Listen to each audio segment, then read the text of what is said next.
All I ever wanted was you, but you left me alone inside these empty, broken walls. And I can't see it clearly, but it's obvious. I know that you left me alone inside this empty, broken hall. And now you'll be the reason why my soul is tainted.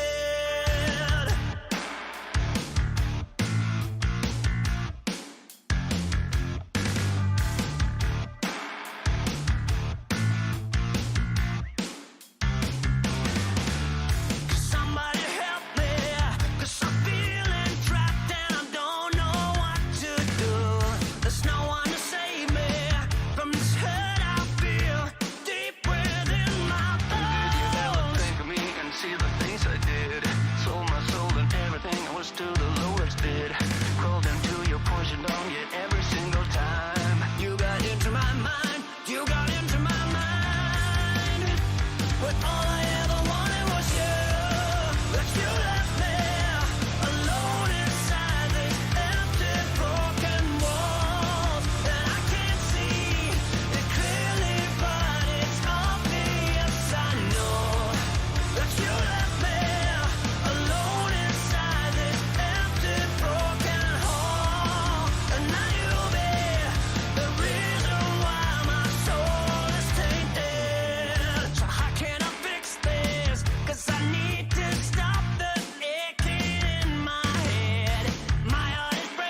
Good evening, everyone. Welcome to round 7 of your OR Simrigs Sprint Series here at the Nurburgring. My name is Alexis Bowen, and joining me tonight is the ever wonderful Sean Bovnow. How are you, Sean? Yeah, very well, thank you. And yourself? Doing very, very well. And it's always the way to be, especially on the final round of this lovely season we've been watching so far. So it's good to see everyone out on track for the final stint before we have our little break and then head off into the new season. Yes, this is the final round, as you were saying, and it's not a huge break between seasons, but we do have registrations up for the next seasons of the Simrigs Sprint Series and our Rookie Series as well. So anyone is interested, you can sign up for those. They are open at the moment, and there are plenty of amazing opportunities in OR at the moment. It's very exciting times, but we'll get to them in due course as we take a look at Ethan Cale, who is currently sitting P5 in the standings in a good battle with Austin McNeil and Mitch Hobbs not too far ahead of him in the standings. Could be a bit that plays out tonight. I'd say the Pro Championship with Bakita out in front is a fair assumption at this stage, but there is a lot to play out in the Pro-Am and Am battles. Yeah, indeed. Just looking at the borders, as I was looking before, the top 4 amateur drivers are basically separated by a massive, or I should say not massive, like 16 points between the 4 of them. And looks like it's not far off between the Pro-Ams as well, with the top 4 being relatively close. So some very interesting things could be happening tonight. People will be jostling for those podium positions in each class. So yeah, it should be some great racing to see very shortly. Certainly, and being the Nurburgring, I reckon we will see quite a bit of racing going on as we see Mitch Hobbs goes up to a 54.3 to start off this session. What do you think will be the pole time here, Sean? Faster than ever I can go. No, look, yeah, probably maybe 53s. I'm not really sure. I haven't done many. There you go, 53.8 already from Philippa. So I'm in the ballpark. So maybe a little bit quicker than that, but yeah, so it's an incredible pace already. Yeah, Philippa Bakita has been the pace setter all season long. She hasn't had the cleanest of seasons, but she's shown her pace at the greatest of times and leads the championship quite comfortably over Ashton Reynolds by about 77 points at this stage. So it's not over yet, but I'd say likelihood is Philippa Bakita will take the split yellow crown. We have 3 splits tonight. We've got split yellow currently ongoing, so we see Jack Steele go up into P6. Jack Steele is one of the drivers in our Pro-Am battle. He's 13 points off the Pro-Am leader, who is Jordan Moss, who is currently in P11. So could be a fair bit that plays out in that tonight. Yeah, those two are very neck and neck when it comes to the battle, obviously. So yeah, those two will be definitely keeping my eyes on because I want to see how that plays out. But you can't also rule out that Tom McDonald, who's in the current P3 position for Pro-Am, he's not that far behind, a little bit further, but he's roughly about 35 points behind the leader at the moment. So even that could fall into the hands of Tom there if things do sort of go a bit pear-shaped for the other two, or depending how he qualies and race. I mean, we have got 70 minutes to work this out with a couple pit stops along the way, so it could be very interesting. Hobbsy goes fast with the 53.7, slightly faster than what Bakita was able to set, but we'll see Bakita cross the line very soon. She's just coming around the final corner now in her BS competition Mercedes. She's a fair bit down, so she'll have to go again. There's still just under 9 minutes to go in this session, so plenty of time as we look at Jesse McLean's entry. His Dragon Ball Z entry, that's got a lot of different colours going on there, but I rate it. I mean, that is the anime that I grew up on, so I can't say it's exactly horrible in my eyes, but not a bad time with a 55.8, sitting at currently P17, but he will definitely need to find a bit more pace within that Fez. But hopefully we'll be able to see that as we jump to Jack Steele here. sitting P8 at the moment. He's almost 6 tenths up, exiting the final corner. Oh, had a bit of a wobble. Lost a lot of time on the exit there, but still improves his lap time into the 54s. Very nice. And is currently our lead Pro-Am driver in this session. That Ferrari can get very taily very easily as we now look at Josh Morgan, who's had a bit of an interesting season. He's been there or thereabouts at times, has struggled a touch elsewhere, but right now he's right in the thick of things and could very well find himself hunting a top 4 start in that Porsche as he gets a beautiful run through the Schumacher S, is currently 3.5 tenths up. I dare you to name these next 2 corners. So we've got Warsteiner curve through here. We were just going through RTL curve. Now we've got to have a run through Advenbergen, which is the nice fast right-hander through towards the final chicane. A very fast, very tight chicane. You have to get it right as Morgan gets it through. Bakita looked like making a mistake. Morgan lost a lot of time on the exit, so may have just taken a bit too much of the curb.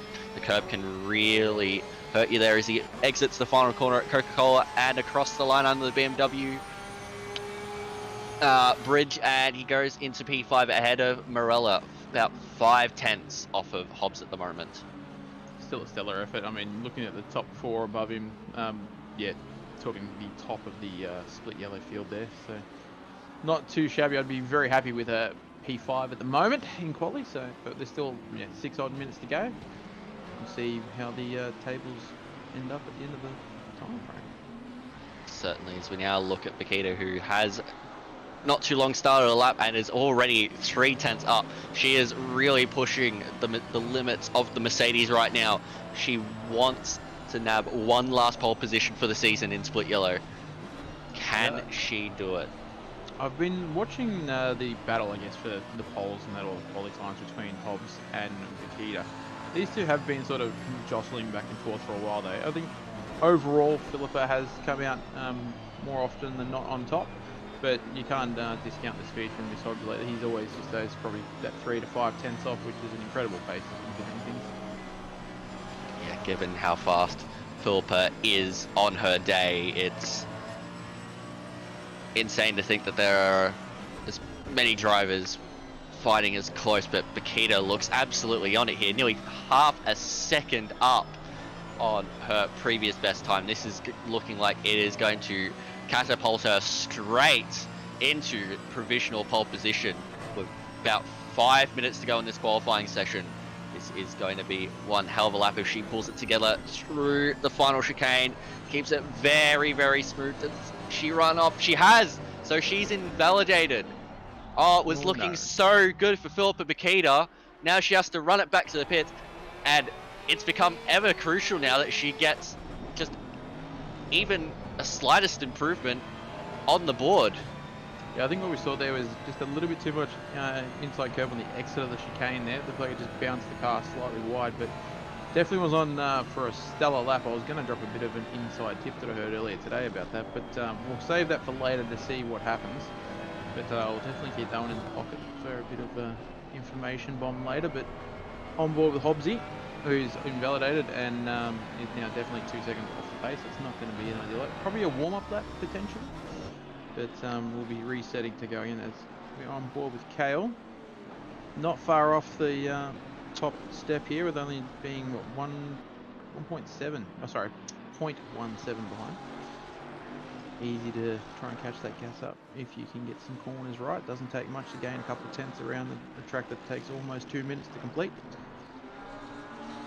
Yeah, Ethan Kale has been a standout driver this season for me. He started off the season with a spectacular victory, and since then he's just ridden on that wave of confidence, and he's up there in the pace with Hobbs and Bakita right now. He's got to find a little bit of improvement.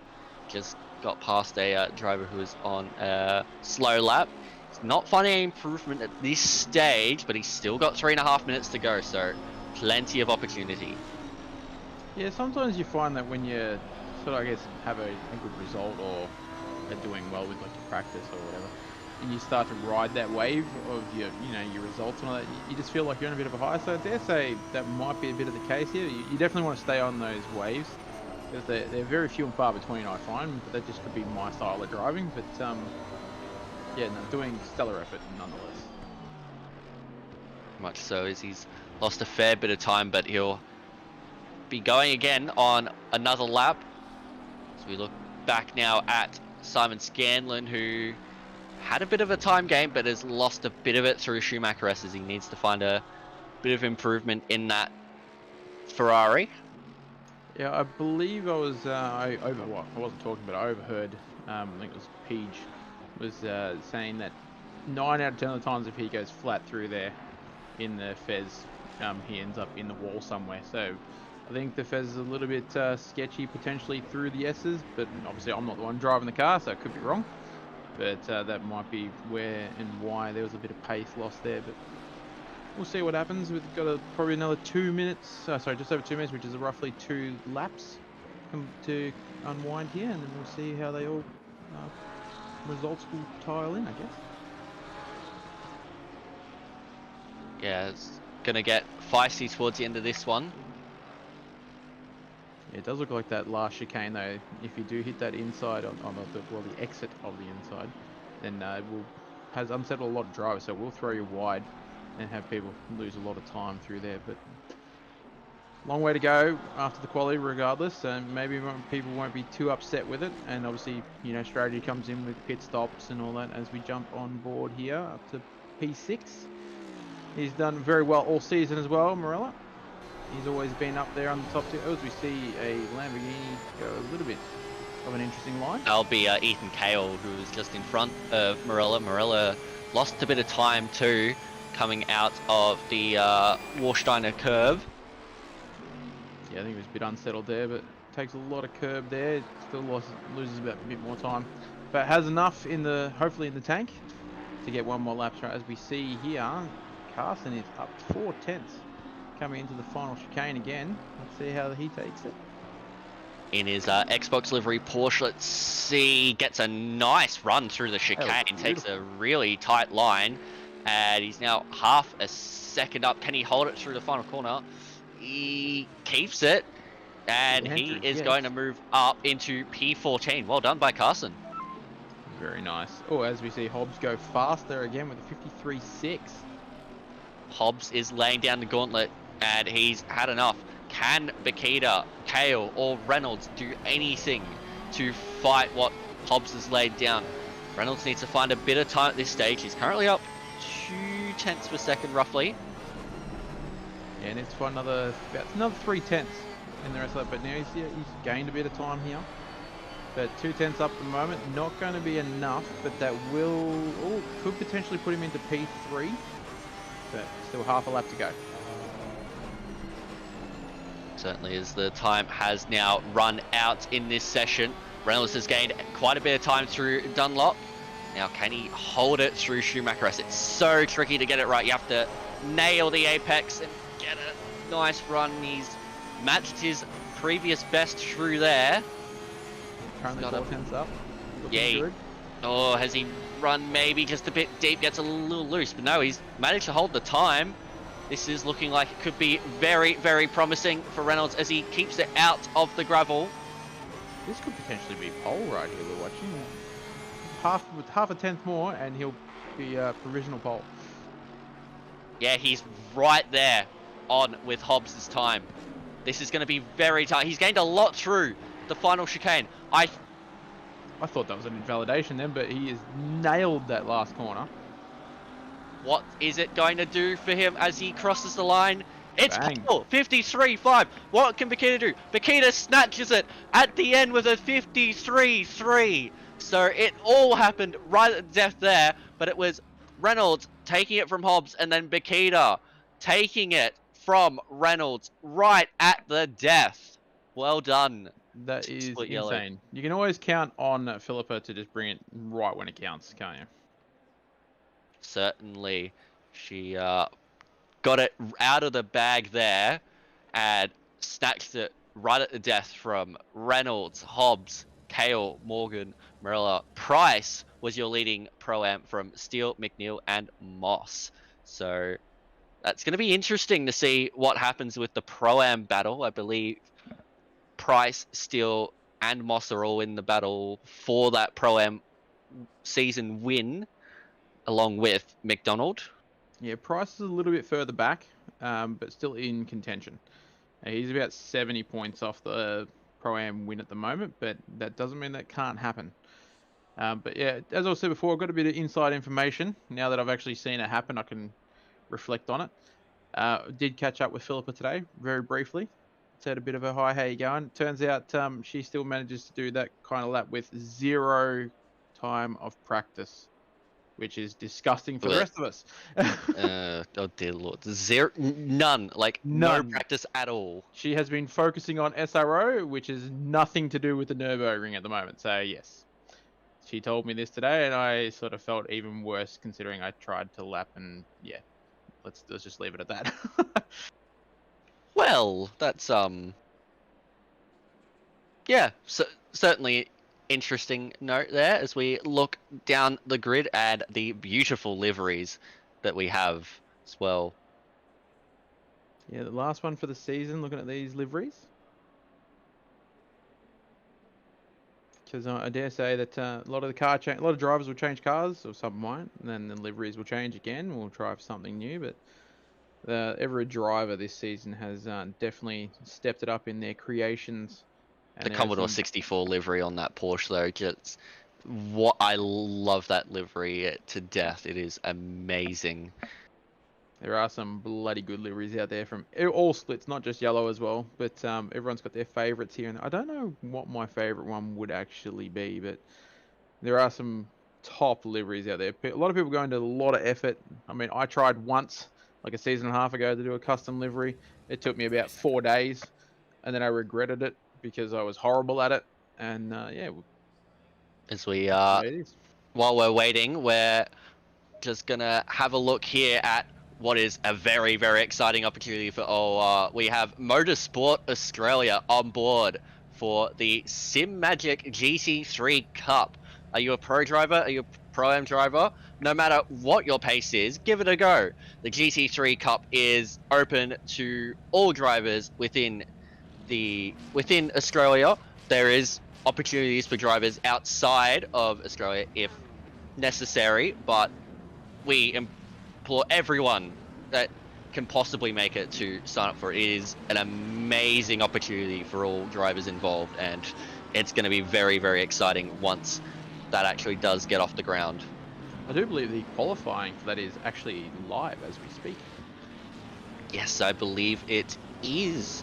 Correct me if I'm wrong, but no, it's not. No, it is not. Disregard my information.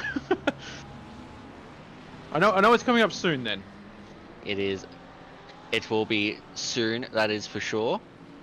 But we are now on the formation lap for your final race here for the Simrigs Sprint Series. That is, of course, sponsored by the beautiful people over at Simrigs. They create some beautiful, beautiful sim racing gear, and all our patrons can get 5% off all orders. So make sure you check them out. Oh, there we go. Confirmation in the chat. Quali begins the 26th of June. I'm a week early, or 5 days early. Yep, I knew it was soon. I knew it was coming. Unfortunately, I won't be trying because it doesn't fit on my schedule. I wish I could. It'd be really fun, but yeah, highly recommend anyone that is available for it. Put your hand up, have a go, see how you rank. You never know, you might surprise yourself. You might think you're not good enough, but you'll always be racing someone. Certainly, and I mean, if I was not caught up with the burden of Year 12 VCE, I would certainly be participating, but unfortunately, I have to have some priorities somewhere, as the Bentley safety car will soon be pulling away from the drivers, and the drivers will form double file going through. There's double file call. Yep, double file has been called, so they will be, as we see Kale just going inside of Ashton Reynolds. That's not really what you want to do on the start of the race, but I guess while you're getting yourself organised, there's nothing inherently You're wrong still with it. ghosted at the moment, so it's okay. Well, I'll let you take the honours of the final race for Split Yellow. No worries. So we'll have Bakita from Reynolds, Hobbs, Kale, Morgan, Price, Steele, McNeil, Moss, and Wilson, your top 10. Who will get the better start? Will it be Bakita on the inside, Reynolds on the outside? We are awaiting the green flag, and it is gone. The race is underway. Bakita has gotten a brilliant start. Reynolds is just trying to hold in there. Kale's got a nice start on the outside of Hobbs. What happens at turn 1? It gets very, very congested here as there's contact between Reynolds and Hobbs. They managed to keep it going in a straight line. Further back, there's been a few 3-wide moments, but seems like most drivers have gotten through. Now, through the Mercedes arena, this is where things can get very, very sketchy as we see Jack Steele up the inside of what looks to be Riley Price. Can Price hold it up the inside? Yes, he can. Well, Steele gets very, very loose. That invites what looks to be... I don't even know. It's a Ferrari either way. One of the Ferraris. We haven't got an update because they haven't crossed the sector line yet, so the grid's a bit sort of hit and miss at the moment, but they're doing well. Looks like further back there's been a little bit of an incident. There's Morella in the number 3 car and the 121. I'll have to see who that is. But either way, it's for the most part, it's been a very, very clean start. There were a few bumps between drivers, but everyone's gotten away cleanly, and it is Thorpe and Bakita who has gotten away in the lead from Kale, who's had a very, very good start. Reynolds just had that contact with Hobbs, not his fault, but has unfortunately lost the position to Kale as a result, with Hobbs, then Morgan, Price, Steele, and McDonald, your top 3 for Pro-Am right now. If things stand, it would be Steele who would take the Pro-Am honours, if I'm not mistaken. At this point, he would take them, correct, just because Moss is just a little bit further down at the moment, so the point difference would probably separate that gap. But yeah, Hobbsy had an unfortunate turn 1 there, had a bit of contact, and then had a second form of contact, and I think they got very lucky in terms of how the physics work sometimes in this, because sometimes the 2 seconds dive, Reynolds up the inside, turn 1, or a little That bit is of contact on the exit. Not that's too bad. a very good move from Ashton Reynolds. Was very, very late on the brakes. Kale aware of the diving Reynolds, and Reynolds just straight past and now can set after Bakita in this evening race. Yeah, I just want to clarify. Look, that wasn't technically a dive, but I just called it a dive on the inside. I don't know, but sometimes it just makes it easier for me to describe it that way. So I didn't mean it was an intentional dive, but it was a beautiful overtake nonetheless. Yeah, on board with certainly. Hobbsy here. He'll be wanting to recover from his little incidents in the first lap, but hopefully the car's not got too much damage and can get on with his business of trying to hunt down these top 3. Certainly, I mean, he does have to keep an eye, one eye looking forward, one eye in his mirrors, with Morgan all over the back of him, but Kale has not let Reynolds go very easily. I reckon those two are going to be having a right old scrap throughout the entirety of this race. Bakita's already broken out to a 1.5 second gap to Reynolds behind, so she's checked out. It's now a matter of what happens elsewhere, because there's a lot to go down yet. Yeah, a lot of the top 8 there, top 7 I should say, were all separated by somewhere between 0.2 to about half a second. So the top 5 is looking very spicy at the moment. But yeah, Kale definitely will be wanting to see what he can do in regards to getting past Reynolds. Maybe he's going to try and do a similar move here into turn 1. As we see Philippa do a 53.9 on race pace. That is, yeah, that's certainly quick. Kale just did not get a great exit. That Porsche seems to be far better in a straight line than the old one was, even with the issues the car may have. So we see a yellow flag in sector 3 through the chicane. It looks to be the, if I'm reading that correctly, that is 331. I was going to say 331 or 321. Can't quite make that out, but I'm sure Either we'll way, figure that it's out later been on. bad enough that they've teleported back to pit lane. So I'll have to see what happened there a little bit later. But right now we're looking at Samuel Carson, who's holding on to P12 ahead of Josh Hill, with a nice battle pack forming behind of Perkins down to what, Horsell. That's a long train, that is. Yeah, that is a substantial battle pack there. And as you can sort of see already, there's two distinctive groups happening. You've got like sort of the front of the field after Bakita has sort of said see you later, and then this is the tailing of the second battle pack. As we're on board with Morella here, who's trying to recover from an incident earlier. We might get a look at that a bit later, but at the moment he'll be wanting to head down and get around these slower drivers, so to speak, as he was up in the pointy end qualifying. So he'll be seeing what he can do about that. Could potentially be considering an early pit stop as well, because as we have all drivers needing 2 stops tonight, he might find that if he's stuck in traffic, it might be a strategy to get out of the way nice and early. As we jump back up to the top 4. And we can see that Morgan here is still tacking onto the back of this grid as we're on board. Actually, Hobbsy has got the job done on Kale. I've missed that overtake. Yes, Hobbs has been able to get past the Lamborghini of Ethan Kale, so Hobbs has maybe just gotten those tyres into a working range and is now able to utilise the pace that Ferrari has. The pit window is open, so we are seeing a few drivers come to pits. Oh, starting from the pits. That would So explain it. Morella did not press start at the right time. That is, ooh, unfortunate there, but it's making his way back up the order as Wayan and Morella are into the pit lane for their first mandatory pit stop. Yeah, it sounds like Morella heard my brilliant race strategy of coming in early to get out of traffic. If it works for him, then I totally claimed that it was all me, and if it doesn't work, then I had nothing to do with it. But let's take a look now at the race start. So looking on at your top 4, we'll keep an eye on what happens between Hobbs and Reynolds. Or is there possibly a little bit of contact? Oh, yeah, he gets double contact. Is there possibly a little bit from behind from the Porsche that may have just launched in? I don't know, but either way, I don't think there's a lot you can write on that one. No, I think from the quick angle that we could see there, it looked like Hobbsy probably jumped the curb a little. Oh my god, we see a car exit stage left. Faber. Oh dear.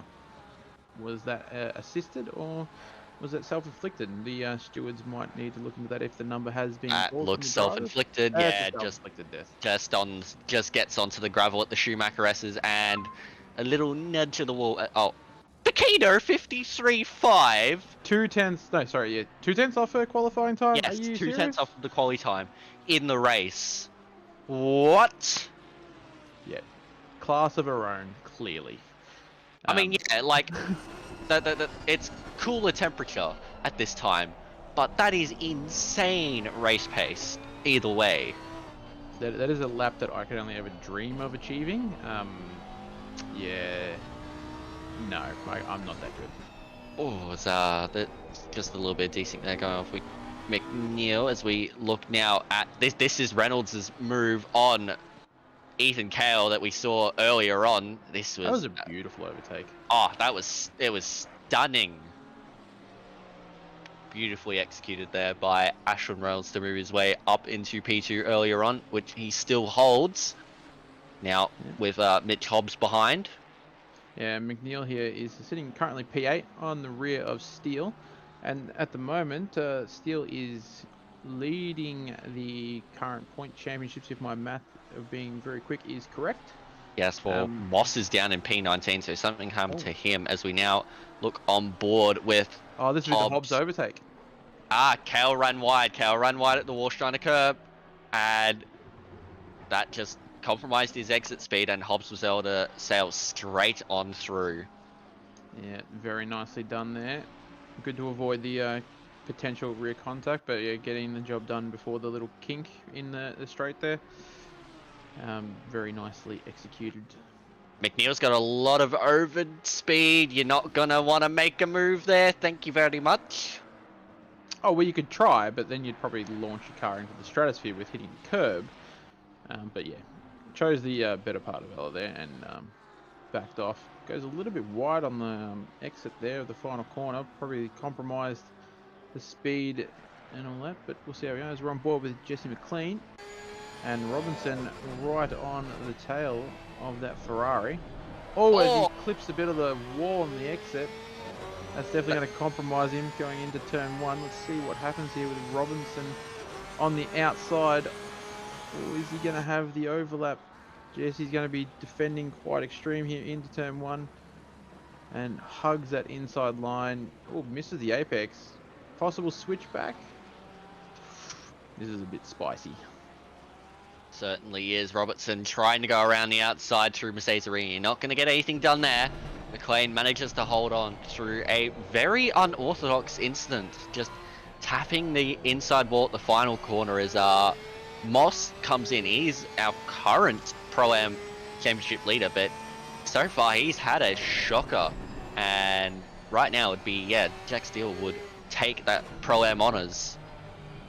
Well, I think Jesse's compromised here, but we'll see what happens. He's done some interesting lines. I think that may have unsettled the front of the car, that damage. I wonder if it was more nose contact or side. It was hard to tell at the camera angle, but he'll be dealing with a little bit of something with that car at the moment. Also, as we see, is it Keynes ahead had a very interesting line through the hairpin there.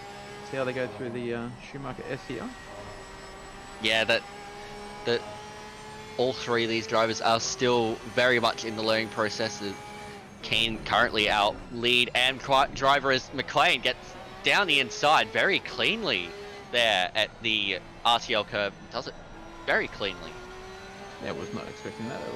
Move was definitely on though, but maybe Keane's carrying some potential damage or potentially got spooked. I mean, if you do look in your mirrors a bit too much, you can sort of freak out seeing a large car just sitting there.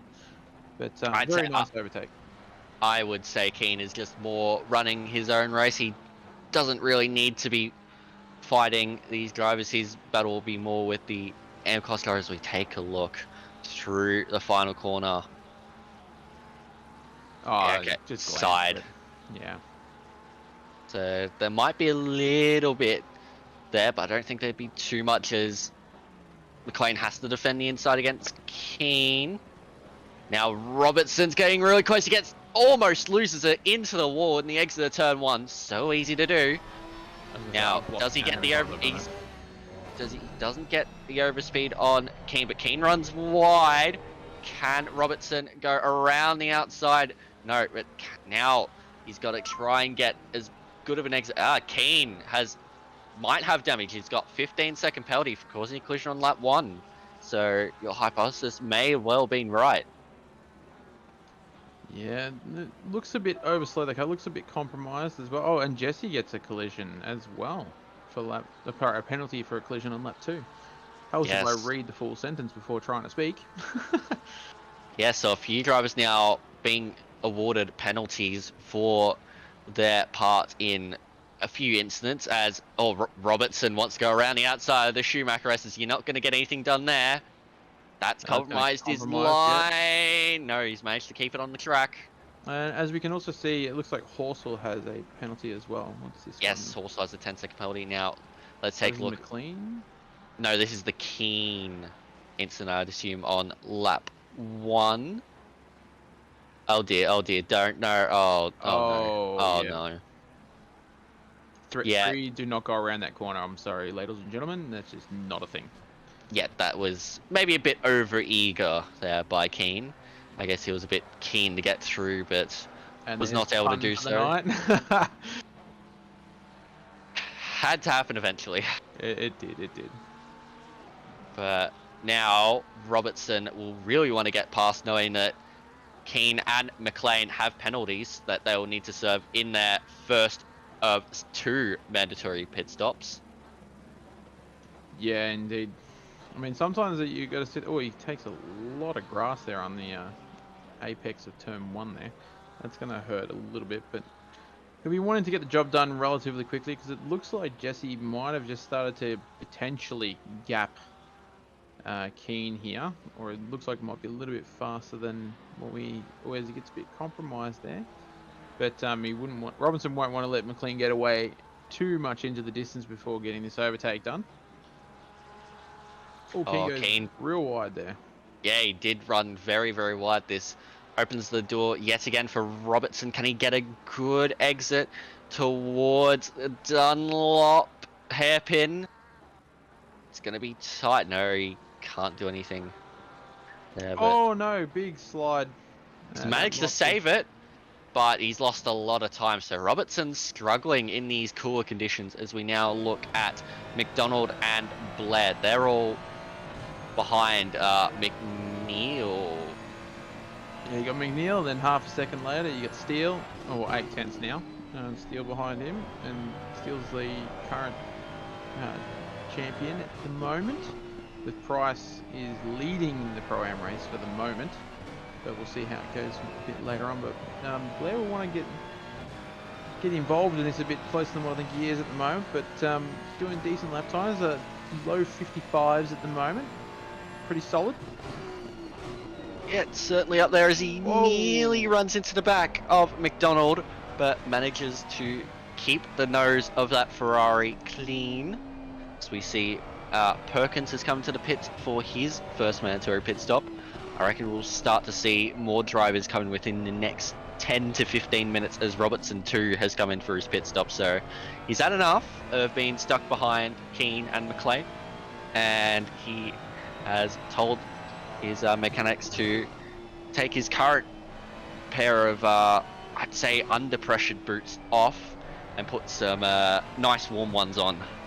Yeah, it looks like the track temps dropped a couple of degrees since the start of the race as well, so that might be affecting a lot of the drivers out there. Maybe they weren't quite pressurized, or they didn't pay the attention to the time frame that we're racing tonight, but seems that a lot of cars are a bit loose and under power at the moment, as even we see McDonald had a few little squirms of the car, and so did Blair under power there through like turn 5 and 6.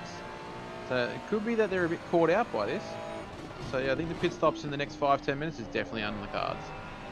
Certainly, we'll keep our eyes peeled on proceedings there, but Blair is still all over the back of McDonald. McDonald has improved quite a lot throughout the past few seasons in terms of pace and consistency. Yeah, I do believe that I tied Pro-Am champ with McDonald last season, so yeah, definitely one to look out for. Very speedy.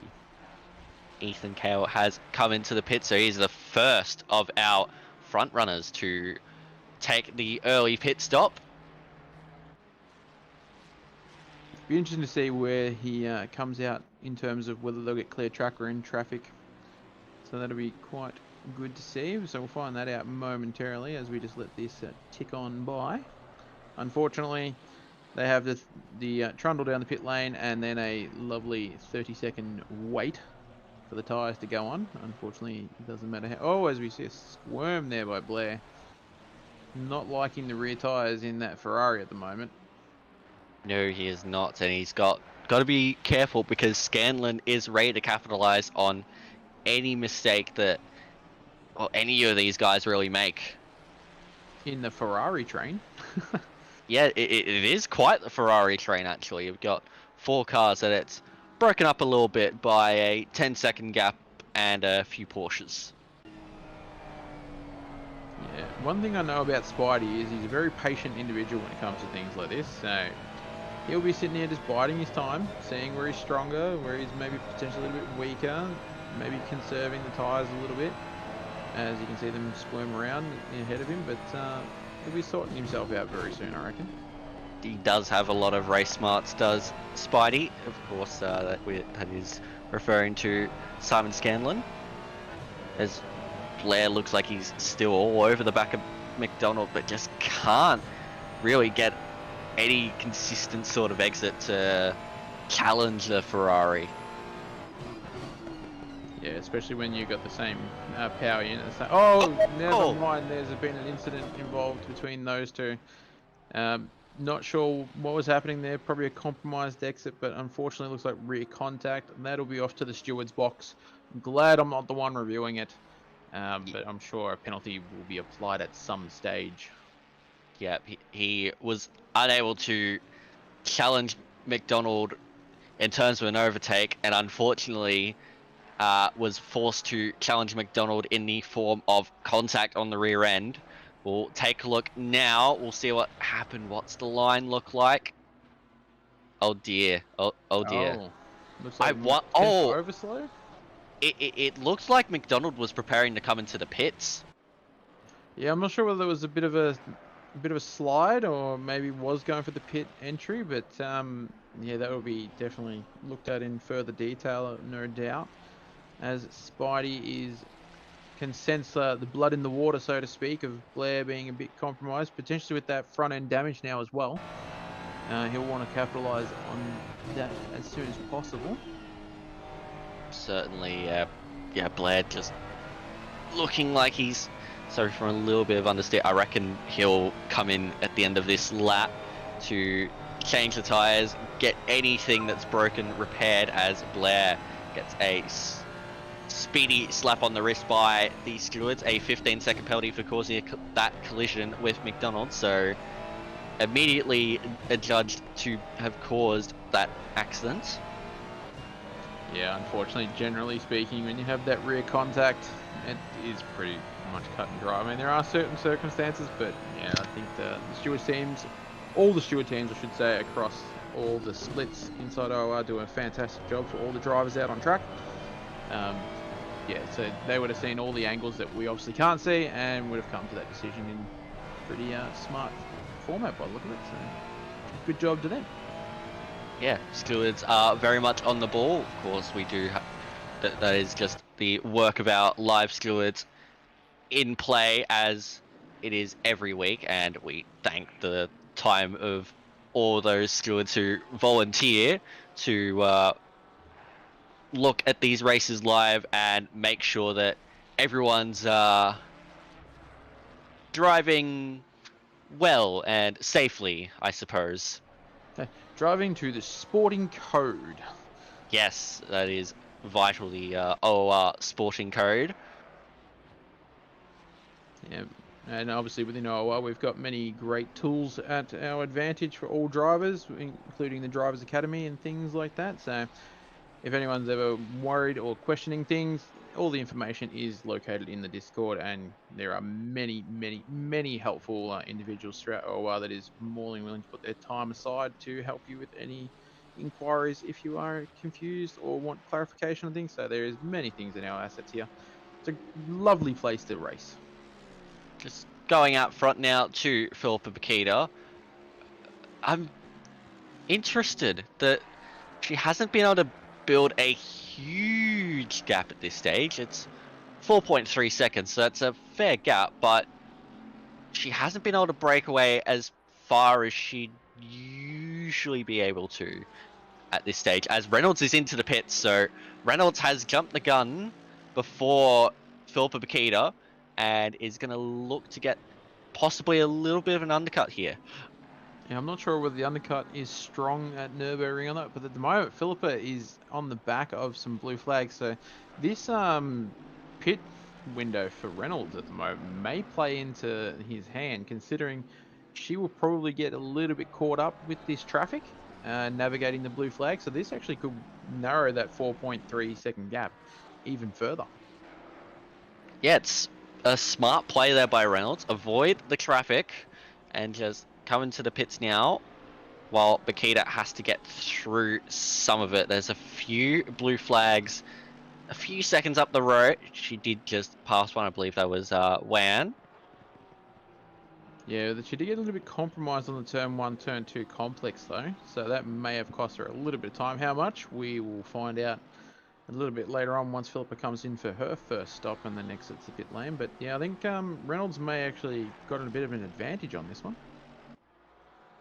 We'll see where Reynolds does come out. Looks like he's coming out into a bit of clean air behind the 604 of Horsell. So he's gone in P13 with with a nice gap around him, so he can utilize this possibly to his advantage. Yeah, I think Reynolds has definitely nailed the strategy at the moment, especially falling into that clear traffic too.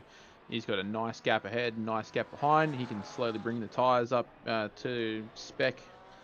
As we all know, the tyres take a little bit in this recent update with 1.9 the way it is, but that is just perfect. Like literally, he's come in the pits, capitalized on the blue flag potentially, and just got released into clear air. I mean, what more could you want from a pit stop?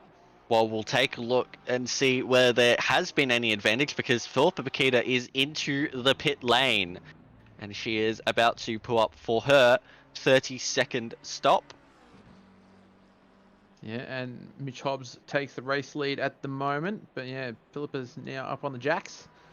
Reynolds is coming up to the final sector, with now having a 1 lap extra warmth into the tyres, so that's also going to play a little bit of advantage as well, as we watch him come onto the back straight here.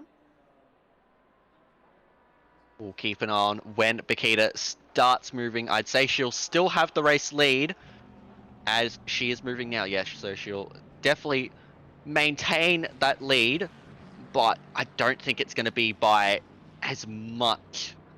It was 4.3, so let's just see. Maybe after the first time we brought into Sector 1, we might know a little bit more. She's exiting the pit lane, heading down to turn 1 now. Reynolds can see her in it. So that gap is definitely closed up. I'm not sure by how much, but that is not 4.3 seconds.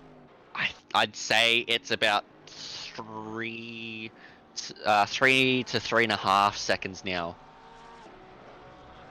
Yeah, probably in that 3-second window. You're probably right. So he's definitely got an advantage from coming in that slightly bit earlier, and that blue flag potential that Philippa had to navigate there. So a little bit of a gain. Very nice. We'll take a look at the first sector intermediate at just before the Dunlop curve. And we're all sitting here with bated breath, just waiting. Let's see what our quick math is like.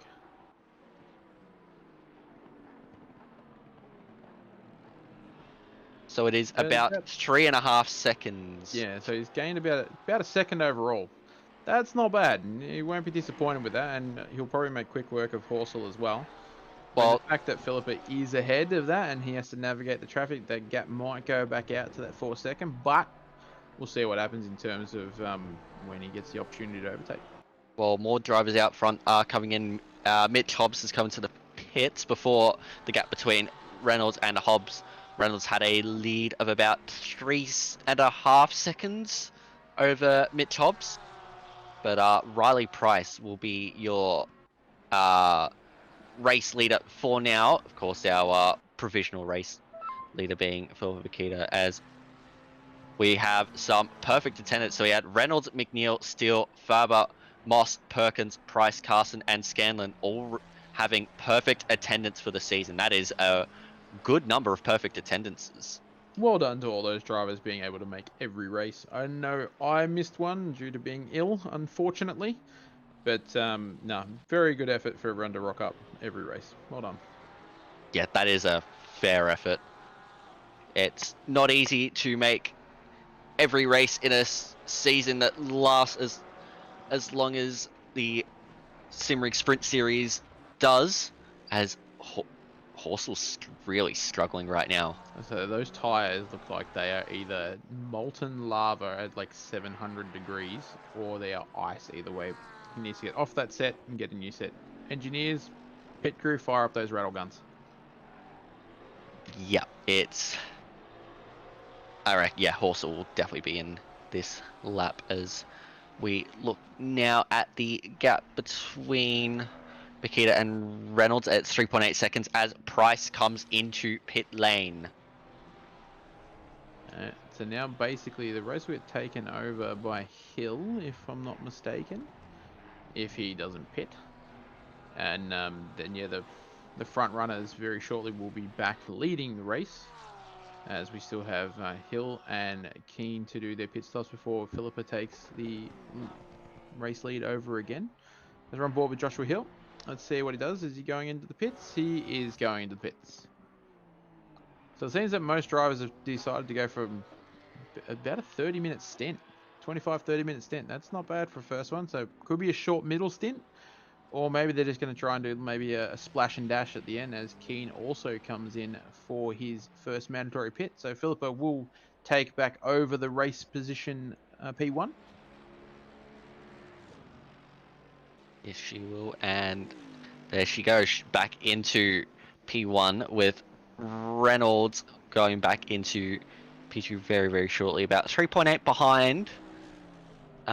Then we'll have Mitch Hobbs, who is dropped back to about, I'd say, About 5 seconds. yeah, 4 to 5 seconds behind. So Hobbs has lost a bit of time to Reynolds.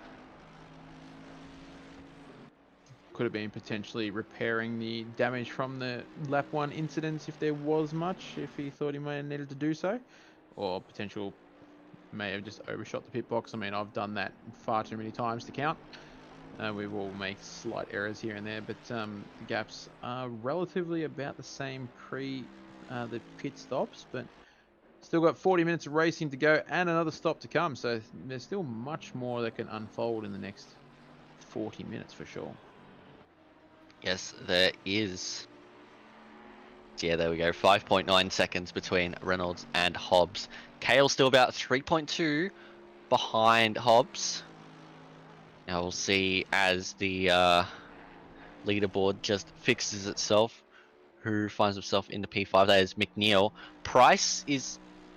So McNeil has managed to get ahead of Price somewhere along the line within that pit stop window, and is now into the top 5. Price still your lead Pro-Am driver in this race, but still will take that overall Pro-Am victory for Splitio for the season if things stand with Moss currently in P14. And I'm just going to shout out to Morella as well, sitting in P9 after starting from the pits already. That is one hell of a recovery already, so let's see what happens with him as well in the next 40 minutes. Should be very interesting. Yeah, so far Morella has driven very, very well. His pace is looking solid. Of course, he did have that early pit stop, so he'll need to come in, I'd say, within the next 10 minutes even, because he pretty much came in right at the start of the pit window. Yeah, I think you'd probably want to make the last stint probably just like a half hour. It doesn't look like these tyres at the moment are lasting much longer than that for most of these drivers out there, as we're on board with Carson at the moment, staring at the rear of Hill. He'll want to make this overtake nice and snappy if he can.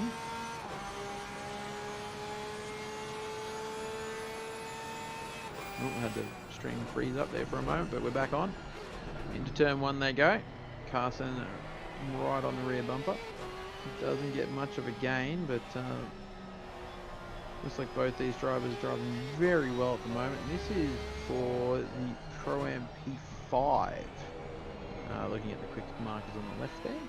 Yes, it is. And Carson at the moment, going back to the leaderboard, is currently 5th in the Pro-Am Champ. So not a bad position at all to be in with that lovely Xbox livery. Yes, it did start off the season with a Xbox 360 livery, but that died via the Red Ring of Death and has gone back to tried and true original Xbox. Oh, that brings back some memories of when I lost mine to the Red Ring of Death. Sad times. Yes, we're quite fortunate that we did not suffer the pain of the Red Ring of Death with our Xbox 360s, but we move forth. Indeed, now we just live on PCs instead. Yes. PCs in the occasional game console where of whatever your choosing is, I suppose. With Carson quite happy with his original Xbox by the looks of it. But we carry on, still behind Hill, but he does have to be careful because Blair is closing in behind. Yeah, I was about to mention, Blair, that gap has come down quite substantially. He's dropped 4 tenths in just that middle sector as well. So Blair has definitely got the speed at the moment. He's probably fired those tyres up really nice after he pit stop. Be wanting to tap onto the back of this little group as fast as possible and see what he can do. He wants to make amends for the incident he had with McDonald. McDonald hasn't really lost a lot from that. He's still in the top 10 at this stage, quite comfortably in the top 10 actually, ahead of this battle of Hill, Carson and Blair. So It looks like Hill had a bit of a compromised line there, so that could open up the potential of closing the gap, but did sort of nail the exit. Looks like they got a bit of potential lap traffic slightly ahead of them. They'll have to navigate that as safely as they possibly can. Yeah, as we see the blue flag getting waved in the distance there. And this driver should realise that there's at least two of them and get out the way. Oh, he's going to let all three. Very nicely done. Perfect blue flag. Love your work. yeah, well done there. I believe that is Gulick, who is currently in P24 in this race. It is definitely a skill to be a very good blue flag, and that there is a prime example of how to do it right. Oh yes. Oh, as we see, he'll take a lot of that curb there, and then Carson taking none of it. Very interesting line. Spidey here on the back of Steel, within 3 tenths. This is your battle for the current P2 in Pro-Am, as my phone goes off. Sorry about that. No worries. We'll see what Spidey can do behind the Ferrari of Steel. As you were saying earlier, Scanlon is known to be quite the conservative driver in regards to overtakes. Just works his races slowly but surely, and just finds consistency wherever he goes, really. Yeah, he's one of those guys that'll just sort of sit behind you and wait. Just wait. Give you enough that, you know, here I am in your mirrors, how you doing? And then he'll just wait for you to make that mistake. Yeah, he's certainly a pressure builder driver in that regard. And Yeah, a lot of the time it works out for him. Like, he plays that role very, very well. Yeah, it's always good to figure out how to get inside the head of the driver ahead of you. But he seems to do it quite well, as we're on board now with our current Pro-Am leading the race. Currently P1 Pro-Am, Riley Price doing a very good job, actually right on the bumper of McNeil. And McNeil hasn't actually pulled away. I think that gap's actually closed up. I do believe it was almost 2 seconds at one stage, but now under half a second. So Riley Price has pace. Has a lot of it. Speaking of pace, Philippa Bakita again going fastest lap of another 53.5. Like, that is insane pace in the race. Yeah, that gap's gone back up to 5 seconds now to Reynolds, so potentially could be building on that. But yeah, Price right now all over the back of this Lamborghini, trying to figure out where I can dip the nose in and see where you're weak or where I'm strong, and trying to get a clean overtake done. But absolutely top effort. Meanwhile, Morella has come into the pits as the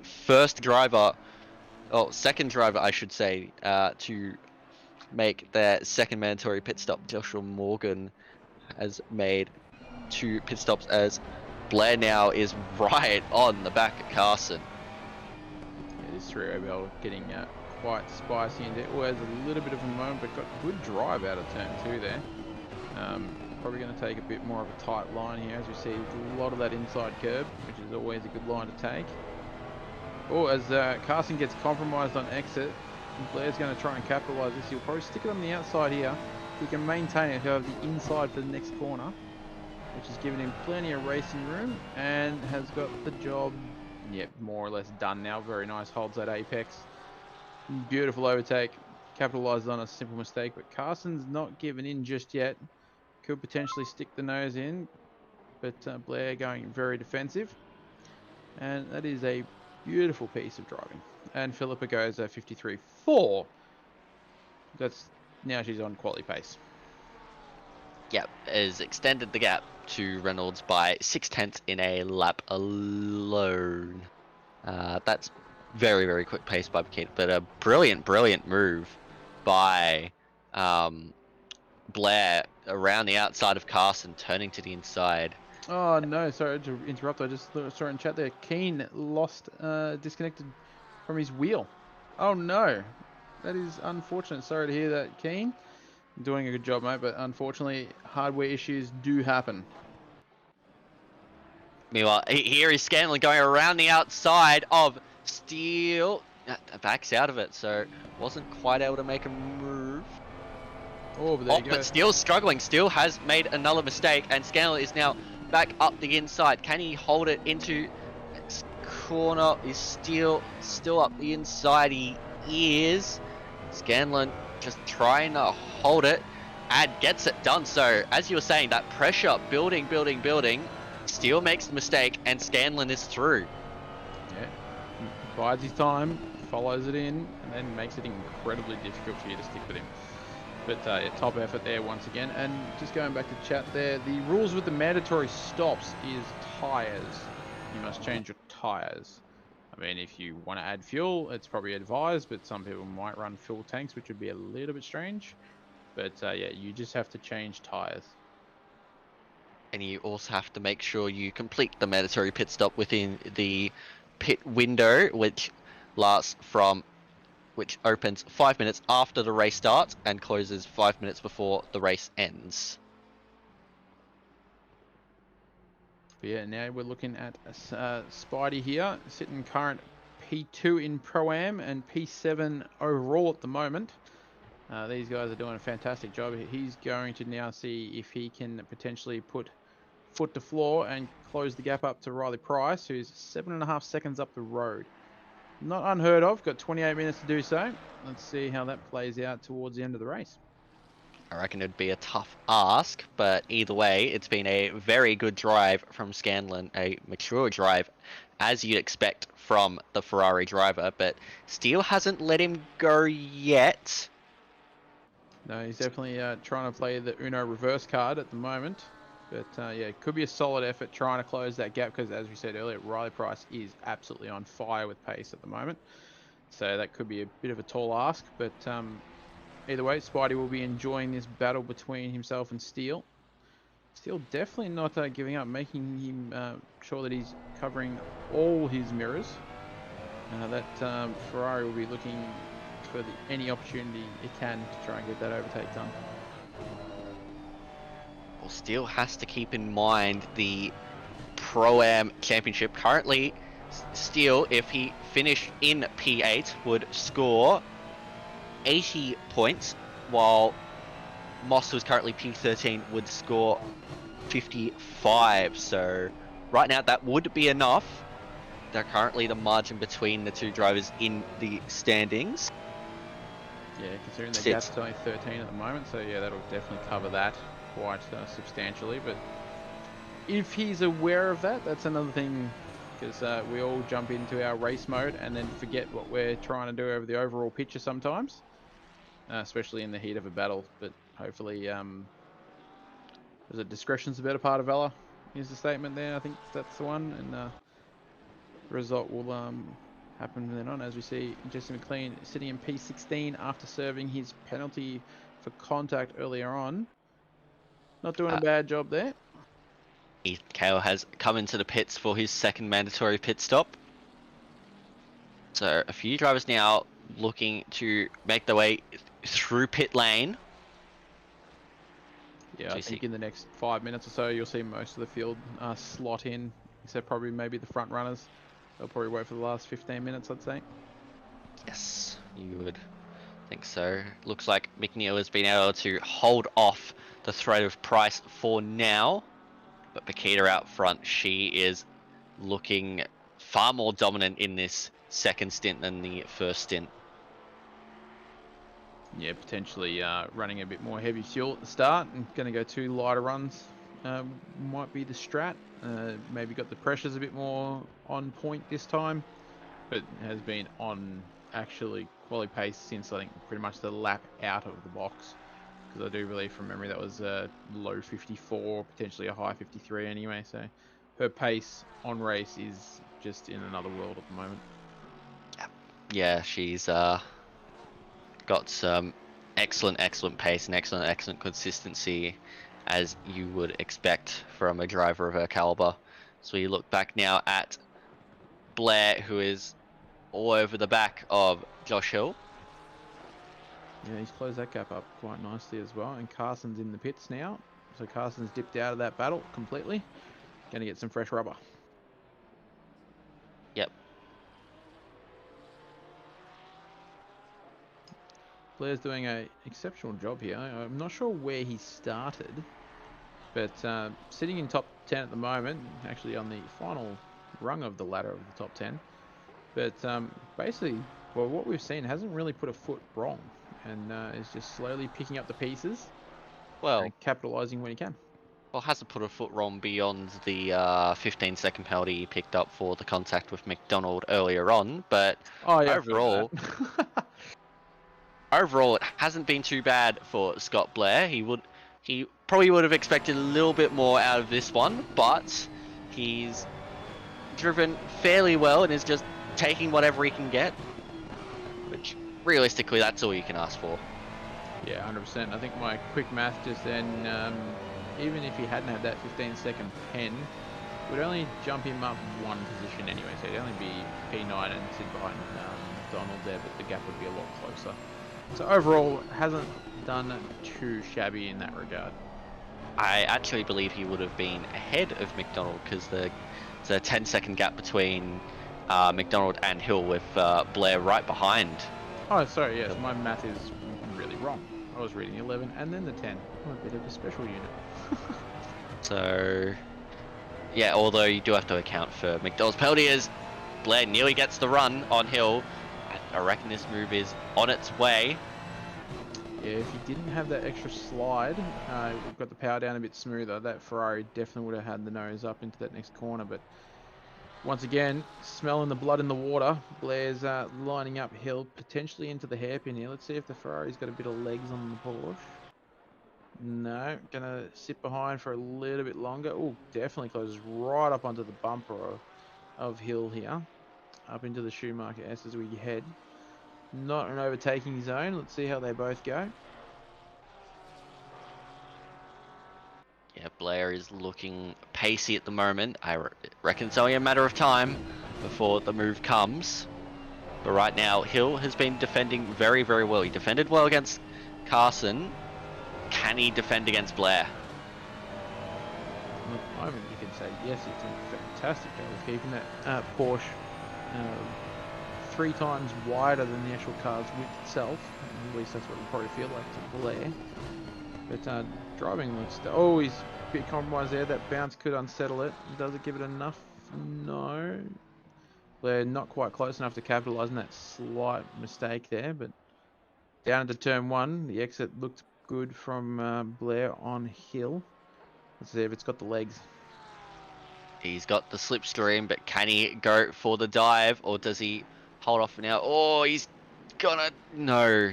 Can't quite get anything done there. But, yeah, he looks quick.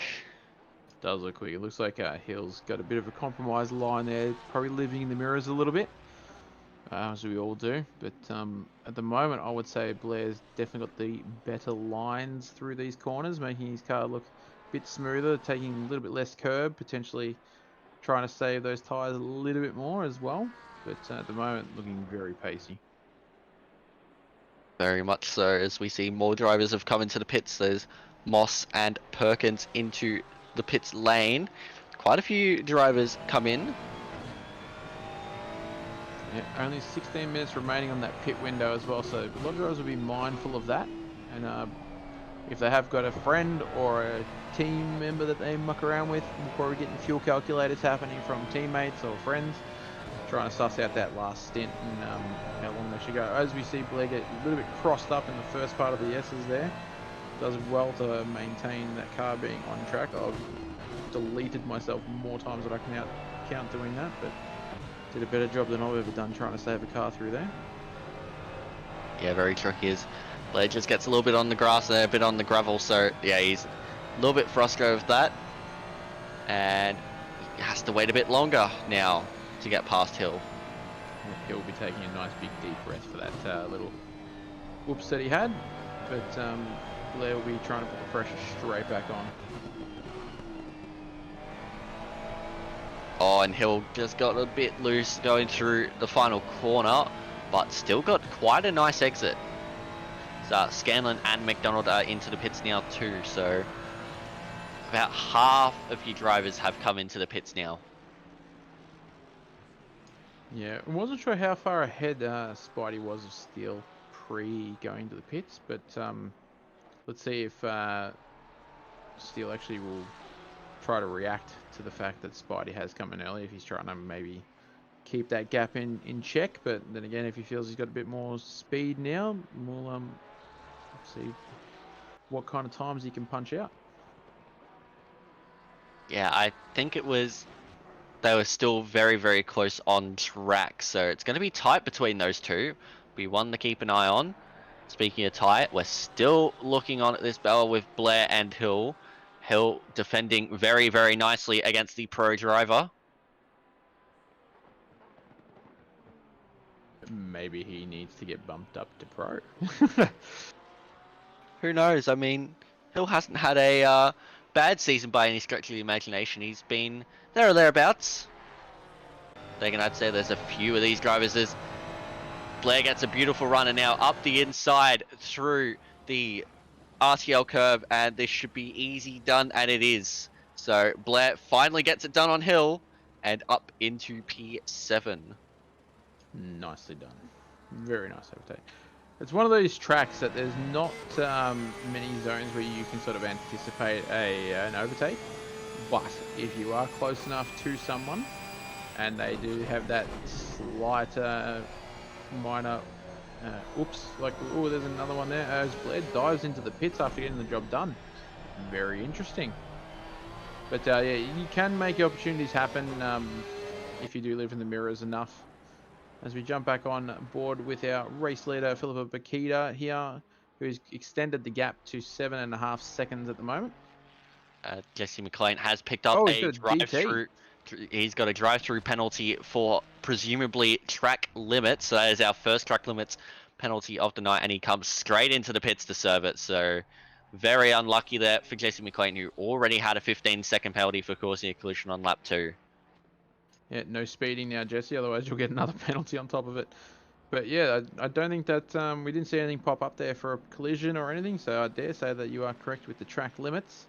I'm not sure where there are many potential spots on the track to get cut. Ooh, there are quite a few spots on this track where you can get a track limits warning. I think the worst one for me would have to be at turn 4 after the Mercedes Arena. Yeah, turn 4 is the only one I can think of at the moment, but that one has got me out far too many times. Bakita and Reynolds are in, so they've come in together. As we see Reynolds drive through Bakita, and Hobbs is current race leader at the moment, saying thanks very much. I'm just going to spend my time on the top step for the moment. Thank you very much. McNeil and Price going, so most of your drivers are now taking their last pit stops of the race. Just keeping an eye on the leaderboard to see. Looks like Steele has come out ahead of Scanlon. Yeah, 4.3 seconds ahead of Scanlon. So Steele's gotten the jump. Oh, well, apparently, according to chat, Peach has said Spidey had a huge moment into turn 1. So maybe just overcooked the brakes, or yeah, done something wrong with that. But definitely lost out that position. It does happen. We all make those minor mistakes. They only feel like they're really minor, but sometimes they can be quite punishing regardless. Ooh, certainly. I actually thought Hobbs was going to come in this lap. I thought, you know, he's only got 10 minutes left in the pit window. 16 minutes left in the race itself. As he has a big slide and a catch through the corner. Holy Jesus, that's That's a fair effort to recover that. I thought he was going around the 360 then. It's tough to save these cars at the best of times, so fair play, Hobbsy, keeping that Ferrari pointed in a straight line as the other Visceral Racing entry of Morella is now all over the back of Scanlon. Morella's had a great fight back in this race. Yeah, definitely doing well, considering starting from the pits and those early stops. Although the tyres might become a bit of an issue in the next 10 minutes, considering this stint for Morella is about 30 minutes-ish, if my math was correct when he came into the pits. But as we see, Hobbsy has dived into the pits. I think after that slide, he has said, I've had enough of these tyres. They are cooked. Yep. Yeah, that exit right there has pinged me so many times for track limits. It is beyond a joke.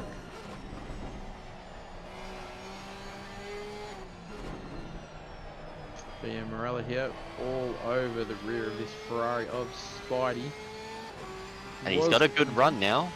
Yeah, definitely gonna stick the nose up the inside, and Spidey just goes, you know what, you can have it. Yeah, fair play to Spidey. He knows that it's not his race, and if he can follow along with Morella, that might be able to help him get back ahead of Steele. Yeah, use the car ahead as a tow if you're not quite up to speed.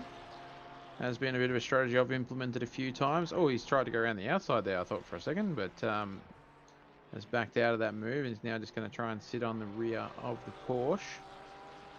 See what he can do to try and close that gap up, as you said, to Steele sitting in current Pro-Am P2, because Hill is in the pit, so we'll see what happens and where he situates after his transversal time.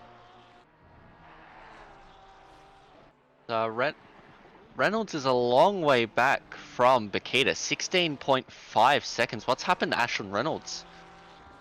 Ooh, maybe at a moment. Potential blue flags. Yeah, many things could have potentially happened. I believe Mitch Hobbs will now be showing as P2 possibly in this race. You are correct. He is ahead of Reynolds. Wow, so there is going to be quite the fight for P2 at the end of this one, with Kale not too far behind either, so it's been a bit of a slow burn this race, we'll admit, but 13 minutes to go, there is still a lot to play out.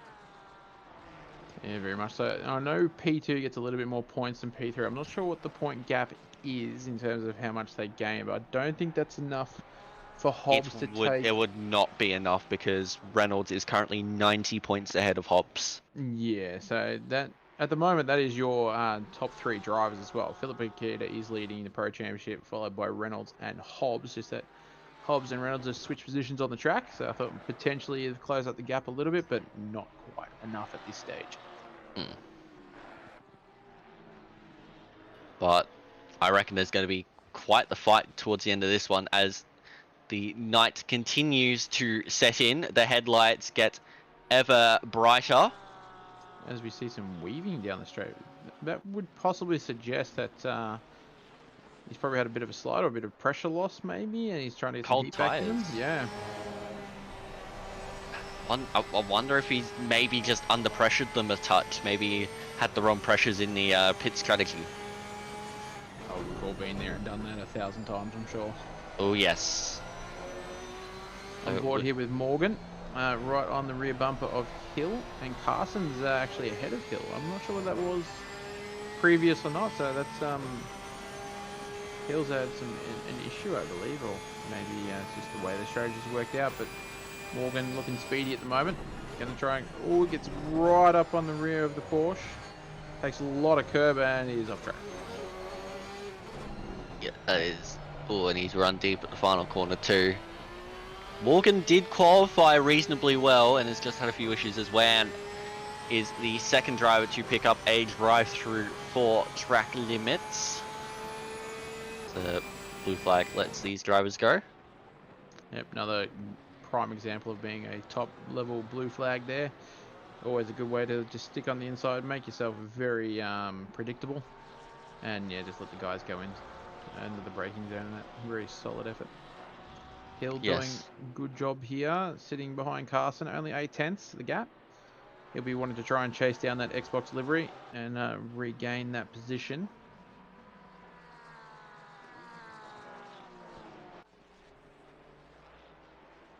So at the moment, Alexis, do you have a potential driver that's standing out at the moment for driver of the day for you? Well, for me, it would probably be Morella just because he missed out on making it to the grid, had to start from pit lane, and has fought his way all the way back up into the top 10 and could very well find himself in P7 at the end of this race. So, It yeah, is a mega effort. it's a big drive from Morella. He'll be very, very happy with his drive despite the issue he had just missing the period for hitting drive pre-race. But we do have 10 minutes to go in this one, so we're getting right towards the end of this one for Split Yellow. Do not go anywhere though. We have Split Green coming up very, very soon for you all. But we'll get to the end of this one versus Hill, struggling to get over that chicane safely.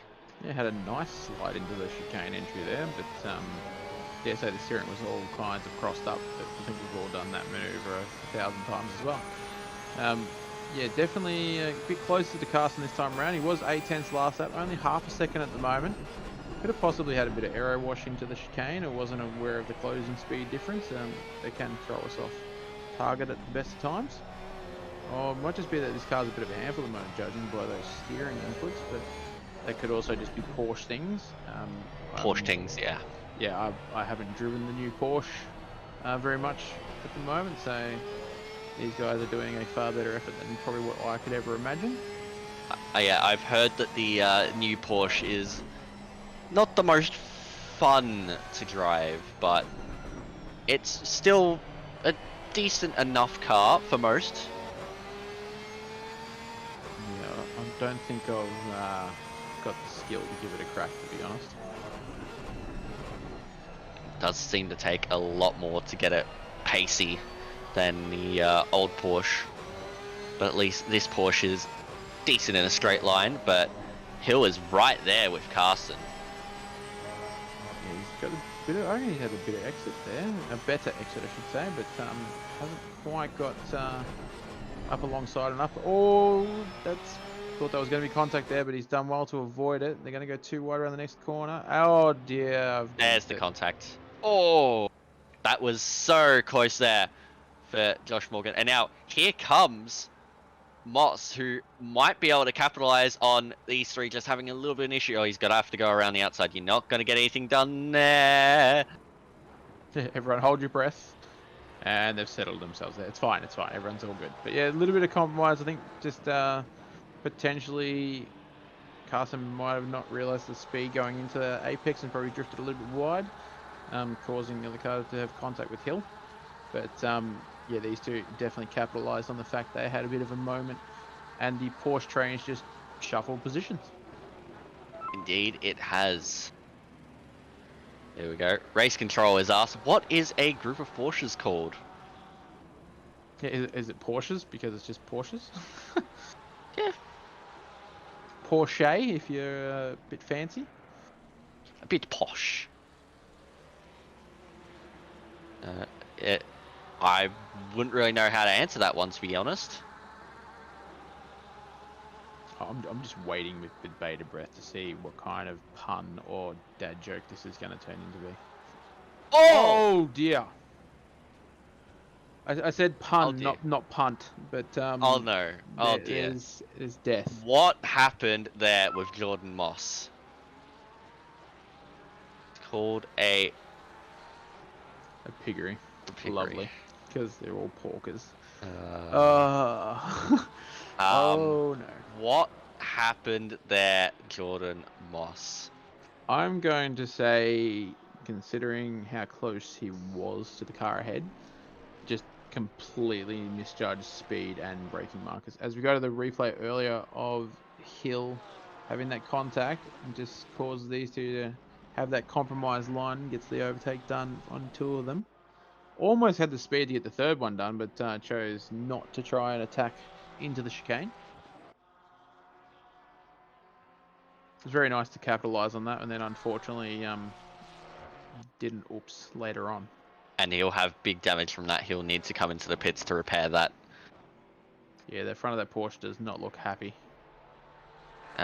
He clearly doesn't have he Let's doesn't go have with the it. black and orange flag, so he's staying out there. He does not have the meatball flag.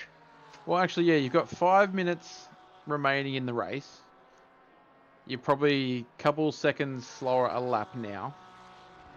Not worth the transversal time in the pits and repairing the damage with that kind of time frame. Oh no, here we go. Replay. So into turn 5, that looks fine. And yeah, I think it's just missed the brake marker completely by looking at that angle, which is unfortunate. Doesn't even look like he applied the brakes at all. I think it was just a flash of red at the last second. I think he probably got into his own little world of forgetting where he was on track or where the brake markers was, and unfortunately these things happen. Yeah, that's unfortunate, but at the same time, a bit of a clumsy incident, all in all, I suppose. And as much as I would love to stay for the last 4 minutes, I have to go and get ready to race direct Split Green. So I'm going to have to love yous and leave yous all. That is okay. Thank you for joining us, Sean. It's been great to have you on board tonight, and we wish you luck with the stewarding of Split Green, which looks like it could be a wet one. Yeah, thanks very much. Thanks for having me, guys. Talk to you soon. Bakita has had an off. Bakita has had an off. That is a lot of damage on that Mercedes. She has had an off somewhere. Has it been with a blue flag? Has it just been on her own accord? But Mitch Hobbs is right there now. Everything has gone crazy in this race last minute. What is happening towards the end of this split yellow event? Hobbs is closing. The battle between Reynolds and Kale is taking off. Scanlon's still holding on to Morel. We've just had an unfortunate incident between, was it Morgan and Moss? Let's see what happened to Philippa Bakita. Oh, she just gets on the inside curb and then she can't stop it into the wall. Oh dear me, that is very unorthodox from Bakita, but it's made this race far more exciting. Hobbs has a chance to steal the win with 2 laps to go. We are on the penultimate lap. Can Bakita hold on with however much damage she's got to the front of that Mercedes? Oh boy. As Josh Morgan has picked up a 15-second penalty for causing a collision on lap 13. That is for something that's occurred far earlier in the race. But here is Kale now on the back of Reynolds. Reynolds has lost a lot of pace as we get more penalties now. Nick Jones picks up a 15-second penalty for an unsafe rejoin on lap 18. So all of the penalties now are coming in thick and fast. Wayan gets 10 seconds for ignoring blue flags. I fear for what Moss may get out of that, but we have a lot going on in this one. So Hobbs has closed the gap to 1.9 seconds. It's going to be tight. Oh, Jordan Moss. He had not received a penalty all season, and right at the end of it, stop go 10 for causing the collision with Morgan.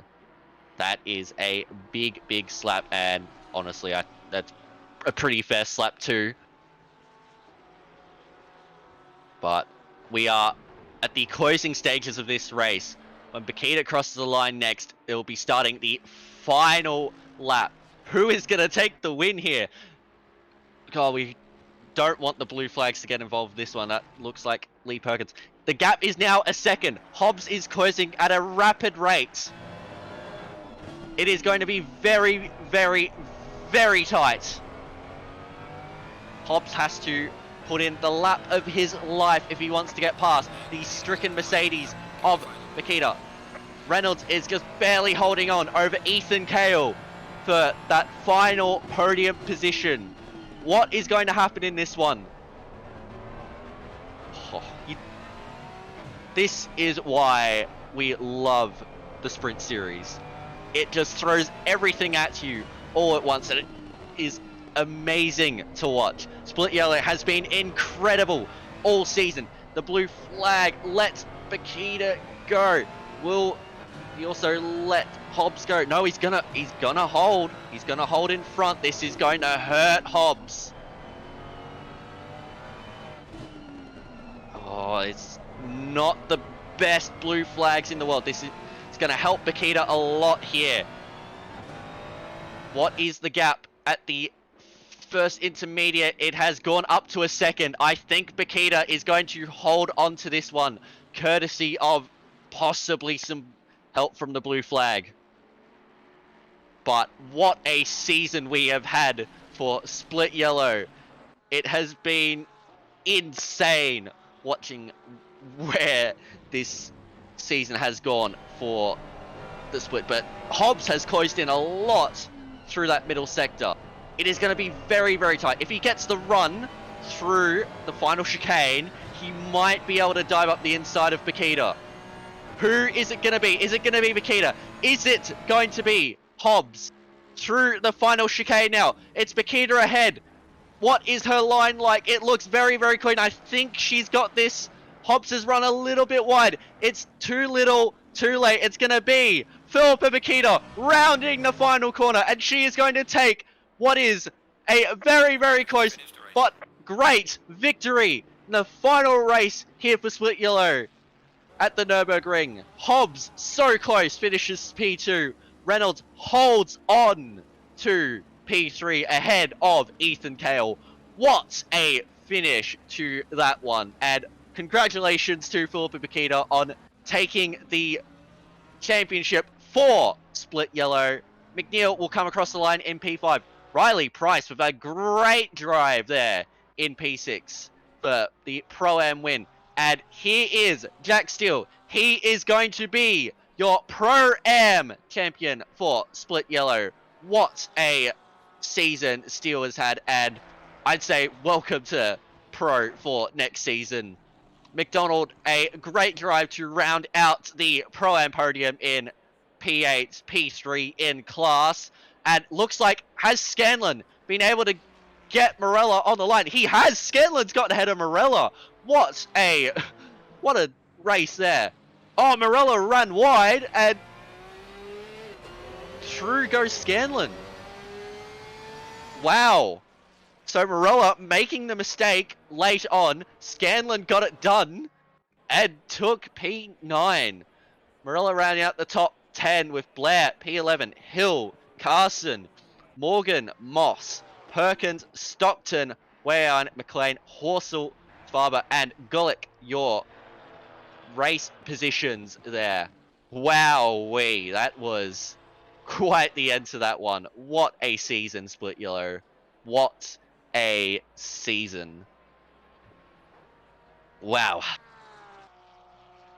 Now here is Moss, who had that unfortunately misses out on the Pro-Am Championship for Split Yellow, but either way, it's been a fantastic season for Moss. Had it not have been for that unfortunate missing at the brakes, he would have been the driver with the highest safety rating at the end of the season with no penalties at all, but unfortunately he picked up that stop-go 10, and that was that. Let's take a look at some quick race results then, as we see it was Bakita just holding on with the damaged car over Hobbs, Reynolds, Kale, and McNeil, your top 5. Then Price, your Pro-Am winner from Steele, your Pro-Am champion, McDonald, Scanlon, and Hill. And then in the AM class, we had Stockton taking the honours there from Wayan, Horsell, Farber, and Gulick, with Nick Jones in the silver class. Well, what a way to end off Split Yellow. We will be right back with the commencement of Split Green. It has been a pleasure to be commentating tonight, and I will see you all next season.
He says the way to go, I hope you feel it. But in a way, you're the only one who needs it. I know that you think that I'm wrong, but in this life, I'm your only one. Do you know what it means that we're the same kind? The desire you feel isn't the same as mine. I could let you go, but why should I? You're my mission, you're my mission tonight.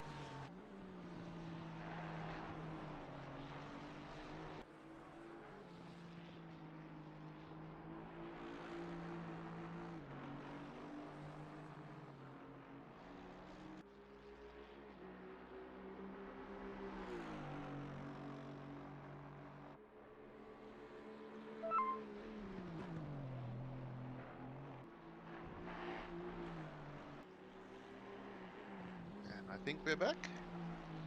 We are checking.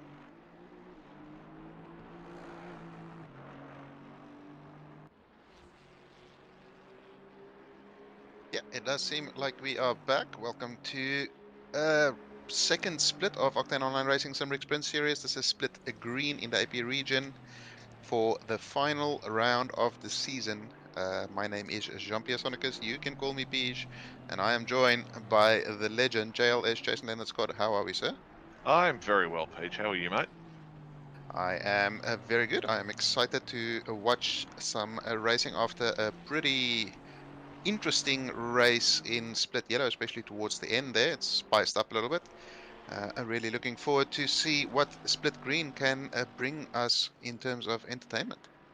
Absolutely. And for those of us who have just joined us, we've got a 60-minute race tonight, a 70-minute race tonight with 2 mandatory pit stops. So it'll be interesting how the drivers break this down. What are your thoughts, Peach? Do you split it 3 ways, or do you go a bit longer to start? Yeah, I would say probably start on a, let's say, a 30-minute or sort of a high 20s, and then 2020 for the other 2 splits. It's not very long stints, so you don't really have to worry that much about tire wear or anything like that. But yeah, it seems as though that was the strategy for the majority of the drivers. Certainly seemed like the top of the field they sort of split it closer to a bigger first third and then sort of even second and third thirds. But yeah, definitely opens it up a little bit. And it does look very cloudy in the split. It was raining in practice, so I'm really hoping we can get some mixed conditions throughout this race, because that'll certainly add some extra spice along with the already interesting strategy that we have. Nice bluey livery there. Yeah, that it would. That certainly keep a few drivers on their toes. We haven't had too many wet races in AP this season. I think I can only remember one over the 5 splits in AP. So we are probably due one. And as you said before, it was raining in free practice. So that would definitely throw a few strategy equations up for teams and drivers to be looking at. Well, it's quite a, I mean, it's quite a technical track, but it's not the hardest track in the rain. You're not abusing too much of the curves overall. So apart from this turn 3 and 4 here, there's very few areas where you're really getting onto the astro and acceleration zones and braking zones. So, but it is a very tricky track to follow on, and of course the rain adds an extra level of challenge there. So yeah, really looking forward. I'm crossing my fingers. I'm jumping up and down doing my traditional rain dance, and hopefully it'll be successful. Yeah, we just need Bender in the split to try and make it come through for us. But yeah, you mentioned the AstroTurf areas. Really, the only issue, other than, as you say, through that stadium section, is probably through Schumacher, particularly on the exit. There is that grassy synthetic green paint area on the right-hand side that if you touch that in the wet, it's basically instant death. So if it does rain, that's certainly a point that we'll keep an eye on during the race. Yeah, absolutely. I mean, and the Schumacher S's themselves are already challenging enough in the dry. So you add some wet to it. We see Chris Murphy just finished the fruit bowl race and decided to join. Oh, that's not the line through there for Jarrett, and he drifts it across. Does he save it? He does not. And he parks the police car there at the speed trap. That really affected Graham Hill a little bit there, but pretty tight at the top there, and a little bit of a spread throughout the field here. Nico Miller, he is up nearly a second, and that's going to move him up a ton of spots at the moment. But yeah, we saw Luca Giacomin currently on pole with a 53.8. I'm sure he's capable of low 53s, and we do have some other drivers like Benjamin Hignett and Lucas Burse, all capable of mid to low 53s, I would say. So I reckon if any of them can really gather a lap together here, we might see a little bit of an improvement towards the end of qualifying here. I think so, and with the 2 pit stops and the closeness of the field at the pointy end, it just brings home the importance of actually nailing your pit stops. I mean, slightly over driving the box, or dropping down off the jacks and having to get put back up again, or a slightly slow entry can make the difference in 2 or 3 positions on track with the 2 stops. So it's vital that you would hope that the drivers would have practiced it, but it's super important, probably more so than in any other race this year. Yeah, it's one thing that anybody who's done a pit stop in ACC will be familiar with how finicky the mechanic can be. So you really, really need to nail your timing of the stop and when you turn the engine off. And there's literal seconds to be gained just by turning your car off a little bit earlier. So yeah, and then you add an additional stop in the race that adds a lot of variability where mistakes can lead to huge time losses here. But we see David Barker here, he's at a belter of a first sector. He's up almost half a second there, and he's still gaining.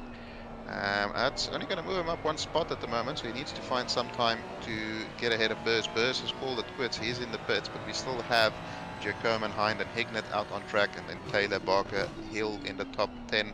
Maloney, another driver who has called it quits. But while we're waiting for the end of Quali JLS, do you have some statistics in terms of the standings for Split Green here in the AP region? I do indeed. So if we look at the pro class, we have Luca Giacomin is currently leading on 735 points, ahead of Lucas Burse on 678, so 57-point difference there. It's very, very much still on for tonight. David Barker's done well in 3rd. He's 214 behind, so a bit too far behind for that. If you look towards Pro-Am, we've got Chris Taylor on 505 points, Jared Matterford on 440, so there is a little bit of life in that one as well, and Tom Maloney, who, if you want to complete your bingo cards, I'll call him Cow, no offence made, he's on 393, so he's a little bit further back. In the AM class, we have a really tight battle between Nagel and Richardson. Nagel's on 195, Richardson on 177, and Minnie Sanders is in 3rd on 160. Even Bishop in 4th on 146 could potentially, if he had a super impressive result today, get himself up into the higher points of AM class. So that's how it's looking at the moment. But all three classes in this split are very much alive, and there's podium positions available, I think, across all 3. Yeah, it's interesting to see in both Pro-Am and Pro class, the difference between P3 and 4 is only 1 point. So for that, the top positions in the classes are sort of a little bit settled. There's not that much play in there. But when it comes to that final podium position in the separate classes, there's all to play for. And 1 point is 1 position, so it's going to be some tight battles here. But look at Giacomin, he is on an absolute stonking lap here. 3/10 up on a 0.8. That's going to put him at a 0.5 or so, depending on how ACC Delta decides to work. He gets a bit out of sorts there on entry, but gets a good exit. Coming into the final corner, keep it in 2nd gear, keep it nice and tight on the power a lot earlier than you would naturally think. He gets a good exit, and that is going to be an absolute beaut of a lap, a 53.5, which is very, very quick, especially in the Ferrari, which is not it's not its strongest track, it's not its weakest track, but it does have its weaknesses here, especially that chicane where it tends to die of death every now and then. But yeah, Graham Hill here, he was up by quite a lot when we saw the Delta. Will he improve? Will he move further up the top 10? He does move up 2 positions there. So I've got a very, very, very interesting front 2 rows here, or to P1 to 5 are have the top 4 in the championship sitting in them. Obviously, we know that Connor is a very fast driver as well. He's just had his and everybody else's share of bad luck in this split so far this series. So he's out of contention for the podium in Pro. But yeah, Luca in championship standing 1, Lucas in 2, David Barker in 3, and Ben Hignett in 4. You know, it's there's the pointy end. So there's going to be a lot on this run down to turn 1, I think. And it could get a little messy. We always hope it doesn't. But once they get their way through Mercedes Arena, it should settle down a little bit. But I don't think there'll be too many backward steps taken through the first sector. Well, it's not the longest run down to T1, but we've seen on at least one occasion this season where Lucas Burrs started in 3rd and he was first by T1. Just that GTR acceleration, especially versus the Ferrari acceleration.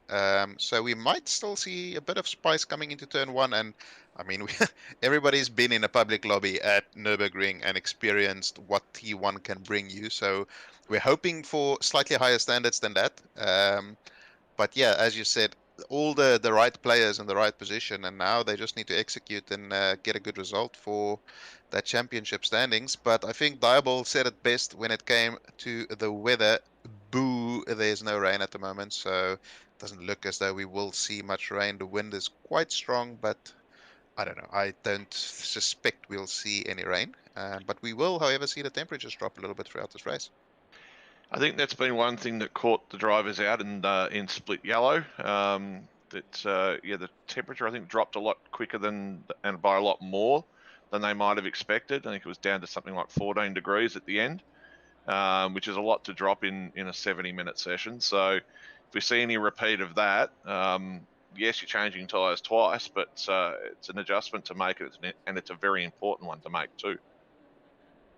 Yeah, and it's of course very tricky because you have practiced the whole week in sort of a certain temperature, and your setup is built around that based on the brake ducts and how they cool the tires. And now all of a sudden, not only the ambient temp but the track temp is about 10 degrees difference from what we've been practicing on in the practice server, and it makes a significant difference to how your tire develops over a stint. And even though, as you said, stints aren't that long, it will certainly have an impact. Drivers will be scrambling, figuring out, should I adjust my brake ducts? Shouldn't I? And that's one of the reasons why I don't race in split yellow, so I can learn these lessons and know what to do when it comes to race time. Yeah, it's certainly the better drivers, or most drivers, I think, that get a chance that are racing in blue and red will keep an eye on what happens here with the strats. So we see the pace car roll away and the field follow in behind to start their formation lap. Plenty of warming of tyres and brakes tonight. It's going to be super important with the track temp already down at 17 degrees. Yeah, you definitely want to get as much temperature into the core of these tires at the moment. And as they start rolling away, we can have a look at your confirmed grid for the final round here of season... What are we on? We're on season 13 already. That's crazy. Luca Giacomo in pole position in the Ferrari. Connor Hind locks out the front row for the Ferraris. And then we have Benjamin Hignett and Lucas Burrs on the second row. David Barker, Graham Hill. Great performance from him in qualifying there. Christopher Taylor, Benjamin Wintoner, Thomas Maloney, and Justin Dew in P10. And Nico Muller, what a fantastic performance by him in the AMP class. They're putting it into P11. And Derek Nagel, he's done what he needed to do, got a great qualifying performance, put it in P14, and that's really going to put him in good position for that AM Championship. Indeed it will. So those drivers that needed to qualify towards the lead of their class have certainly done that. So they've given themselves the best possible chance so far. See if the battle for survival through the first lap or two, they still find themselves in the positions they need to be in. Yeah, as we saw with Split Yellow, we had, I think it was Jordan Moss who did well in qualifying. He was the lead pro-am coming into the final round and then had a bit of a disaster of a race, and that unfortunately cost him the pro-am title in Split Yellow. So these drivers will be having to find that balance between aggression and sort of patience. It's a very difficult track to overtake, but lap 1, turn 1, and well, sector 1 really on lap 1 is so tricky because there's a lot of side-by-side going on and you really want to avoid any dramas. Absolutely, and quite good news, we haven't had anybody fall victim to the not clicking drive scenario that unfortunately Morella fell foul of in split yellow. So everybody is starting on the track. Nobody's starting from pit lane. It has been slightly interesting with clicking drive for formation laps in a couple of races I've been in. Was with JC last night in a race, and he was adamant that he clicked drive long before the time it was due, and just didn't register in the game. So start from the pit lane it was. He's not the first I've heard it happen to, but that aside, that's not an issue here. And Peach, I'll hand it over to you to call the race start, mate. Thank you very much. As the safety car speeds off into the pit lane, Luca Giacomin takes control of the field. He has Connor Hind beside him on the front row as we are about to go racing for split green in Octane Online Racing Simrigs Sprint Series Season 13 finale. They come towards the line. Who will get the jump? Will we see Lucas burst with a phenomenal start? He goes on the attack. Benjamin Hicknett on the attack as well. We get a bit of hip and shoulder there, and we are free wide coming down to turn 1. Ferrari's getting absolutely bullied off the start there. Lucas, absolute death in turn 1. That is about 4 or 5 cars in the top 5 that have been involved in a very, very unfortunate incident, and I think we may have a safety car here. I think we know what's coming right now. I don't want to second guess the stewards, but oh no. I'm There we go. We are leaving. Yeeted to the sun, in fact. Oh, it was interesting. Luca seemed to get by far the worst of that. And somehow, miraculously, he's found himself back in front again. But there was a significant amount of carnage and disadvantaged drivers there. So, as we predicted, the elbows would have been out for turn 1, and they certainly were. Well, we were expecting elbows, not sledgehammers, and unfortunately, a couple of people brought some weapons to a knife fight, and that was just an absolute diabolical turn 1. I was saying about public lobby turn 1 standards, and for those of you who are unaware, it's roughly like that, basically. It's pretty much exactly like that. I mean, it's rivaled only by Monza as we have a look at a replay. I'm guessing very shortly. It's not the greatest thing, so we'll probably be under safety car for a little while. I think everybody's caught up as such, but there's only one car who has returned to pits there. I think that's Hill, who was... No, Hill is still on track. Not 100% sure who that is, but I think it was Barker may have been the sort of main instigator there, maybe. Victor Cook is the one who returned to pits. But it looks as though Hill maybe got a bit spooked by braking or something. And it's... Tom Maloney started in P8. He is currently sitting in P3. As we can see a few yellow dots appearing on the track map as well, I'm really hopeful that they're not incidents under safety car. Stewards really don't like them, and they're super avoidable too, just if drivers offset from the car in front. If anything surprises them, they've got that little bit of slip lane in front to take, but if they're surprised and they're right behind the car in front, then bad things can often happen. So we see Luca really banking the field up now, so obviously under direction of the stewards to slow right down. Makes me think we may be going green at the start-finish line, but we will see. Yeah, there we go. Luca is off, and it looks as though Christopher Taylor was well aware, but not the best start from him there. Thomas Maloney and Benjamin Vintner there behind him. And look who is in P5, Nico Miller, the lead am. What a fantastic start it's been for him. As we come down to T1, will it be less dramatic? It certainly seems that way. Vintner gets very close to the back of Maloney on the exit there, but nothing happened. No yellow flags at the moment. I think single file may have saved them a little bit this time around. Certainly less drama at the moment. But look at Giacomin, he does have Christopher Taylor and Tom Maloney, and he was significantly faster than them in qualifying. So I suspect we may see Luca just sort of run off into the distance a little bit here. It would appear that would be a pretty strong chance given the qualifying times, but you never quite know what drivers are doing with fuel loads. And Luca may be a little bit lighter, a little bit less fuel, or maybe a little bit heavier. We don't actually quite know. Probably find out in a couple of laps or so once everybody gets heat in their tyres and drops into a bit of a rhythm, but he is already giving the indications he's going to pull away from Chris here. Well, then again, I say that, but we also saw what happened in the first race where Filippo Bakita was leading quite comfortably and had a bit of an oopsie not too far from the finish, and she very, very nearly got caught by Hobbsy towards the end there, but managed to secure the win. So just showing that even the best drivers here can make mistakes sometimes, and Luca certainly not excused from that situation. So hopefully he does not make any mistakes today and he can have a comfortable race. But yeah, towards the sort of top 5 there, I don't think anybody's really going to put any pressure on him. Looks as though Kidman is putting a lot of pressure on Miller there.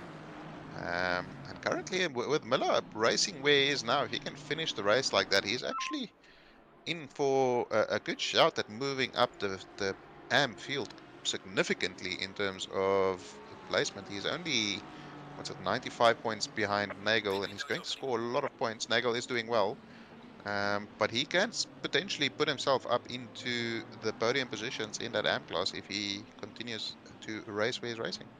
Yeah, I think the most likely target for him is probably Minnie Sanders on 160 points, who's now in P21. So that's a big jump in the standings to be coming from 50 or 60 points behind with one race to go and be actually able to make that position up. So that's probably the most realistic, unless he really does pull one out of the bag and finish in the top 3 or 4. And he's certainly doing all the right things at the moment, as we see Ben Hignett and Jared Matterford getting into it. I think Hignett and Burrs will be feeling rather grumpy at the moment. They had such a fantastic start. Both of them managed to make it through into P1 and 2 when they arrived at turn 1. And then a bowling ball arrived and they were unfortunately the pins. And somebody got a spare. But here we will see a replay. Obviously going to see Burrs and Hignett get fantastic launches there. Hignett and Jacob, a little bit of contact there, nothing too much in it. Barker and Hill side by side, touching, and then Barker again moves across into Hill. I don't quite know if he was imagining that the Mercedes would just disappear, but yeah, he created a little bit of chaos there. I think to continue your bowling analogy, he picked up the 7-10 split there, did David Barker. He got the left and the right on the same corner. Yes, probably not going to be looked upon all that well, but we'll leave it with the stewards to work their magic and sort out all the problems through that. So we're back on with Graham Hill now, following up Derek Nagel just in front of him as they start lap 3, or racing lap 3 at least. Yeah, look at Jacob, there already speeding away 1.3 seconds ahead of Christopher Taylor, and then we have Binton and Maloney fairly close to each other. Will be a nice little battle there, and Hignett will be pushing hard to move forward. We've already seen him overtake Matterford there, and he has quite a few other cars ahead of him if he wants to get back into those podium positions where he was. But here we are on board with Hignett. He's very close to Kidman, and then Miller ahead. Miller slowly but surely dropping away from that top 4, so Benjamin will certainly be wanting to get past these two as quickly as possible. That car looks an absolute handful. Must have a fair chunk of rear damage there, because it's a bit of a drifteroo at the moment. So we can see Lucas Burse is in the pits, so going on a bit of an alt strategy. I'm not sure whether that's been forced or not, but yeah, it's certainly on a strategy to get him out in some clear air, I would think. He's just about rolling out of pit lane now. He's going to have plenty of daylight around him. All the other cars are in sector 2 already, and he's going to be finding his way pretty much a sector and a half of the track all to his own. So we'll see if he can get the head down and churn out some quick laps and try and make a bit of a difference on Luca there and go for a massive undercut. But we'll keep everybody posted as how that margin is looking as the laps continue. Yeah, unfortunately for him, he was running down in about P20 or so before he committed to that pit stop. So don't think he'll be putting much pressure on Jacob, especially considering the lap times Jacob is putting in. Those are some solid qualifying laps, and he is comfortably doing them in the race at the moment. But yeah, as you said, Burrs think it might be a good call actually. He's only going to have to deal with Victor Cook there, which shouldn't take too much effort for him to get through. And then he has a huge amount of clear track to really put in some proper quality push laps and see if he can close back in on this sort of podium positions. That'll be an optimistic target, I think, but not impossible given what we've seen he's capable of in the past. Yes, it's only himself and Cook between turn 2 and turn 15 right now. So there is a massive amount of track there available for him to do his best, and knowing Lucas, he certainly will. But yeah, as you say, I'm not sure it's going to be quite enough at this stage. But there is still an hour to go. So we have a look here at Ben Vintner, or we were. We've moved up now to Chris Taylor, who's pursuing Luca, and just to see if we're managing to bridge that gap, which is currently at 2.67 seconds. It seems to be growing at about 3 or 4 tenths a lap at the moment. Luca really pushing, and Christopher Taylor behind Barker here, our turn 1 instigator. He has done his pit stop and he's now within the leaders. So that's really not a spot you want to be in, because you're just as fast as these guys, or potentially faster, and you technically need to move out of their way, which he is not doing at the moment. So I don't know. He's using the sort of approach of getting all the attention from the stewards at the moment and keeping it on him. By the rules, he should have moved out of the way about 5 corners ago, and he finally does move out of the way there. No, does he? No, he does. Is he? Is he moving? I don't know. He's very non-committal there, but finally he does move out of the way. And Christopher Taylor moves through. Gap is now 2.7. Tom Maloney and Vintner still keeping onto the rear of Taylor here. So they'll certainly be looking to put some pressure on the lead Pro-Am driver there and get into those podium positions. Yes, indeed. As we have a quick look at the margin from Luca to Chris as it updates.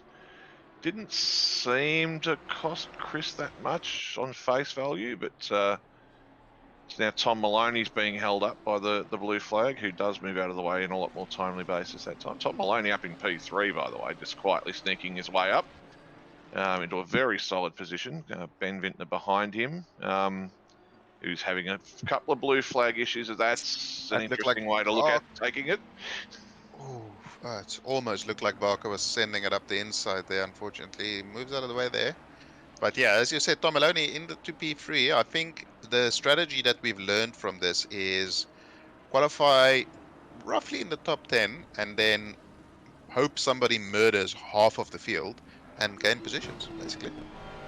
So we can see, is that a stop go 30 has come in for Barker? I'm assuming that was for lap 1, turn 1. We haven't got the little messages come up as yet with the race control bot, but I'm going to assume it was for that incident early on in the start of the race.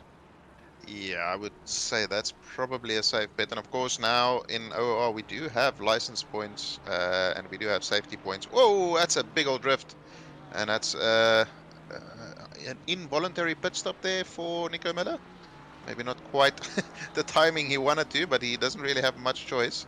I mean, when you're given lemons, make lemonade as well. Fair enough.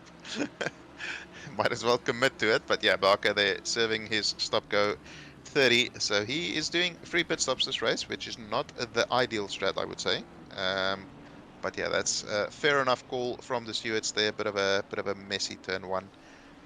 But yeah, as I was saying, we do now have license point and attendance ratings as well, which will obviously track drivers' attendance throughout the season and throughout all of the different races, and their safety rating, which tracks them based on, I'm assuming, incidents, crashes, penalties, all of those type of things. So yeah, quite a lot of exciting developments happening in OOR. Test.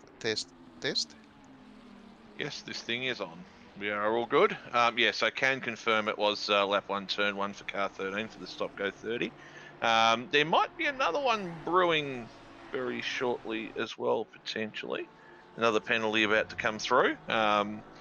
Just using my little little sidestep way of trying to find out, putting my my race director / steward hat on and having a look at what the stewards are looking at the moment. So there it is right now. That's the Barker stop go 30 for the collision on lap 1. And yeah, so we'll stay tuned for anything else that may come through. As we've already seen, Barker has served that penalty, but with lemons, you're going to get your engineers to invent a combustible lemon that burns your house down. Well, that's not very nice. See another penalty there for Andy Baker. 15 seconds for a collision. And Luca Giacomin still putting in some faster laps. Mr. Ferox there going on a bit of a rant. Is he okay? Can somebody check if Mr. Fisselfart's okay there? Or JC saying style points saves you 3 seconds in a pit stop. I mean, it was a pretty impressive entry from Nico Miller there, and he is currently the leading driver that has completed a pit stop. And he was running? He was running in P5, I think, before. And you can see the gap there between Hignett and Burrs to Miller is about 7 seconds, and then an additional 4 seconds. So they're not that far off where the top 5 was, and given the pace that they were showing in qualifying, I think they could potentially still be on for a top 5 finish here. Yeah, it looks that way. It's been a really good effort there to save that much time, I guess, through the pit stops and stay in touch as much as possible. So we're riding along in the police car with Jared Matterford. I still wish he could get some kind of little blue and red lights on top of that. Look absolutely mint, but it's still a brilliant livery anyway. He's hunting down Kidman and trying to hold off. Did you say it was Do or Doe in P7? Do? I mean, D-O. That looks like Do. I'm going to say Do. Let's go with Do. Let's go with Do. Let's go with Do then. Yeah, so that he's got a little bit of track, but he is catching. And it'll be interesting to see when he does get to Kidman, what difference the Aston has to the Ferrari in certain points around this track. The Aston used to be really good around here. I'm not sure if it still is. Yeah, where is Chris Cooley? He'll be able to give us information on Aston Martin. He's very, very positive and has quite a optimistic outlook on the ability of the Aston Martin. But interestingly, at the front there, Maloney was 0.3 behind Christopher Taylor at the previous timing line. It's back up to 0.5 now.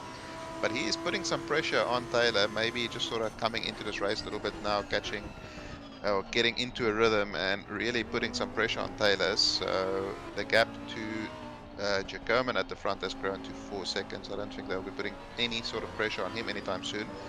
But here is a very nice battle brewing, and these two guys don't want to be fighting too much because they do have Vintner right behind them that'll be looking to take advantage of any sort of incident between these two.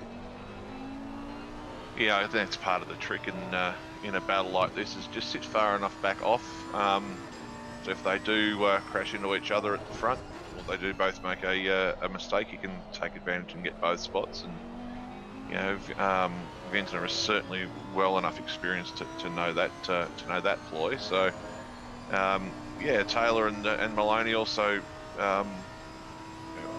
Taylor is doing a fantastic job as leader of Pro-Am, and you know, in P2 in the race as well, he's only doing his attempts to win that class the world of good as well by being way up the pointy end.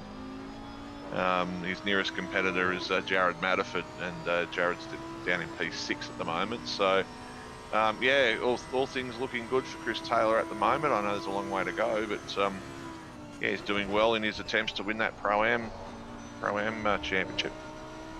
Yeah, absolutely, doing anything or everything that he can. So it's just about what the other drivers are able to do in a class. It's a little bit rowdy out of the final corner there, but it seems as though he got a good enough run. He goes to Spencer very early, making his intentions known. Will he cut back across to the left? Lambo seems to have the legs. Will Maloney make a move around the outside very late on the brakes? Can he keep it there? That is fantastic driving by Maloney. He will now have the inside for turn 2, and that is an incredible overtake by Tom there in the first sector. Will Taylor send it back up the inside? No, Maloney is later and better on the brakes into turn 3 there. Bit of a moment there, but he will still have the inside on the exit of the Mercedes stadium section there, and he gets into P2. Taylor there taking a bit of grass for good luck, I think. I'm not 100% sure. But yeah, great driving by both of them there.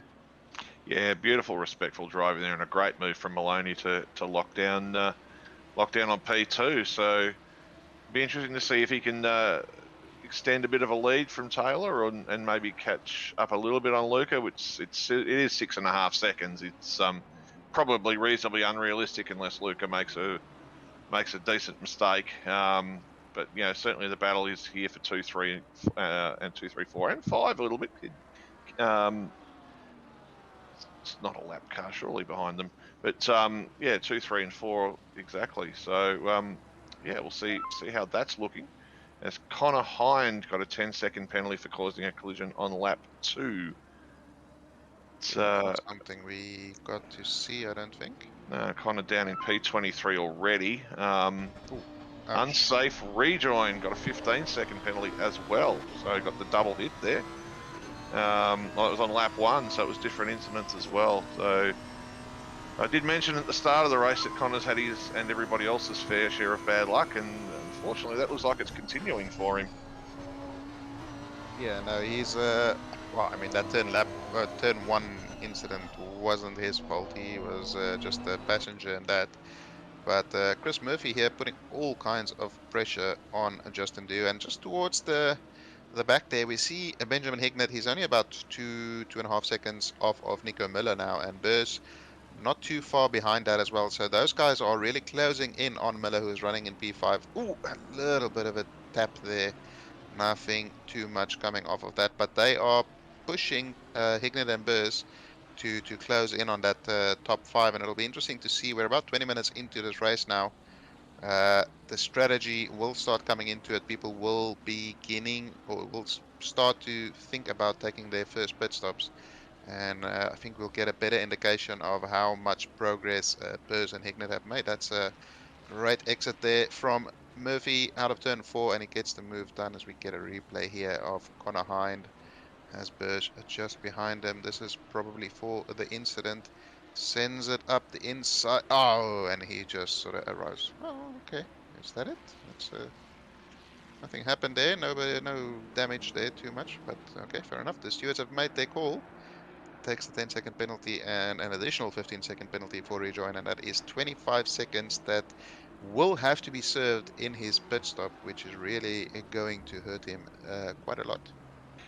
Yeah, look, I think that's probably fair enough as a 10-second penalty. It's a move we're trying to discourage across OOR. So yeah, I think that's probably fair enough. There was no spin, which you know may have escalated it to a 15-second penalty, but yeah, it's I reckon that's probably fair enough.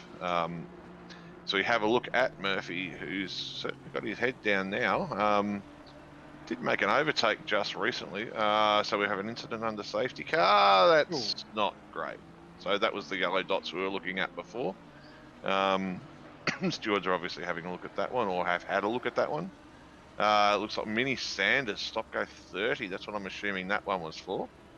Was that a McLaren? Let me just double check. Looked like an Aston Martin. Looked like an orange Aston, yeah. So I'm not quite sure what that was. Unless that would be Baker. Baker, yeah, I would assume so. So Mini Sanders dropped right out to P22 plus a stop go 30. So there's obviously been another incident there. Well, I'm sure the details of that will come through shortly. I'll get on my. Nico Miller has had an incident there, sorry, but he is behind Burrs and Hignett now, which is interesting because Burrs is still 4 seconds behind Hignett, so that means Miller lost about 8 seconds in a lap there, so something might have happened. I can't see anything in the list for Mini Sanders, so I'm wondering if that is a speeding in pit lane stop go 30, because that might follow up with a loss of positions. He's got one pit stop left on his agenda, so yeah, it's been cleared now. So yeah, I'm guessing that's what it was. Stewards are very busy with a lot of stuff, so it can take a little while to. Really? Why? I haven't seen much happening in this race. It can take a little while for us to notice. Yeah, but just if you are driving, you get a speeding in pit lane or something like that, you get a penalty for it. If we haven't cleared it within a lap, just call your number. and just let us know, and we'll get onto it as quickly as we can. But obviously not through race control, through broadcast. I'm sorry, but through through stewards. They will get onto it for you eventually. So Jared Maddoff has still got his sights set on Tom Kidman here. As I say that, he turns in the pits, so well done me again. On a roll tonight with these ones, but here we go. Seemed to be a pretty solid pit entry there. To be fair, at least this one seemed intentional. That's true. It is true. Very close to tagging that little wall there on the end there. And I'm sure it was an optical illusion, but it just seemed a little bit close, but that's fine. Just Aston things, I'm guessing. Yeah, and I mean, as the race has settled down a little bit now, I say settled down, we're still seeing some incidents here and there. And Bishop here diving into the pit lane. What are your thoughts on a Nurburgring? Oh, that's not what you want to do. That is not the line into the pits. Hopefully he'll learn from this for a second pit stop. But yeah, what are your thoughts on a Nurburgring as a track? I quite like Nurburgring, with one kind of notable exception, I suppose. I think the arena section is probably the worst three-corner and most unnecessary three-corner segment in any of any of the game. I know it's what they race the GT3s on it, but it's just ridiculous. They should just take the turn one, then do the quick left like they do for the Nordschleifer, and then go on to that run down to turn 5. I don't think it's necessary. It's not a great part of the track. It's very flat, or off camber. It's a place where you can rack up a lot of track cut warnings on the run into turn outside of turn 2 and heading up to turn 3. So it's not my favourite part. I do like the track apart from that. I really like the track apart from that. It's a good challenge, but yeah, corners 2, 3, and 4 can get in the bin. What about you, Paige? What are your thoughts? Yeah, I mean it's. I mean, I prefer an onion ring over a Nurburgring, but it's not definitely not the worst track in the game. As you said, that little section there is a bit of a stain on an otherwise decent track. It's not great for overtaking, very tricky to overtake. But you have the Schumacher SS, which is a pretty iconic corner, and then that final chicane. It's certainly the better version of the chicane where the F1 guys do the very slow, sort of cumbersome chicane. In my experience so far this week, practicing in a Ferrari, it doesn't like any of those curbs through the final chicane. But yeah, it's a good track. It's nothing special, but it's serviceable, I'd say. Yeah, I'd have to agree with that. Just wondering, sorry to interrupt, but I'm wondering if something happened to Taylor, as he's behind Kidman now, so he's really dropped off. I mean, Kidman was a fair chunk behind that sort of battle pack of Taylor, Vinton, and Maloney, as we see Vinton dive into the pit lane as well.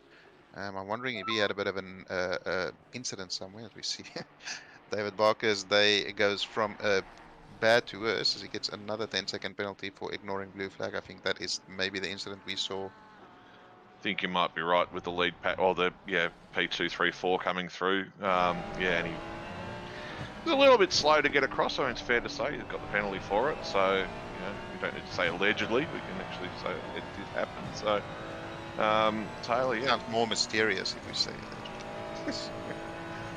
Yes, absolutely. Spooky Looky is saying Nords is the GOAT. Yeah, you're right. It is a GOAT track. It's what it was designed for. This is my opinion on Spa, and my opinion on Nords is probably my most controversial takes when it comes to racing tracks, and I will die on that hill. As we see Christopher Taylor here dives into pit lane. Well, you won't be alone on your hill about Spa. I'll be up there with you. I think Spa is possibly the most overrated track around. But then again, I also really like Kyalami and Silverstone. So JC, it's not Imola or Kyalami, but it's great. Yeah, agreeing with that. Imola's great. Kyalami's amazing. I don't get the hype behind Spa and here to a certain extent, but certainly Spa. I just don't get it. I feel like you're misinterpreting JC's message, because his opinions on Imola and Kyalami are, I think, similar to ours on Spa. So he's not rating Nurburgring very highly. No, I was all across that. I was just trying to make it sound a little bit better. I don't think I know JC's opinion on Imola and Kyalami, and yeah, he's basically saying it's a bottom 3 track. But anyway, there we go. Perfect attendance: Baker, Omar, Vintner, Hignett, Hines, Herculini, Barker, Sanders, and Kranich Part 1. Very nice. Part 1, so we've got more than those 8 or 9 drivers. That's very impressive. Where is Greenwich Part 2? I think he will appear in this one. Perfect attendance. Here we go. Nagel, Hill, Kilby, Richardson, Matterford, Duja, Coman, and Burrs. Part 2. Does that mean there's a Part 3? I'm sure that'll come up soon. Brockhart Free saying, I love Spa on F1, but not on ACC. And we have the safety car, the sequel, and nobody asked for, with Part 3 there. But yeah, I can agree with that. It's, to be fair, it doesn't really make for super exciting racing or anything. But Imola and Kyalami are absolute go-tier tracks, and I will fight JC on that. And Michael Merritt saying up Valencia. I really enjoy Valencia. It's a very technical track. It has awesome flow to it, and of course we do have a 10-hour race there next weekend. So the qualifying is currently underway. If you haven't done your laps yet, as somebody in this commentary box would put their hand up to, you have until tomorrow. I think it is midnight Australia time, if I'm not mistaken. That sounds vaguely familiar. Yeah, or is it Friday? Is it normally Friday? Oh yeah, sorry. Today is Wednesday. Apologies. My apologies. Yeah. So I think it's Friday midnight Australian Eastern Time, roughly. Yeah, so I'm unfortunately not going to be available for this one, so I'm going to miss out. I really like Valencia as well. Liked it in the M2s, liked it in the Ferrari. Yeah, I think it'd be a great 10 hours. We're seeing Luca ducking into the pits here from the lead. I think that was Andy in the Aston. Andy. Is it okay? Yeah. Stand corrected. I just saw an orange flash on the inside there. Fluky saying I don't like Bathurst. That's not quite true. I don't. My opinions on Bathurst have evolved. I don't hate it as much as I used to. I always appreciated the challenge of Bathurst. It's just such a frustrating track to practice on, because you spend more time in the walls than you do anything else. So what you're saying is you've moved from utter disdain to generalized hatred. No, I wouldn't say I hate it. I respect it, but it's yeah. I mean, it's not a proper racetrack as such, but it does have a certain satisfaction when you actually get a lap correctly done, which very, very rarely happens. But yeah, we see Hemi R22 asking there, what are the commentators' favorite track of any? And I'm going to give that to JLS first, so I have time to think. For me, Kyalami, Silverstone, and yeah, I really like Valencia as well. I find that's probably my top 3. Maybe Watkins Glen in 4 as well. So yeah, that's probably my top 4. And there's a bit of a gap beyond that. There's tracks I tolerate, and then there's probably 3 or 4 tracks I really don't like. So, Paige, your list? I mean, if we're talking of any tracks, then I'd have to say Red Bull Ring is probably my favorite track to drive around. But if we're speaking only in ACC, it has to be Kyalami, Imola, and then it's a fight between sort of Valencia and Angara Ring for 3rd position there. I'm not sure. Yeah, Hungaro Ring's a good get. Oh yeah, quite like racing around there. It's insanely difficult to overtake other than turn 1, but apart from that, yeah, it's But yeah, I mean, Silverstone, awesome track. I really enjoy Silverstone. I do love Alden Park, as difficult as it may be, and Watkins is an absolute classic. I still think Kota would be an absolute top 5 if they didn't have that silly track limits, but unfortunately they do, so it's not in the top 5. Yeah, did you notice that there's there's one track in particular, and I wonder if chat can pick up which one it is, that never gets mentioned in the good track or bad track discussion. Just wondering, I'll give chat a minute or so to figure out what it is, but it's amazing it just never comes up on either list. So we'll see how we go. The end of this lap from Murphy, perhaps we'll ask the question. I look forward to hearing the answer because I'm racking my brain and I just can't figure it out. But just looking back at the race for a second, Benjamin Hignett running in P5 at the moment. He is only behind Vinton and Maloney in terms of cars that have performed their pit stops. And he's about 12 seconds behind Vinton there, so he may drop down a couple of other positions once they go through this next round of pit stops. But currently Giacomin is the only driver to have not pitted as Kitman does dive into the pit lane there. Interesting strategy from Giacomin here, running very long in this first stint comparatively.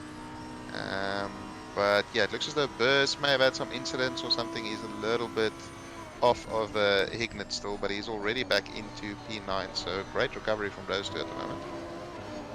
So we can see some answers coming in through chat now. So we've got Snedderton, Zolder, Snedderton, Barcelona. Barcelona is often not liked, as we have an incident with Murphy. Wondering if he's giving us more time to answer in chat. No, the one that I never hear anybody say any good things or any bad things about is Indy. It's just never on anyone's radar. I think maybe because we've never raced it, really. So for people that hate it, I suppose you had to race it, but I never hear anything about Indy.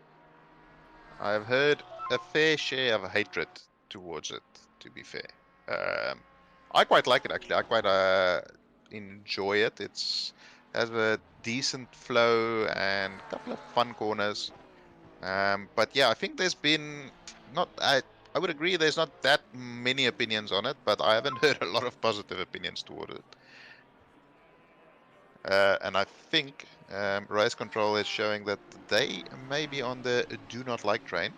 I know that we had some races scheduled. I think it was shortly after the DLC dropped, and there were quite a few people that railed against it then, but maybe what Race Control's referring to. And we've had it dropped from the lineup a couple of times, but yeah, it's probably not the best one they've done. Yeah, that's exactly right, Mel. I decided just to switch off from the discussion, I suppose, but yeah, it's not great, but yeah, it doesn't seem to immediately, though, if you ask questions like that, nobody immediately jumps up and down and says Indy. I think it might have just been a nice, convenient track to complain about at the time. Yeah, I mean, it's out of the American tracks, I would say it's probably the worst of the four. But to be fair, I really enjoy the other three, so that's not really much of an indictment coming from me. But just to get back to the race ever so quickly, Derek Nagel was down in P24 and hadn't completed any of his stops. So I'm not sure if he maybe had some difficulties or a big incident or something, but that is really going to hurt his fight in the championship as well. Yeah, 100% right. Yeah, it's looking at Omar here at the moment, as he's working his way around turn one. With Miller doing his best to catch, Lucas Burst, Murphy and Hill as we skip back down through the field. It's been an interesting evening for Chris Murphy. He's been up and down a little bit, up as high as P2 for quite a while, or at P2 for a little while. But yeah, Taylor's still doing quite well with the chase for Pro-Am. Madiford has got ahead of him, but by nowhere near enough to make any real impact in the standings. They're trying to catch up 65 or 66 points. He's not going to do it in one position. So I think Taylor can see the title right in front of him, and he just has to keep it there for about the next 32 minutes. Yeah, and of course there's another pit stop to be performed as well, so it's a bit of a risk, but he's putting a lot of pressure on Madiford here, trying to get that overtake. I don't think the Ferrari will have the legs on the Aston down the straight. It's not its strongest point, but is very good on the brakes, and he's very close to Matterford there, and manages to make it through there safely. Looks as though Maloney caught up to Giacomo a little bit throughout the pit stops there, and made a bit of a gap to Vintner behind as well. As we get a replay here of turn 1, I saw John asking that there was an incident. There you go. Much sadness coming into turn 1. Just a little bit of a lack of situational awareness. Oh, and I think that is the unsafe rejoin there from Conine, maybe. That's definitely the rejoin from Connor. Yeah, it's fairly conclusive. Yes, that's an oopsie and a half. So we rejoin this battle with Taylor and Matterford, and Burse is bridging the gap very quickly, which is then, of course, going to bring along Kidman and Hill, or at least Kidman. Hill's dropped off a little bit. But, yes, what is the 4th US track? I'm blanking. Coda, Indy, Watkins. Laguna. Yeah, yes, Laguna would be the 4th one there, Steve. It's not often raced on with us for some reason.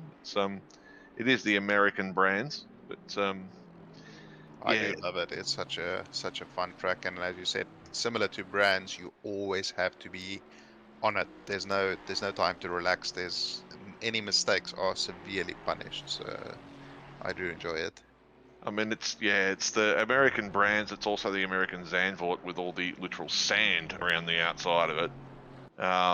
It's very technical, and you have to be within a centimetre or two of the perfect line pretty much every lap, or you're going to get yourself in a lot of trouble. So yeah, super technical, not a long lap time, and very unforgiving.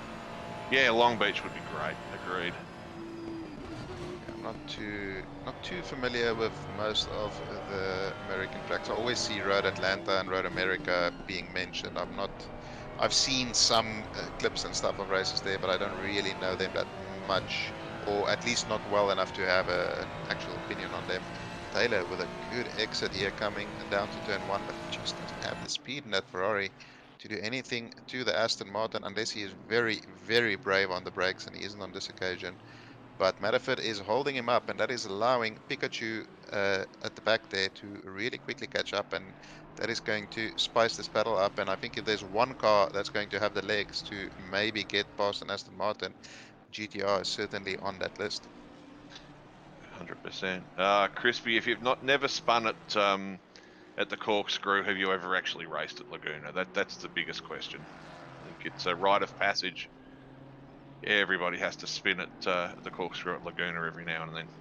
And it also brings up, it's also the one track where you can't race it backwards. But that's a good question in terms of what track would be as good or potentially better if it was raced in reverse. Bathurst. Could you imagine Forest Elbow in reverse? Oh, and then what is turn 2? The kink at what is it, Murray's? Oh, that'd be amazing. Yeah, I'm not 100% sure amazing is the word I would use, but it could be fun. Chris Murphy, are you multitasking, or are you are no longer in the race? So that is not a good sign. Sadness from Chris Murphy, yeah. Suzuka backwards would be interesting. 130R. Would that become 230L? Interesting. Ooh. Well, I mean... Oh, it's for radius, not for... Why would it be out? To the right, to the left, who cares? Chris Murphy with the Alt F4 hotkey. Look how close Taylor is to Matterford. Will he attempt to move? He certainly moves out. Who is braver under the brakes? The Ferrari is very, very good on the brakes. Aston is not exactly renowned for its braking prowess. A little bit of side-by-side contact there. Great awareness there from Matterford to not turn in too much, but there's a little bit of elbows, and all of this is just allowing Lucas Burrs.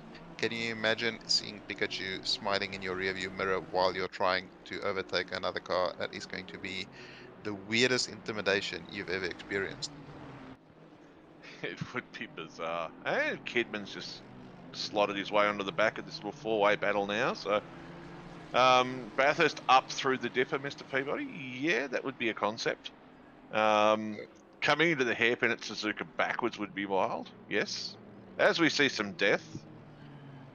Ooh, well avoided. Okay, well, I think I'm not sure what part of Chris's sim gear has gotten the biggest workout this season, but I'm gonna put money on that Alt F4 hotkey because it's been used fairly frequently. But in terms of tracks backwards, I would say the obvious choices would be Misano, because it used to be raced the other way around, and then got turned around for safety reasons. So that would be my call for a best track if it was the other way around. Yeah. Oh, going up the hill at Brands to finish the lap might be interesting. Yeah, that's not going to work. So we have Spa the wrong way around. Start with the chicane. Eau Rouge would be fun. Head downhill at Eau Rouge and Radion. Yeah, that'd be good. Blind entry into Eau Rouge. That'll be amazing from the wrong What way. could possibly go wrong there? But we saw Christopher Taylor there. I think he's had enough of looking at the back of Matterford's Aston Martin. He dives into pit lane and he will be looking to execute an undercut here. Now the interesting question will be, will Matterford answer that with an immediate pit stop, or is he going to stick it out for another couple of laps and stick to whatever strategy he has decided?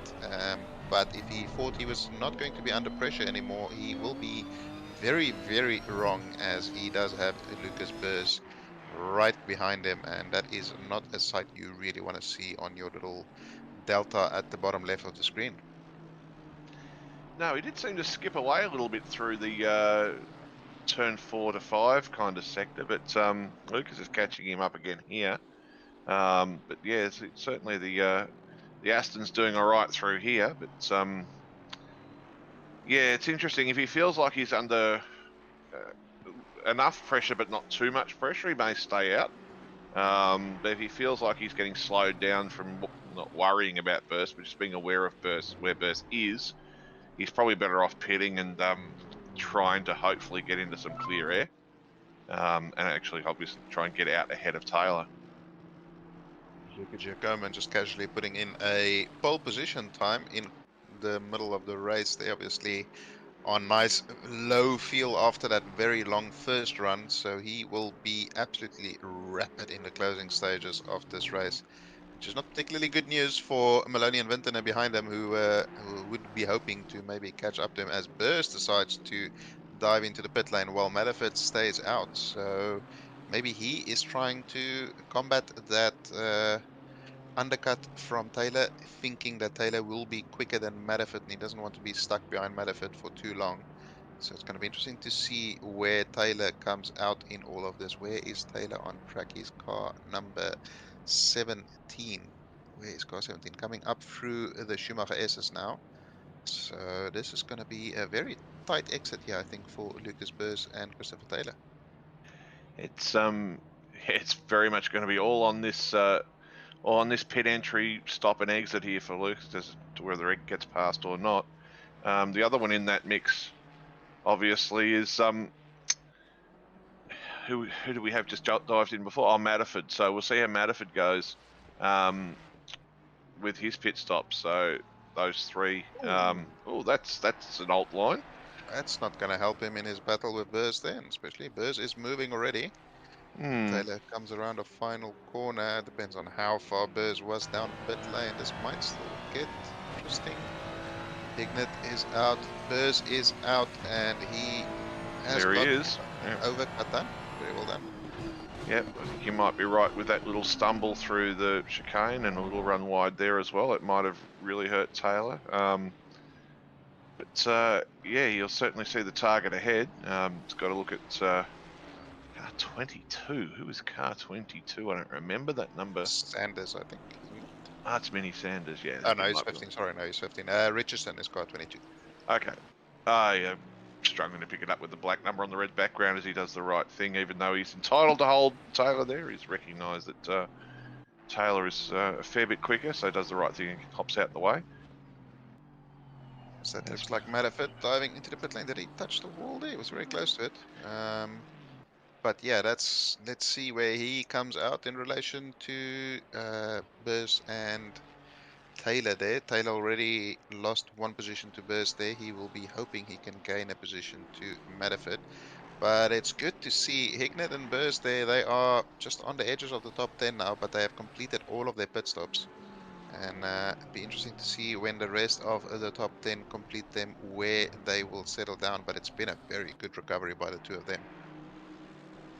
Certainly has. Just look back up towards the top of the field. We've got T Maloney sitting very proud in P2. I think at last look he was about 8 seconds ahead of Vintner, and yep, that's about right, 8.6. So P1, 2, and 3 looks like it could be reasonably locked in, all things going well. But there's certainly battles well back through the field in lots of different positions, and not of least the Matterford Taylor Burst one we were talking about before. It's interesting to see where Matterford is. Matterford's moving. Because He's here out. comes Taylor. Will Burst be ahead of Matterford? Can't see him at the moment. Oh, He there he does. is. Went side by side. He's clear. But unfortunately for Christopher Taylor, he will be spending a bit more time looking at the back of that Aston Martin. Although he does have an orange one in the way at the moment, he does well to move out of the way immediately there. So unfortunately for Taylor, just not good enough on those outlaps. Couple of small mistakes there, and that has allowed Matterford to stay ahead, as we see Thiccolini there with his beautiful livery. It's a Japanese delivery company, if I remember correctly. He told me a story about it a while ago. It's quite a delicate livery with a lot of details there. But yeah, unfortunately for Christopher Taylor, that strategy did not pay off. Oh, unfortunately, yeah. So it will break itself down to a nice little battle for the last 20 minutes of the race. So there will be some action there, and I wouldn't be surprised if there's a couple of positions swapped here and there as well. But we're just looking at Graham Hill, yeah, chasing Damiano. So we're sticking with this battle for a little bit. Graham can make any ground up through Schumacher. Also wondering what happened to Miller throughout the race, as he's dropped down into P3 in the AM class after running so well earlier in the race. Benny Vintner and Tom Kidman there in pit lanes. So now we'll get an indication of how far behind Hignett and Burst will be as they come through the final chicane. It looks as though Vintner is moving already. He is well clear, but Kidman might be the target for Hignett and Burst there. Kidman is still in pits. I think he's moving. It's going to be very tight on exit. Hignett, there he goes. Hignett and Burst will both get Kidman, so they move up into, what would that be, P7, 8, I think. Taylor gets him as well. So that was a big loss there for Kidman. That wasn't great at all. Something must have happened there on that in run. Yep, then just another one to join the battle for P4, 5, 6, and 7. We see Tom Maloney there in P2 dive into the pit lane. Connor Hind and Giacomin are the only other drivers in that sort of lead battle that hasn't pitted, although I'd say Connor Hind part of that battle. He is effectively out of it with that penalty he still has to serve. Just going to drop him down a fair few positions, but yeah, as we see, Taylor with a good run there. Will he be able to get alongside? Not quite, coming down into the hairpin. It's a very deceptive corner. You think you can outbrake people, but it's such a tricky corner as he goes deep there. Oh, a little bit of a touch, manages to save it. Will Matterford retake the position there? I think the stewards may have a slight investigation into that. A little bit of a old torpedo there by Taylor, but he did slow it down by the apex. And he was going a little bit slowly, and obviously Matterford carrying a little bit more speed and making the contact there. But Kidman will be rubbing his hands together as these two guys are tussling it out. He'll be looking to gain any advantage from their fighting. Yeah, agreed. Taylor looked like he had the move done, but just in his attempt to not allow the crossover or the switchback, he just kind of parked it a little bit. So it'll be interesting to see what the stewards come up with on that one. But it's all still ahead of them. It's still a shakedown into about a 3 or 4 or 5 car battle as we get some side by side right in front. We've got a great view from from Tom Kidman's car here at this, as the run down to turn 1 is looking like it could be all bets are off. There's enough room there at the moment, but could definitely see a bit of a ascend here on the inside. No, very respectful from everybody involved. It's very smart defensive driving there by Matterford, just putting a little bit of a squeeze on Taylor, making him hesitant coming into turn 1, and Taylor a little bit careful on the brakes, coming down into the very tricky hairpin there, and Matterford able to stay ahead for the time being, but he is under all sorts of pressure here from Taylor. But so far, Taylor really hasn't had any of the correct tools in his toolkit to get this move done. Yeah, it's a little bit slidey there on the way through turn 5, turn 6. So the run down here to Dunlop is going to be interesting again, but too far back this time. So a little bit of a door open, but slammed shut very quickly. Heading up towards Schumacher. Too many S's involved in this track. Heading up to Schumacher, there's that little bit of green that we need to worry about if it's wet. Hasn't been yet. So Kidman's got a really good run and a really good look here. Taylor just closes the line down a little bit on the run in, but yeah, it'd be interesting to see if Kidman can make a move here on Taylor. He's been sitting and lurking for quite a while. But, yeah, let's see if he can get something done, maybe into turn 1. Yeah, I'm not 100% sure if Kidman really has the pace to get past these guys. And as he takes a lot of curb on the inside there, manages to settle it down. But he does have Barker behind him trying to unlap himself. Hopefully he doesn't get too involved in this battle. I think he's had enough impact on this race today. As we can see there, Hignett and Burrs running in P4 and 5. Only 12 seconds of Vintner there. So it's a bit of a case of what could have been there, as we see him trying to make a move there on Kidman. And it's a bit unfortunate for Kidman. He is trying to have a battle with Matterford and Taylor there. And Barker sticking the nose up there. But yeah, it's a bit of a Hignett and a Burrs with that phenomenal start they had. They were the lead cars coming into turn 1. And you see the pace that they had to sort of catch back up after the initial incidents. So a little bit of a day of what could have been, but still a solid recovery from both of them there, from running down in the 20th position somewhere around there, all the way back up to P4 and 5. Yeah, it might have. You can't really deal in what ifs, but it might have been a very different story if Luca had wound up in P5 or 6 after that turn 1 muck around, rather than the finding his way back to P1 with 4 or 5 cars getting skittled. So if he had have ended up back where he was, back in P5, it might have made it for a slightly different outcome for the race. It may have still ended up the same. Obviously, Luca is significantly quicker than everybody else, but you know, catching people and overtaking them, as we all know, are two very different things. So as we have a look at Dieball's different subject, what tracks do we like to see when rain hit when we're racing? I mean, not Bathurst. Paul Ricard. This certainly makes the turn at the end of the Mistral interesting, and a lake before the second last corner as well, if it rains for long enough. Still have PTSD after that 9 hour there. What do you mean? That what happened? It wasn't. Have you got repressed memories from it? I have no idea what you're talking about. I don't recall exactly what you're talking about, but yeah, Paul Ricard. It's not too bad in the rain. There's a couple of, we saw quite a few big incidents on the straight there with people getting involved in some puddles, which was good fun. But I don't know, I enjoy most of the tracks in the rain, to be honest, apart from, I mean, even Bathurst I actually enjoy it, but it's just so tricky. I would say Spa is probably the one I least look forward to, just with that river after the pit lane there that randomly decides to send you into a wall. Yeah, probably the 2 tracks I've done the most wet weather racing on for whatever reasons have been Hungary, and Hungary's a good track in the wet, and it's a line. What was I going to say? I've forgotten. Can't remember what the second one was, but yeah, they were both good tracks in the wet as well. So Hungary being one. Imola. Seemed to race a lot in Imola at the wet. So, Well, I would say in terms of hours, it's probably Paul Ricard.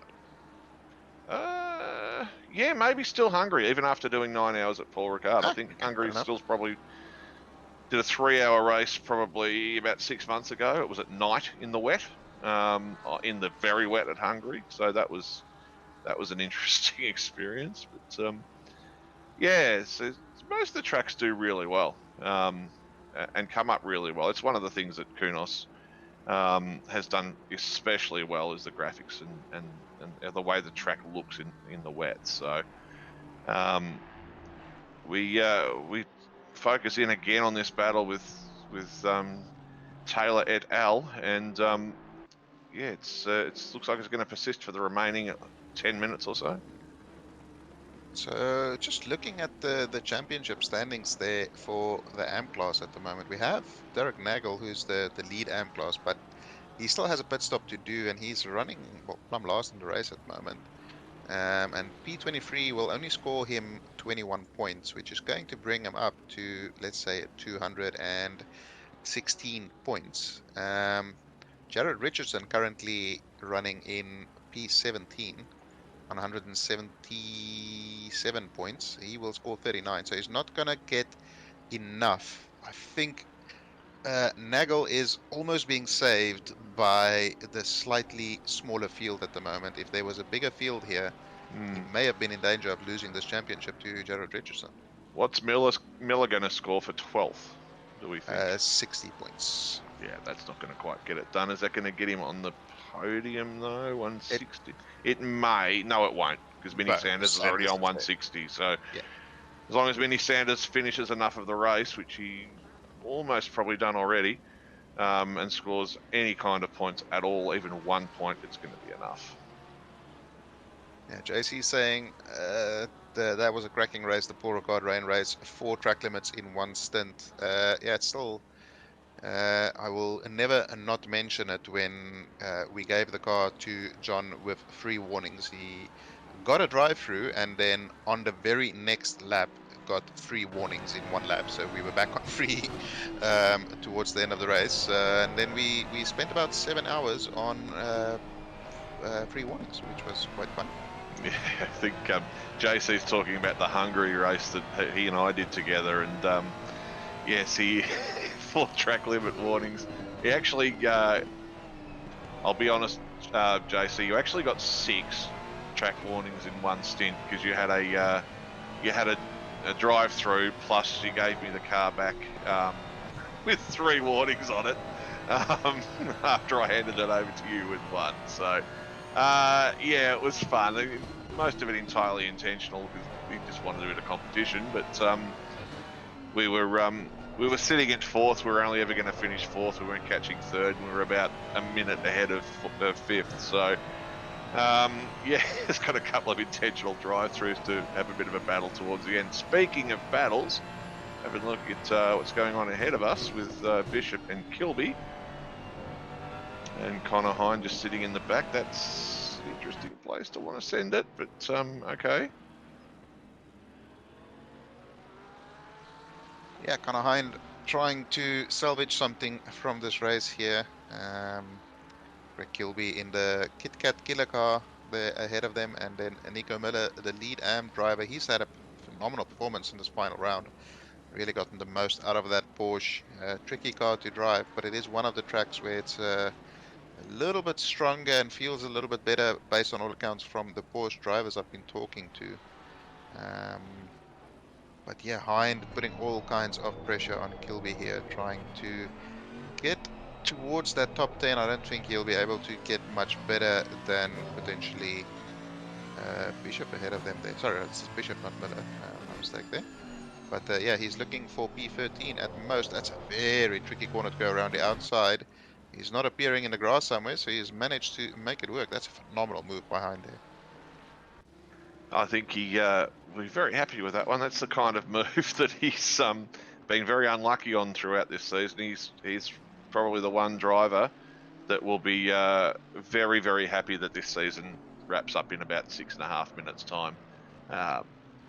It mentioned it a couple of times. It just hasn't been his season. So yeah, hopefully the luck turns for him at Valencia, and then for next season, for season 14. As Lucas is doing the best he can to run down Ben Hignett right here, and Pikachu's trying to do some damage again. Yeah, he's been closing in and then dropping back a little bit as they were cutting through the field. As we see, that's car 29, Nico Miller. We cursed Nico Miller here. He's had a big incident at the chicane there. He's moving again, but he's going slowly through the final corner. That's going to allow that sort of little battle of Bishop, Hind, and Kilby to catch right up to him. Hopefully he doesn't have too much damage, maybe just a little spin there and he can keep going and not lose too many positions.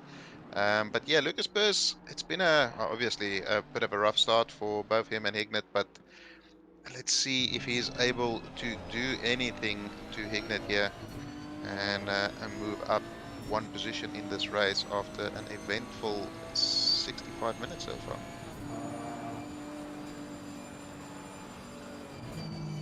Having a look, but the door gets shut very quickly as we get a little sideways. There's virtually compulsory through that chicane. You're going to end up sideways at some stage.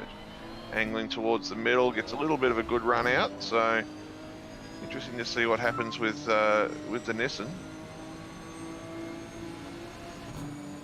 So Looks as though he he's having has a the legs on him. look, it's tight. They're having a little bit of rubbins racing, but all good there, I think, as we did see a penalty come up for Victor Cook for speeding in pit lane on what looked like lap 1. So that's interesting. I'm assuming that was that stop-go 30 that got cleared. Maybe the stewards have just remembered they needed to add it back on. That's easy enough to miss on a very, very, very busy night. Barker ignoring blue flags again on lap 32. It's not been David's proudest moment tonight, I wouldn't have thought. And it's also going to cost him P3 in a championship. I think you might be right. It's going to cost him some points, potentially for next year for license and rating as well. So, actually, sorry to interrupt again, but he might drop down to about P6 at the moment, the way it's standing. So dropping from P3 to P6 in the championship in this final round, that's going to be a bitter pill to swallow for him there. It is. Sadly, in a lot of ways, he's really only got himself to blame after that first that string of incidents heading into lap 1, turn 1. So, you know, he can't be really upset about it with anybody other than himself. So, and he will realise that he'll be the first one to put his hand up and say, "Yeah, stuffed up." But unfortunately for him, that's the result of one incident in one race. It's going to make 3 or 4 positions difference to his overall standings.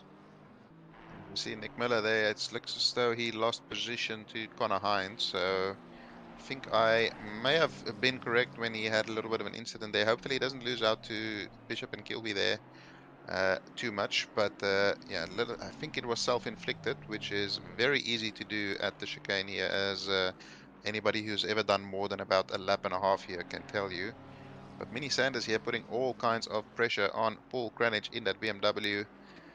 And interesting paint job there from Mini Sanders. It's quite busy, but the McLaren looks absolutely rapid. Will he be brave enough to send it into the chicane? It takes a man with some pretty big kahunas to try and make that happen. But there we see discretion is the better part of valor. Pulls back in behind Cranage and settles down.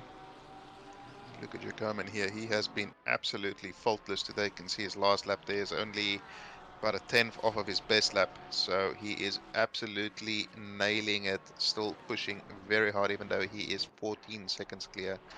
A bit of a shame. I think he would have had a fun race, a good battle with Hignett and Burrs and Hind there.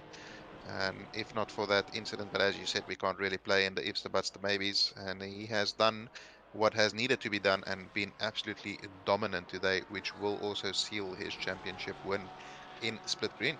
It will indeed, as he's crossed the line with about 2 minutes and 2 seconds to go. So there will be 2 laps remaining in this race. So a couple of little chances for some battles behind to maybe make a pass or two. But Tom Maloney crossing the control line now. So he's about 15, 16 seconds behind Luca. with Ventnor still to cross the line as well. So, as it's been the case, he's almost exactly the same distance behind. So, as it's been the case for a little while in this race, P1, 2, and 3 have been reasonably settled. The battles have been for P4, 5, and now we've got 7 and 8 as well. So, still some good battles on the track, and we saw Sanders and Kranich going at it before a lap or so ago. So, there's still plenty to be getting our attention. Tom Maloney getting a little bit of screen time, Ben Ventnor as well. So yeah, it's been a really good battle through a lot of this race for various positions. Yeah, we've seen lots of drivers who seemed to be comfortable and then had a small incident or something like that, and then all of a sudden got involved in battles. And yeah, a lot of changing of positions. The top sort of three has been pretty set after the race start, and Taylor had his little incident which dropped him out of that battle. But Maloney, Vinton, and Giacomo, their top three, they have been pretty much untouchable by anybody behind. As we said, Hignett and Burs. It looks as though Burs is back behind Hignett again. And, or still behind him at least, not yet able to make a move. And the previous update on the Delta there was 0.004 of a second, so he's certainly piling the pressure on Benjamin there. But Benjamin is a very experienced campaigner, and he's not going to give way that easily. But Jared Matterford there, he's the lead Pro-Am driver just ahead of Christopher Taylor, and that is going to sort of seal P2 for him as we get a replay here of what happened to Purse. Just gets a very poor run through the chicane there. Tries to defend. Is Ignat going to drive around the outside of him? And it's going to be a drag race between Mercedes and a Nissan GTR down to turn 1. Both drivers being very respectful, giving each other space. A little bit of a squeeze there, as you do. And that GTR is just so fast down the straight. And Hignett pulls it around the outside, very similar to Maloney's move a little bit earlier in the race, and he will get the drive into second corner. A little bit of elbows there, nothing much in it. Rubbing is racing, as they say, and he moves it back ahead. But yeah, that was fantastic racing by both of them there. Yep, some great respectful racing there. Things you love to see as Luca's winding his way down from or up through the Schumacher S's for the last half of the last lap of the season for him, heading his way to the top step of the podium for not only this race but for the championship as well. It's been a huge effort from Luca Giacomo in this series. So yeah, he's many wins, and yeah, just managed to be on the right side of a couple of little lucky breaks as well, which everybody needs in their racing. But yeah, certainly taking nothing away from the speed he's shown in this series. He heads up to the chicane for the last time, and yeah, turning through turn 15 at Coca-Cola, heading his way up to win the last race of the season at Nurburgring. Flawless performance from him, and seals it there with the fastest lap. Interestingly enough, he didn't win a race until Bathurst. Apart from that, he finished a couple of races in the sort of top 4, top 3. But he has been flawless since then, taking the win at Bathurst, Zandvoort, and again at Nurburgring. Tom Maloney, fantastic performance from him. Benefited quite a lot from that incident at the start, but he has come good and put in a solid performance there to get P2. Benjamin Vintner here, very solid race from him, not involved in too much dramas. Very rarely saw him on track, which is usually a good sign, and he crosses the line in P3. And Hignett and Burs here, the battle continued throughout this race as they tried to recover, but they will cross the line in P4 and P5, which is a phenomenal recovery from both of them. I'm sure they won't be happy about that lap 1 incident, but they'll certainly be happy with the quality of driving they did to get back to where they finished. Taylor and Kidman, just because they haven't been side by side enough today, continue it all the way to the very line. So great effort from them for P7 and 8. Hill over in 9. Omar a little way back, will be next in 10. Here he comes around the final corner now. We'll have a look at Do behind him, and then Connor Hind may well be the last one on track potentially. Maybe not. We might be finishing up with Kranich, the battle of Kranich and Sanders perhaps at the tail of the field, as Connor Hind is bringing it down the back straight, heading up to the NGK and Coca-Cola for the last time. A very tight battle there with Do. It's an interesting livery on the Do car as well. I'm not sure if that's a design. It's a thing. It's definitely a thing. It's certainly a livery. Of all the things, it's one of them. And there we have the end of the race. So, Green light, go, go. Paige, if you'd like to run through the final placings for us. Sure, no worries. As we see the final results here for Split Green, Luca Giacomin takes the Grand Slam. He had pole position, he got fastest lap, he takes the win. Thomas Maloney and Benjamin Wintoner is your top three. Jared Matterford is the winner in the Pro-Am class, followed closely by Christopher Taylor and Thomas Kidman, or Tom Kidman. And then in the Am class, we have Nick Miller taking the win, Jared Richardson and Luke Marvell taking P3. And in the silver class, we have Bishop with yet another flawless performance, dominating the silver class there. And that has been some fantastic racing, but we are not done. There is still Split Purple to come, where there will be much more epic racing to watch. JLS, it's been an absolute pleasure, my friend. And everybody stay tuned. Yep, likewise, Paige. It's great fun calling with you. And stay tuned, everybody, for Midnight Madness, also known as AP Purple. Catch you next time. Bye-bye.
Pop out chat.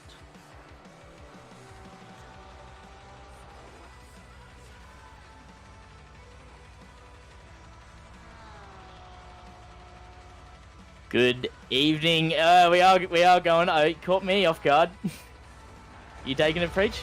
Yes, good evening, everyone. Welcome to Split Purple. It is Midnight Madness here for the Simrigs Sprint Series. It is the final round, coming to you live from the Nurburgring. My name is Thomas Preach Riley. Joining me in the booth tonight is Ryan O'Greeny Green. Greeny, how are you, mate? O'Greeny Green. Don't ever again. That's a terrible start. That is a terrible start. Oh, well, there was good energy. No, I'm loving it. I'm vibing with the energy. The O'Greeny Green. That's just Ryan L. Green. Doesn't roll up. That's even. Mate, we got to pick one or the other. Anyway, Greeny, it's going to be a great night of racing to finish off the season. Some smaller battles going on in the championship, but we're looking like it's almost locked up. Oh, that's a good tip in. Oh, that was impressive.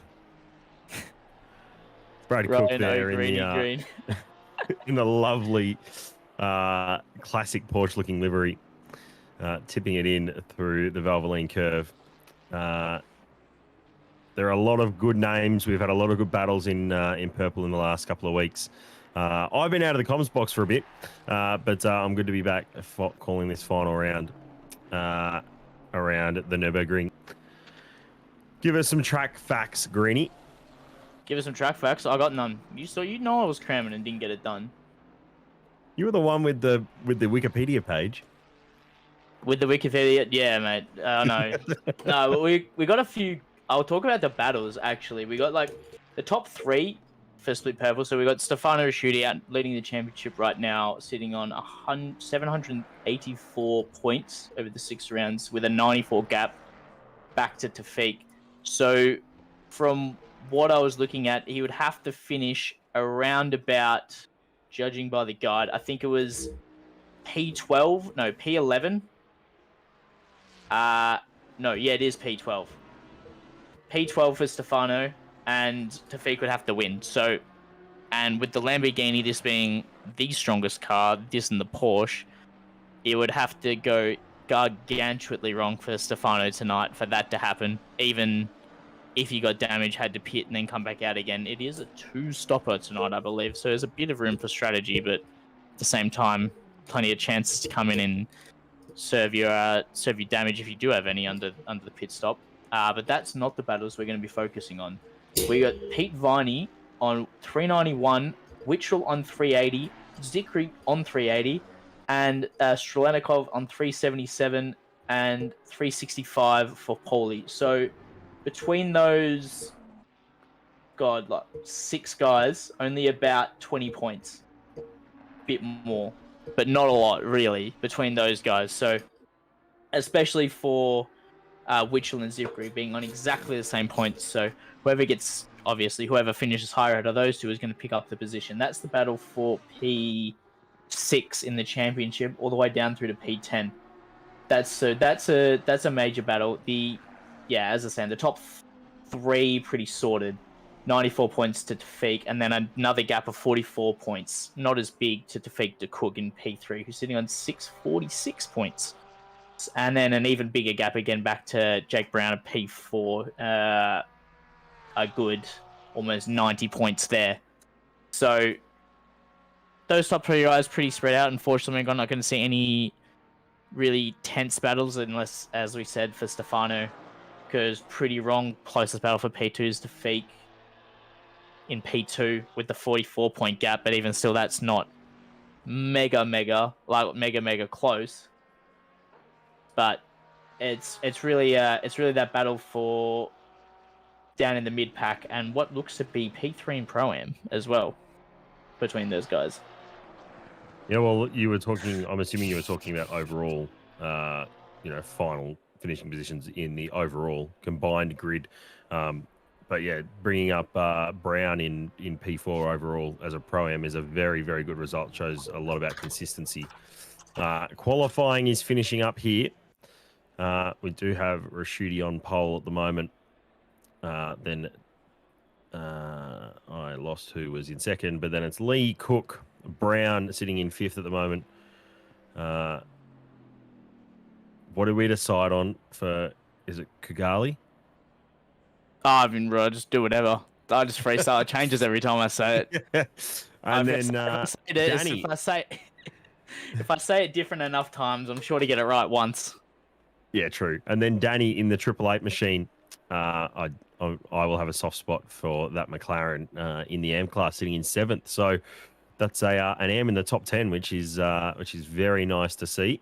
Yeah, that's a massive. He's only raced 3 races this season, sitting all the way down in P24 in the standings. So that's mega for Denny there. Just an absolute mountain between him and the rest of the YAM class. So that's a great position, well inside the top 10 to be starting. Yep, 23 cars will take the grid tonight. Cook's just finishing a lap. He did find 2/10 on his last lap. We saw that come up. He's Ooh, got half a tenth up, lost it out of the chicane. Coming around, watch the inside wall. Don't want to clip that. Gets a good exit, but is barely going to improve. Just a not even. Yeah, just Nope, backs bailed off. out. So no there you go. point. That is the grid. Rashidi will line up on pole. Alongside him is Strenikov in the 777 car. Then it's Lee, Cook, Brown, Kigali, Tafiq, Danny, Warwick, and Tonkin. That's the top 10. Godfrey, Paulie, Viney, Smith, Parkin, Susanto, Marshall, Mo Chazrin, Zikri, and Muhidin. And then off the back of the grid is Scarman, Wirawan, and Semowina.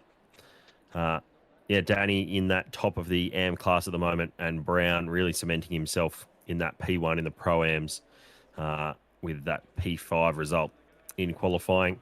It's a two-stop race tonight, 70 minutes. So see the drivers diving in the pits. We probably will expect maybe some even tyre strategy, so probably expect around the 25-minute mark or so for the first round of pit stops. It is a 3.192 mile circuit or a 5.1 kilometre circuit. 15 turns, taking in the iconic Mercedes Arena, which people argue is a bit of a waste of the track. We should just be going straight ahead, like in the Nurburgring 24 NLS layout. And then through famous corners such as the Dunlop Curve, the Schumacher S's, and then the run down the hill up to the final chicane. Watch for a couple of overtakes there after people get a run out of Warsteiner. And then the final corner, of course, is the Coca-Cola Curve. Looking forward to this one, Greenie. There's a lot of close battles, as you pointed out. And we're only a couple of minutes away from getting the drivers off in their formation lap. Yeah, it's, as I was saying earlier, it's with Strelanikov starting all the way up on the front row, so he's sitting in that really close battle in the mid-pack, as we were saying, is pro class, so it's still quite the gap to Sugley ahead in P5. The maths on that one's not going to be easy in my brain, but it's about 450 points. Yeah, no, 40 points. 42 points the gap between those two. So that's the gap between Sugley and Strelenikov. So it's... Where's Sugley? P6. So decent gap, 130 compared to 190. That's not going to get it done. Yes, it will get it done. So that is a 40-point gap at this stage. So that's he's done it just enough. So he's really going to have to go forward, or Sugley's going to have to go backwards to secure that last pro podium. So that's another one to look out for. But yeah, it should be good. I'll try to keep track of it in my head. I really should have had all this written down. But You're doing as best you can. I'm not gonna be angry at you for doing as best you can. I am certainly doing the best that I can. Unfortunately, the lap record not held by the Bentley at this track, like some of the other tracks in real life. The gorgeous Simrigs safety car making the way around. She do be looking bossy and thick. I'm owning it.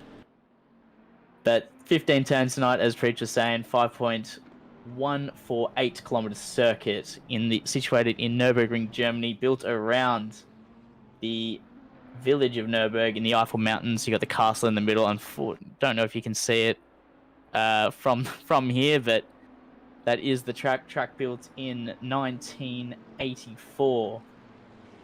Alongside the obviously Grand Nordschleife circuit, FIA Grade 1 this circuit, unlike its bigger brother. So, which somehow does it somehow have a Grade 2 certification? Nah, it's got to be Grade 3. If Mount Panorama is Grade 3, there's no way that the Nürburgring Nordschleife is Grade 2. If Panorama is Grade 3, that can't be Grade 2. That would be criminal. It's got to be wrong. But the lap record is a 1:28.1 held by Max Verstappen in his RB16 in 2020. But The ones we're talking about was held by Marco Bortolini, a 1:55.8 in his Lamborghini Hurricane, the 3 hours of Nurburgring back in 2021. So that's your real life time. Can't quite recall what the pole time was here tonight. Don't remember seeing it. Do you remember what it was? I got nothing. Nothing? I got nothing. We just looked at results. We didn't really look at times because there was That's true. a lot of chat going on about all the gaps, so that when we do get a green flag here, we can get all the information that you need right then and there. It'll be quite a hectic start. Drivers are now pulling up to double file. Got to stay within, 2 car lengths of the car in front. At the start here, the safety car will begin accelerating away from the field when they get through the chicane. Race control will issue that message to the drivers. Good evening to chat as well. If you've got any questions, want to chime in, feel free to do so in the chat. If you haven't hit the subscribe button and liked the video, feel free to do so. Otherwise, Max does not get fed, and boy does he need it. As we come around the final turn, turn 15, Coca-Cola curves, and the run down to the line. Pretty short run for the flag, so we're just going to wait for it. Stefano Risciuti starting on pole position, followed by Strelenikov in P2. For your final round of OR, split purple, Midnight Madness, we are green, and there's a good start from Risciuti out front.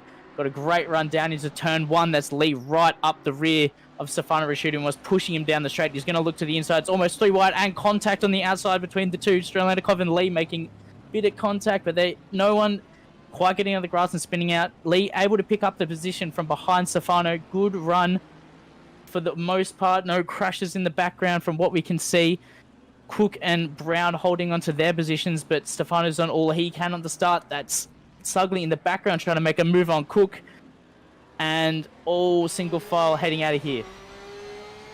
There was a car that was around. I think it was Tafiq who was pushed around in the background, heading through a little shoot down between the two left-handers through the arena section. On board with Jake Brown here as we head down to the Dunlop curve, Dunlop hairpin for the first time. Everyone single file. There's a bit of a gap forming behind Cugley, I think. The timing tower is just readjusting itself. Little 3-car battle going on here. Paulie's right in the middle of that in the Aperture Science Racing entry. This car's file through. Schumacher S for the first time. Watch for cold tyres. Watch for the curbs, everyone. Looks like everyone's through there nice and clean. Don't think there was a whole lot of sadness to start with. Apart from Tafiq, which I think is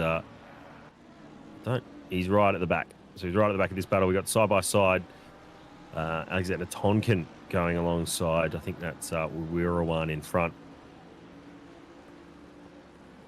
Almost side by side there on the exit. Was a look ahead to Risciuti. Got a good gap out front from Lee.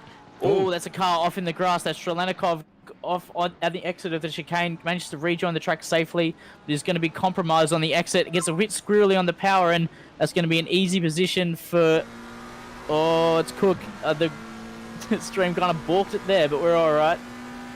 As we look to Danny down, going to go look to the outside of turn 1. It can be a good move. You can make it stick. You're going to get the inside for the long turn 2. Manages to keep the nose in, and we'll have the inside for turn 2.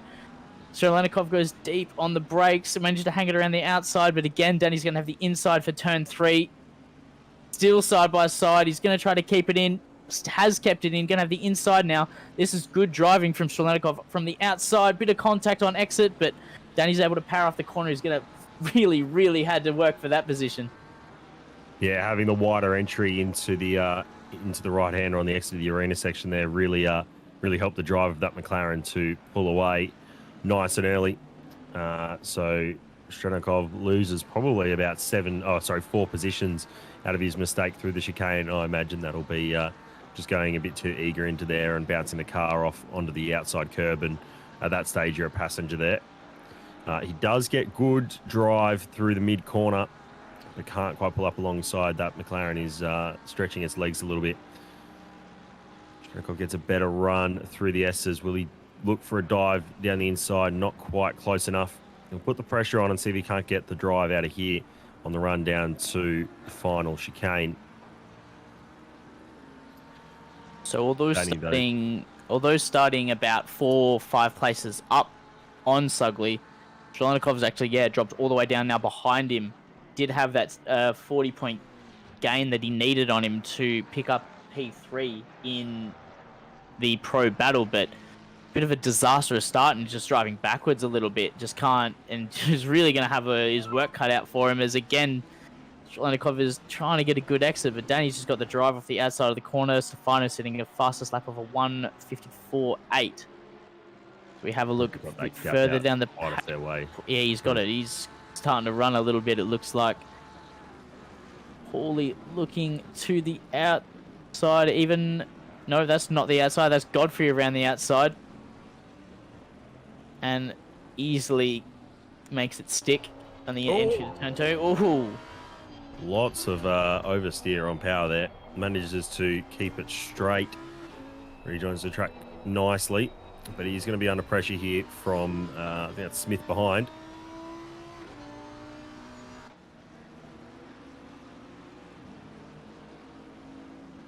So a bit of pushing and shoving in the early stages, but nothing too major by the looks of it. It's one of the good racing tracks when as we've seen, you can really run side by side for quite a decent portion of it. There's a lot of, can get quite a, I wouldn't say easy to make an overtake, because who's that running wide in the front? That looks like Paulie.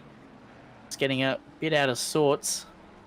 It's taking a bit of a wide line, but kept it on the black stuff, so he's still heading in the right direction.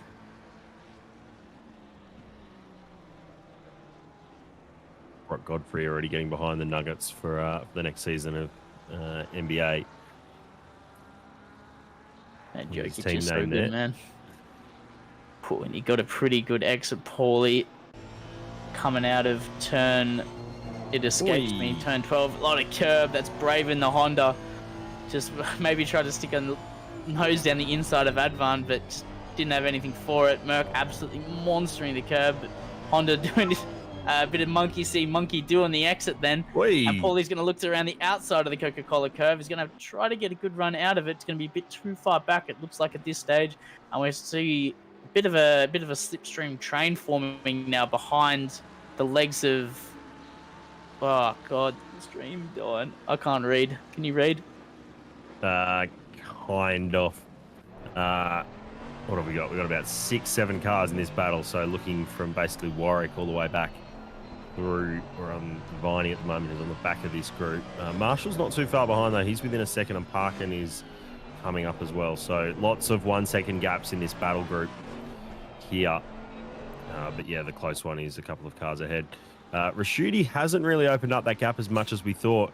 Lee is right on his back now, and Cook has banged in the fastest lap on that last lap. So just watching to see, maybe we'll see where the strengths of that Lamborghini are compared to the McLaren. I know people will say it's basically everywhere, but I think we're looking okay. Rashidi looks like the car has good balance over the curbs. The McLaren can't quite take as much curb, but has the grip through some of the faster sections.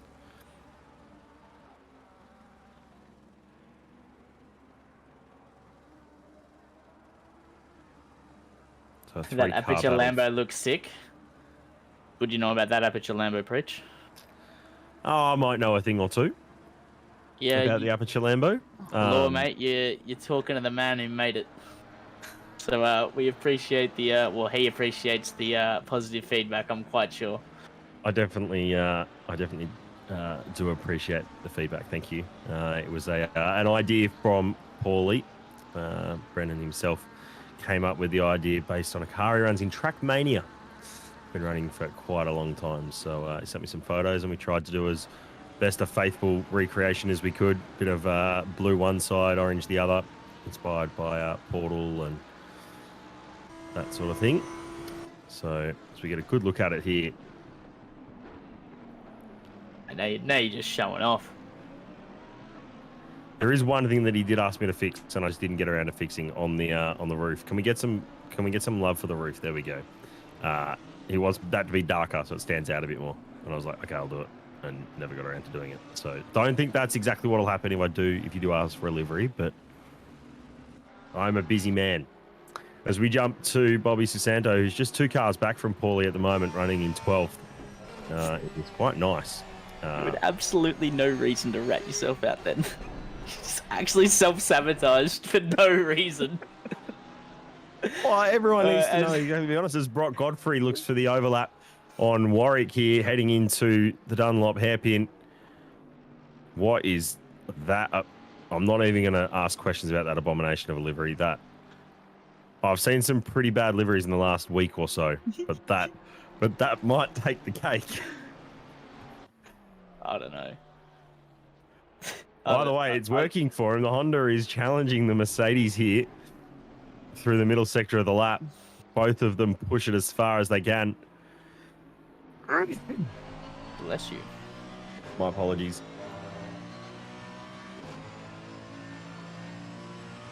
Yeah, and this Mercedes of Warwick, it's got the legs on the straight, and look at the train just starting to really form up behind Warwick. He's looking like a bit of a Alonso in last year's Monaco. Just got the whole gang, just everybody's here to play, and as Godfrey gets really deep on the brakes through Coca-Cola curve, and maybe didn't get the best exit he can, but he's still looking pretty good on the back of Warwick. Paulie behind, yeah, he's really starting to got a bit of legs. He's going to look to the outside, bit of contact. Bit of little contact. tiny bit of racing room given. And look at Paulie. But he's going to come back at him. He's going to stick the nose up there. He's entitled to some space now. If he can stay on the inside and not send it too deep, get the switch back done on him. He sent it too deep. And he's going to have to go again. Yeah, he's going to get a compromised exit now, and now Warwick's going to get a good run down. No, but it's just, yeah, that Honda just got a good drive off the corner, and straight just wasn't long enough. That's the Mercedes in the background down the inside. He's made it work. 5. Goodness me. Got that one pulled up nicely. That was opportunistic, that move there, and almost got right up onto the back of Smith, the 27 Ferrari. So maybe his tyre pressure is coming. Oh, no. Oh. I hope that's not contact.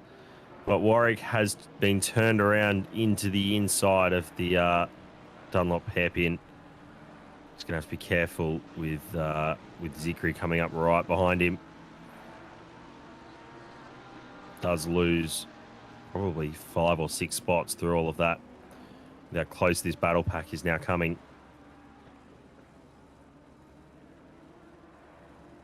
Viney gets a nice run through Warsteiner. Gee, he's got a really great run. Going to look to the outside of Advan. That's going to give him the inside to the chicane. They're going to be really side by side. Gets nice and deep on the brakes and gets it pulled up nicely. The Mercedes is absolutely a monster the curve if it needs to, and there's not really a lot Sasanto could have done from around the outside at that point. It was the other variant of the chicane, the more left-right style, not the fast sweeper one, then could have maybe put up a bit of a fight, but from that position it's more of a concede and we'll have a look at it later type of situation. It's Marshall in the background, just pretty deep. Did I get my cars mixed up? No, that's Smith. It was even alongside Viney. I did get my cars mixed up. Can't read, it seems. Parkin's in on this action. It's the battle for Am. These 3 ahead, so right with each other. These guys will be, I'm sure, looking to race pretty hard. Paulie with a... Paulie get upgraded? Am I tripping out? No, Chris Marshall is leading Am. Is Marshall out there? Now Marshall is in, yeah, the P3 in Am as it stands. Oh, Lee's around. Why is Lee dropping? Oh, Lee's in the pits. He's done his first compulsory stop. Yeah, so same with Zikri as well. So and Zikri's dived in. So it could definitely be the play for some of these guys. These guys, we love a bit of close racing, but it's going to be losing them a bucket load of time with 2 pit stops to make. You definitely shouldn't hesitate in coming in and getting this stop done early if it's going to net you a bit of clean air and you can really start stretching those legs again. That's a big tip in from Warwick. Good save. Keeps it the right way, but it's going to compromise the exit. The fake didn't get a great run out of that corner either. Maybe just a bit of a off-putting watching the Tokyo Drift style through there.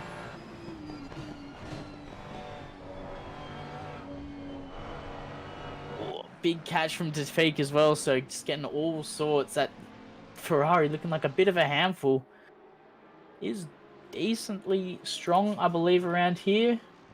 No, it's not. It's one of the everything else cars I've got on the list. Definitely Lambo and Porsche are the strong cars around here, followed by your Merc and McLaren. And everything else, if that information's wrong, then I blame my teammates. Not me. It can never be my fault.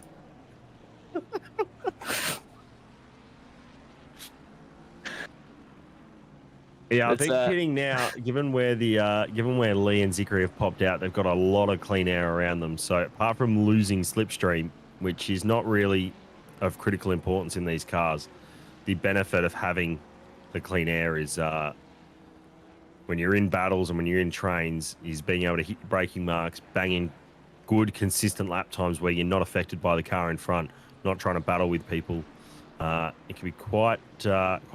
Lee's dove back in. Is this a play? That's a bold play. That is a bold play. It is 7:20 p.m. in Sim, so we're getting.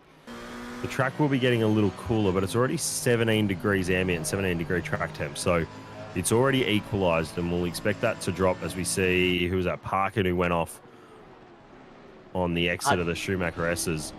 Whoa, again, Warwick just Warwick's getting gone wide as all well. out of sorts with this Mercedes. It's just all over the road. That rear end is just chasing it all over the track. And now So- Tafik has gotten a decent run. Was looking to the inside of Advan. Not going to have it, but probably wise if you can get a good run. No, Warwick's going to defend the inside, and there's not a lot you can do if you can throw it on the brakes. Going to end in an absolute disaster and tears. Oh, Who is that? that was Paul. No, that was Susanto. It's around in the grass. So he's obviously lost the rear on entry through the middle of the chicane. I would See a imagine too replay much here. curb action here. Oh no, Nope. tips it in on the brakes. He's kept it out of the wall, so all good.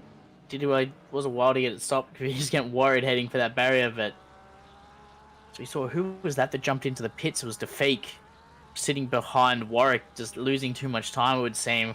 Warwick just getting, as we said, all out of sorts, and Fake's just said, enough of this. I'm jumping in, going for a bit of an undercut. Now this Lee strategy, honestly, I don't see the point. He did come out of the pits with a 38-second gap in front of him. I just don't, unless he was going to get blue flags. Well, he wasn't going to get blue flag for a while, but he is now because he's now at least probably benefit is it is at the back of the train at the moment. He's the second car. You can just see the 288 if you can see it on the screen. He's just the second last car throughout all the cars we've done, sort of the middle of the lap. Got two cars on the main straight at the moment, but he's sitting back there. I think this strategy will be one that we'll have to wait to see play out because I don't see how it can be resolved early. Yeah. The tyres are definitely going to last longer, but with the mandatory 2 stops and, you're going to have to take both stops anyway, just maybe keep the heat in the tyres. I don't know. It's just hard to say. It's just... The other thing to consider is that it's 55 minutes is definitely doable on the tyres, especially in these temps, but with the mandatory... Oh, that's very close and a bit too close. See if he redresses. He looks like he's going to redress the position for Shalenikov. I was going to say very, very deep on the brakes. And it was a little bit too deep, just making a little bit of rear contact. So redress was received. That's some great sportsmanship there from Shalenikov. Deep on the brakes. Yeah, that Mercedes was maybe just going to miss the apex a little bit, just trying to really get it slowed up to make the corner and cause Shalenikov out, it would seem. But good sportsmanship there shown, given the position back. So that's something you'd love to see. Does put Brown right on the back as well. Yeah, it has Danny's really there brought it as well, back into so it. everyone's really close. This will be a 4-car battle for P3 at the moment. Back to this strategy for Lee. The only other thing I can see is that he sort of cut the extra lap that it would take for your tyres to come up to temp before You know, you've only Yeah. done one lap on a set of tyres. Go in and change them again reduces the warm-up time probably by another lap This is relative to what he was having to do. So, but This is tyre life a- at the end is This is a strategy similar to what sometimes we did for the endurance karting race that I do 90 minutes. You've got to make 3 mandatory stops. What we tried out a couple of times was, you know, I'd start the race and we'd come in the first lap, make a stop. And then my teammate would jump in, whether it be Zach or Matt or whoever else. That's all out of sorts from Shalenikov and onto the grass. Keeps it straight, but that's going to cost him 2 positions. Gee, and these... just seems to be everything happening behind these Mercedes tonight. Just he has sends it in, a- tries to turn goes it in hard, earlier, grabs a and that's lot of anti-cut curb there. That big bump just completely unsettled it. Good job to catch it, but yeah, just he cost him a couple of positions. Now he's got a bit more work ahead of him to bring it back up. If I was Strelenikov at this stage, Oh! whoa! That's an almighty snap from Danny. Just exit stage right. Lucky there's plenty of runoff, but gee, that was a very strange moment from Danny. That's not one I've never seen a car do that there. So you're right on board, just goes into the corner he pretty hard, brakes on it. past, yeah. Past, starts- I think a lot of the rear and a lot of the right rear especially then, and just bit back a little bit. yeah. Just Yeah, giving it a Danny's- bit of load and a bit of lock on the way in, and on the AstroTurf as well. Just got it all out of sorts. Jumping back to the only Aston Martin in this split this evening, in the hands of Dion Scarman, D1 Racing. A little bit of understeer, might be pushing a bit hard to try and catch up to Wirawan in front. Strenikov has been handed a 10-second penalty, probably for that contact that we Stiff. saw. That's stiff, especially after the regress, but up to Still, the the stewards. axe being- I ain't no steward.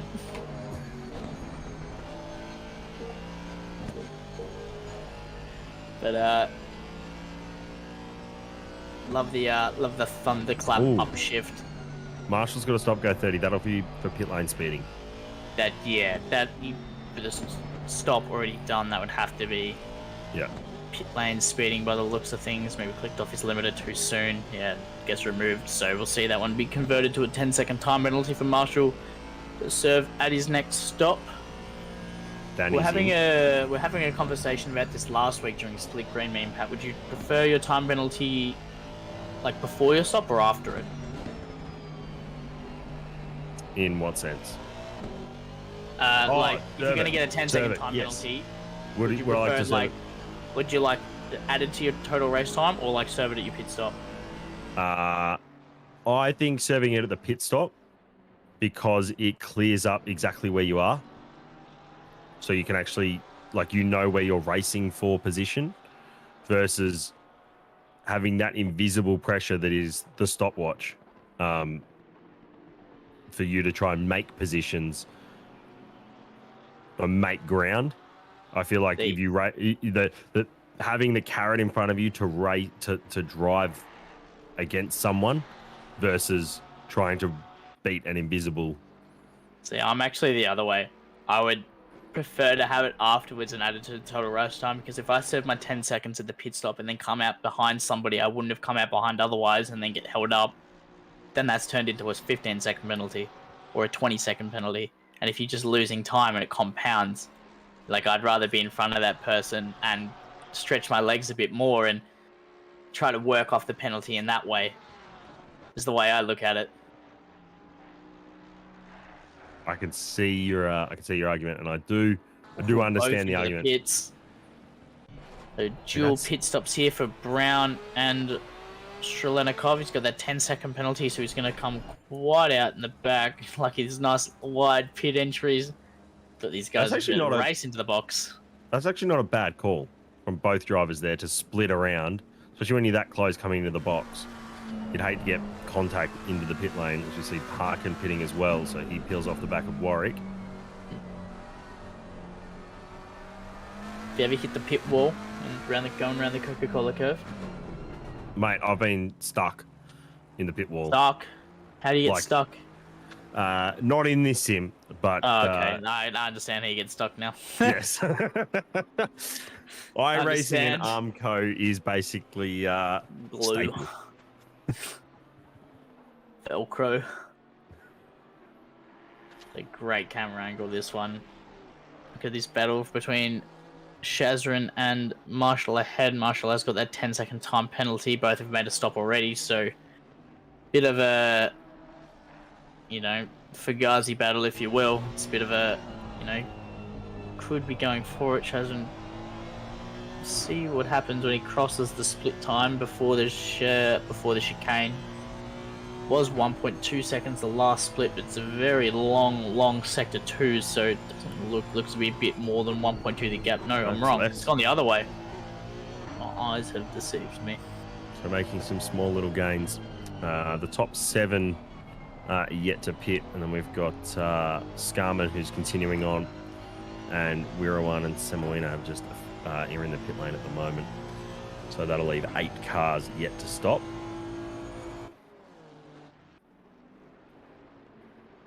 I'm always in the camp of, I'm not going to stop if there's no one in front of me.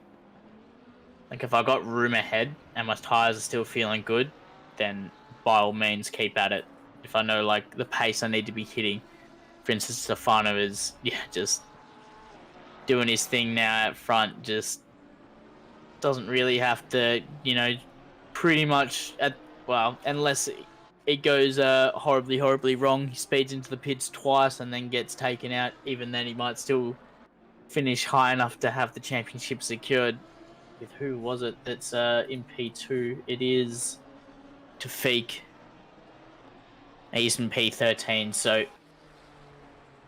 he would have to win this race, and Stefano would have to finish around about 12th or 13th. So, look, at this stage, that's a wrap, pretty much. But, anything can happen. Stefano could have a disconnect, score 0 points. It ain't over till it's over. We've seen weirder things happen in the past. But at this stage, he's done all he can by putting on a pole position, fastest lap, sitting in the box seat, best car at the track. Sitting out in front by almost 3 seconds, and I haven't really seen anything from him at this stage. Just kind of been looking to keep it tidy. He's kept it pretty pretty. That's a tongue twister. He's coming onto the back of a battle between Marshall and Shazrin. So if he doesn't pit this lap, I'd be thinking maybe to pit the next lap, as he does dive into the pits now, just so that you can clear yourself from any lapped cars or anything like that. You don't want to be out too long with your lap cars. Cook does follow him into the pit lane as well. Yeah, these guys must also be running it. It depends how much fuel they take on board. I know I can't speak for you, but I know myself. I always overfueled for these races. Gives you the flexibility if you need to. Not massively overfueled, but enough to give myself a bit of wiggle room. You don't want to be locked into a certain strategy by fuel. Yeah, I'd always work out exactly how much fuel I need, and then I'd set up my strategy so that in the end I would be maybe 5 litres over at the end of the race, just to give myself, that freedom of strategy play. But then I'd also, overfill that first stint so that I had opportunities to either go long or come in earlier and then just adjust my fuel loads after that. Because obviously it doesn't go by how much fuel you want in the tank. It goes by how much fuel to add when you set up your pit stops. So it'll always be whatever you've got plus that. So you can always be sure that you're always going to have at the end of the race close to, or if not, the right amount of fuel, so you're not carrying extra at any stage.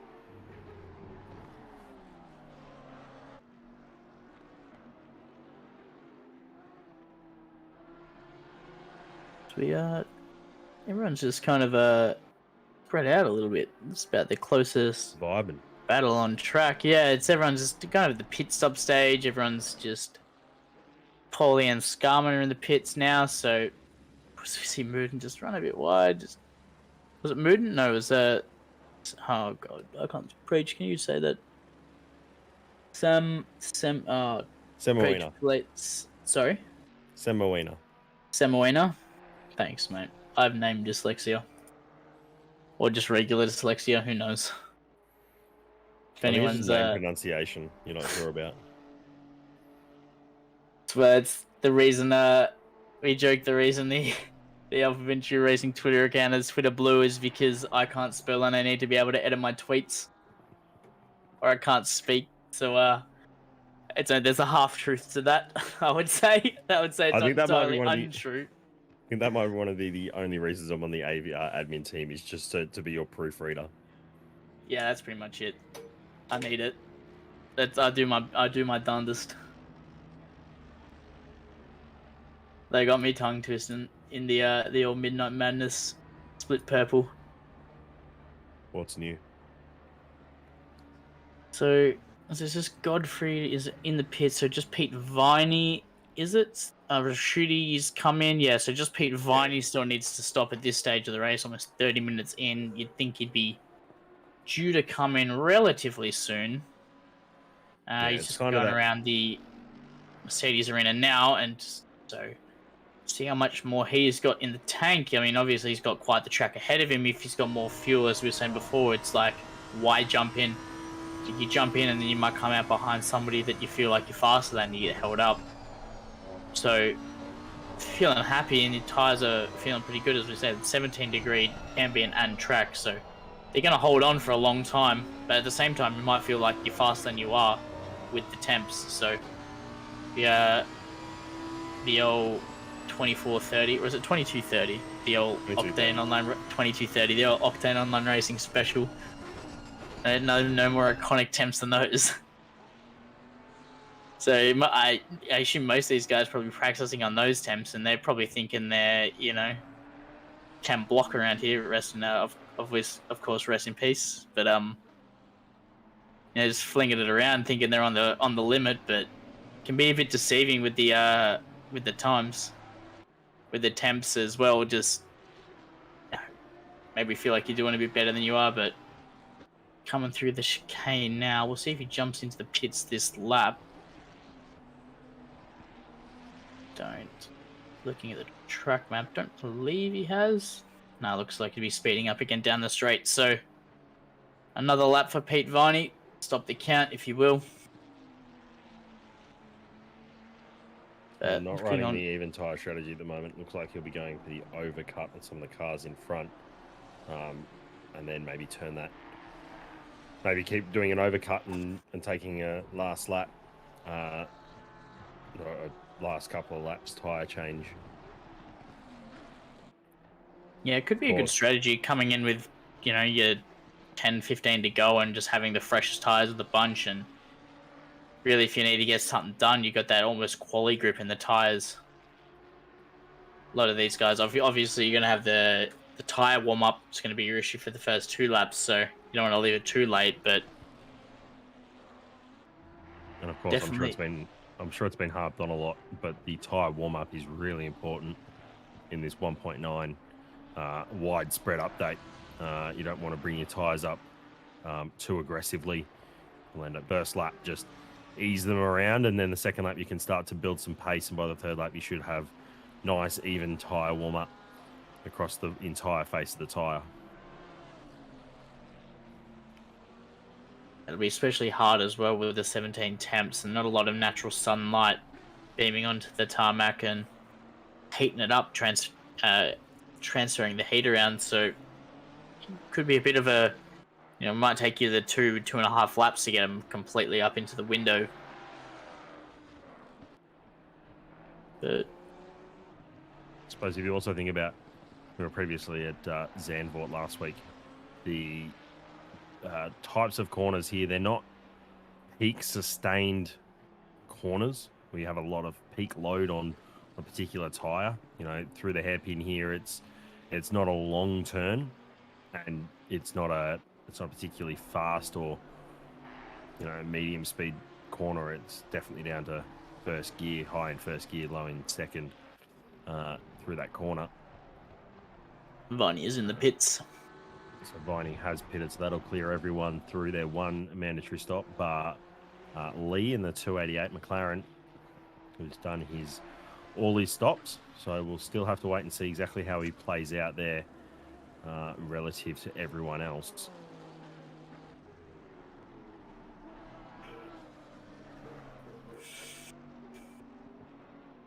If you teleport back to pits, do you reckon that counts as a pit stop if you then take tyres? It does, but it's also tow time. Yeah, I know that, but when the Well, it safety does, car because you change tyres. So, well, when the safety car to clear their pit stops. Come on. Whoa, that's a lot of curb, and in the background, Shazrin as well was double trouble through the chicane. He took to the grass. I saw in the background. Marshall was all out of sorts. Shazrin has, just lost a lot of time through the chicane. I think he just completely missed the braking zone and committed to the grass. The lawnmower line. I did see Marshall having quite a bit of tippage whilst we were on board with him. It did look like the rear of the car was a little bit unstable. Can see a little bit of oversteer there as well, especially on entry. As you were saying, right on cue, you can see just the rear of that car just really dancing around a little bit. Looks like he's playing with has to play with the steering wheel. Being right on board with Tafiq, sitting on the back of Godfrey, 6/10 the gap at the last interval, almost 7/10 even. We'll round it up. Don't know what, maybe round that down, but guess that's the racer in me. Viney has lost. Correct me if I'm wrong, but Viney has lost quite a couple of spots through that pit stop sequence, no? Down in 11. Oh, I was not paying that much attention. I can't remember if he was with Godfrey or not. There we are. Chat reminder. Was that It's the 11:30 at night. We're always going to struggle. Was that the other Mercedes of he may have disconnected. We are missing 2 cars from when we started. Yeah, We started was with it 23, so no, that Mercedes? Where is it? I'm trying to look at the old score table. Warwick. Yeah, Warwick. We're missing Warwick. Side by side contact coming through turn 2. Does force Godfrey wide. As we see a replay here, Godfrey did get back around the outside. Did leave racing room, and Tafiq has just pushed a little bit off the apex and escorted Godfrey wide.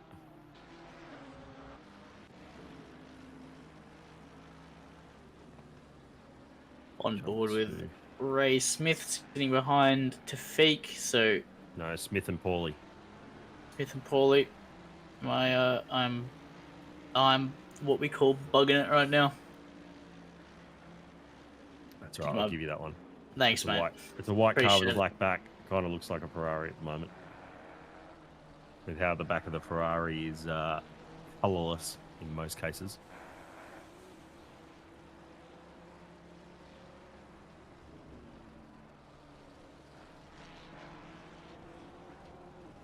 Oh, I just ate that yawn. God damn.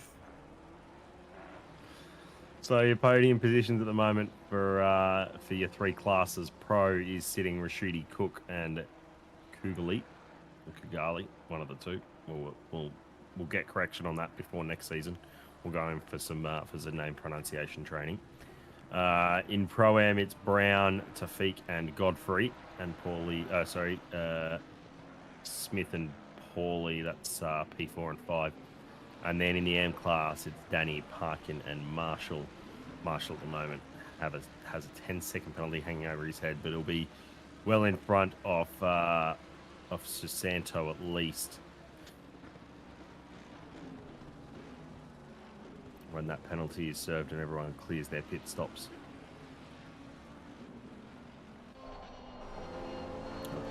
Paulie here as he runs down through the arena section, chasing down Ray Smith.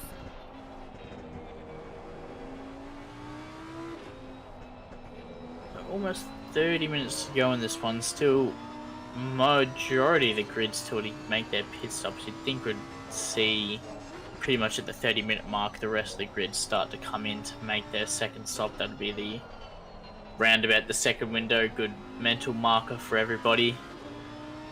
Rashudi's still out in front, looking absolutely in the box seat.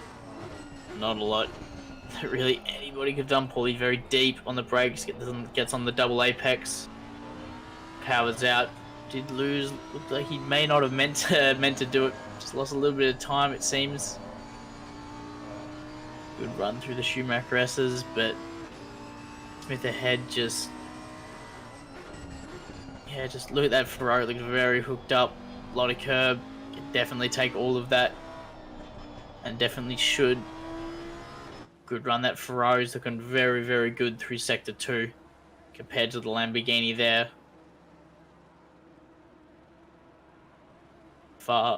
Too far back to make any sort of move. Looks decent run through the chicane, but not going to be any sort of close enough to get a good run down out of the Coca-Cola curve down into turn 1. Looks up nicely all over the exit curb. No, but just the Ferrari in front of Smith just looks so planted from all the way through sector 2 down bottom hairpin all the way up through to the Coca-Cola curve. That whole second half of the lap just looked absolutely locked in.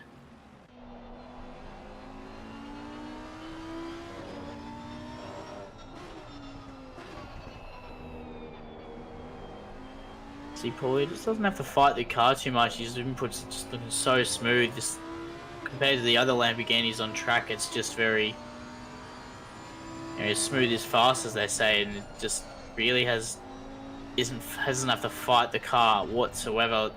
There was no counter steer in him whatsoever in any of these corners. It looked like he's, driving the roof off the thing. Doesn't need to. No real risk need to be taken with this much time. Still keeping pace with Smith aheads. This is where last lap we saw the Ferrari really get locked in through the Schumacher S's. We'll see all over the curb in front on the entry. That's a lot of curb mid corner for Paulie, but it's all fine for both cars. A lot more of the entry exit roads. Misses the apex a bit there, Smith, so Paulie's gained quite a lot of time through there. Both get hooked up quite nicely. He's going to get a bit of a tow down through Advan and down into the chicane, but too far back. But definitely gained back a bit of time this lap. Well, 7/10 the gap at the last sector coming across. That's pixel time. I think that's 3/10. So a lot closer, very deep on the brakes. Going to try to hook it in late and get a good run. Looks like he's going to get a pretty good run out of the Coca-Cola curve. Don't know if he's going to be close enough by the time he had to get to turn 1 for a move. See just the acceleration of the toe. He really starting to gain. He's going to have a look to the inside, pulls his nose out, gets deep on the brakes. Smith covers it off, but Paulie hits the apex. Smith runs a bit wide. He's going to gets it back over to the right for a good run around turn 2. Paulie behind. Nice and close, deep on the brakes through turn 3. Gets it still hooked up nicely, still single file through turn 4. It's getting really nice and close now. A lot closer than he's been over the last 2 laps. Down now through turn 5, both hooked up nicely. You see Paulie just looks so smooth with that Lamborghini ahead, behind even, just doesn't really have to fight it. When we're riding on board, we aren't seeing any sort of oversteer or any sort of corrections at all. It looks so planted, and his driving style so smooth. Gets all over the curb again, looking very good through there.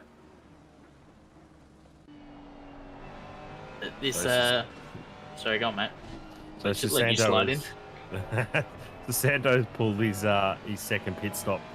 So our second driver who has cleared their mandatory pit stop, pitting down there in last of the runners at the moment. I'm just trying to work out exactly what the gap is, but I think it's not much between Rashidi and Cook. It's still about 2.7 seconds. So Yeah, 2.65 it says. yeah, a solid gap between Cook and Kigali though, 14 seconds. So big gaps. Stranikov is in. He'll clear his second mandatory pit stop. I'm not sure where he will pop out.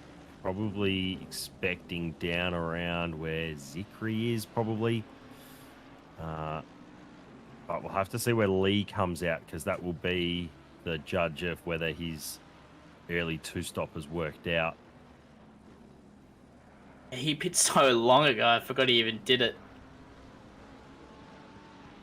I wonder if he had if he had a little bit of damage. I'm trying to understand the theory behind the back-to-back stop. Don't understand. It's wigging me out. Got Shazrin and Muhidin in as well. And Semawina as well. So they've all come into the pits.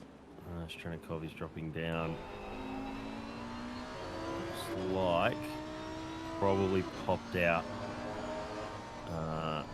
He's in behind the Pixels, hello. Back on board with Paulie again. Very deep on the brakes this time. Lost a lot of time through turn, pardon me, throat's dying, turn 10 and then through turn 11. So it's really dropped off the back. It was 4/10 of gap. Start of sector 2. Yeah, that looks like it might be up to 1.4. Or just about, maybe about a second the gap.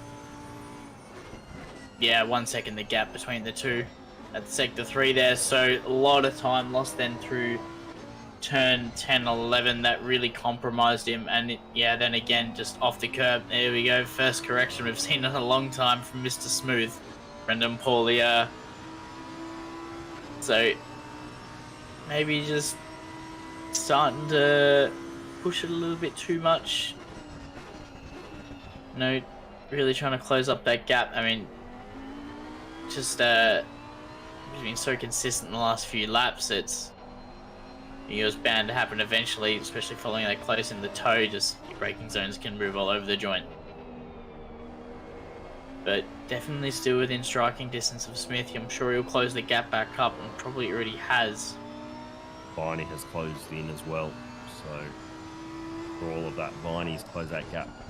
So we've got a bit of a three-car battle forming here. Stefano Rashidi, though, he's just sitting pretty out in front. There's not a whole lot of threat behind. Will he box this lap? No, he stays out for another one. Strenikov, by the way, has popped out behind Wirawan. And gap is closing. Marshall is coming to the pits now. He's clearing that 10-second penalty. He's out there hot lapping right now. Probably got the 54.6 last lap. Probably got the Joe Rogan podcast on in the background. He's learning. You know, how-to guide. Does the Lamborghini have a screen? I think it does.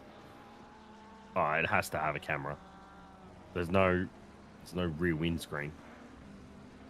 That's true. I didn't consider that. Yeah, it would have to have a camera. You're right. Is it in the same spot as it in iRacing? Is in place of the rear view mirror, just that massive box right next to your head? I don't think it is. No, I think it's on the dash in this one. It's in the dash in this one. It better not be. It was the worst spot for a camera. What, in the dash? Nah, it's not. No, oh, it is. Oh, it no, is it the is up box there. there. It is the box there. Like, that box in VR is so big. I tell ya, it's so big. It's got to be small. I think it's smaller in this sim. As we get the, this is great.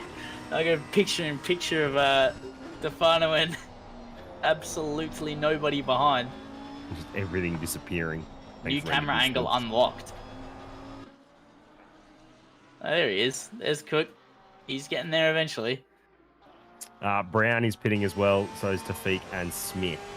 So we are getting to the bulk of the field stopping for the second time now. We see Stefano dive in. Yes, we do. Cook has reacted to Stefano, so both of Absolutely. these drivers are in now. Oh no, Stefano's gone around again, so Cook's going to try and get a little bit of an undercut benefit here. If he can.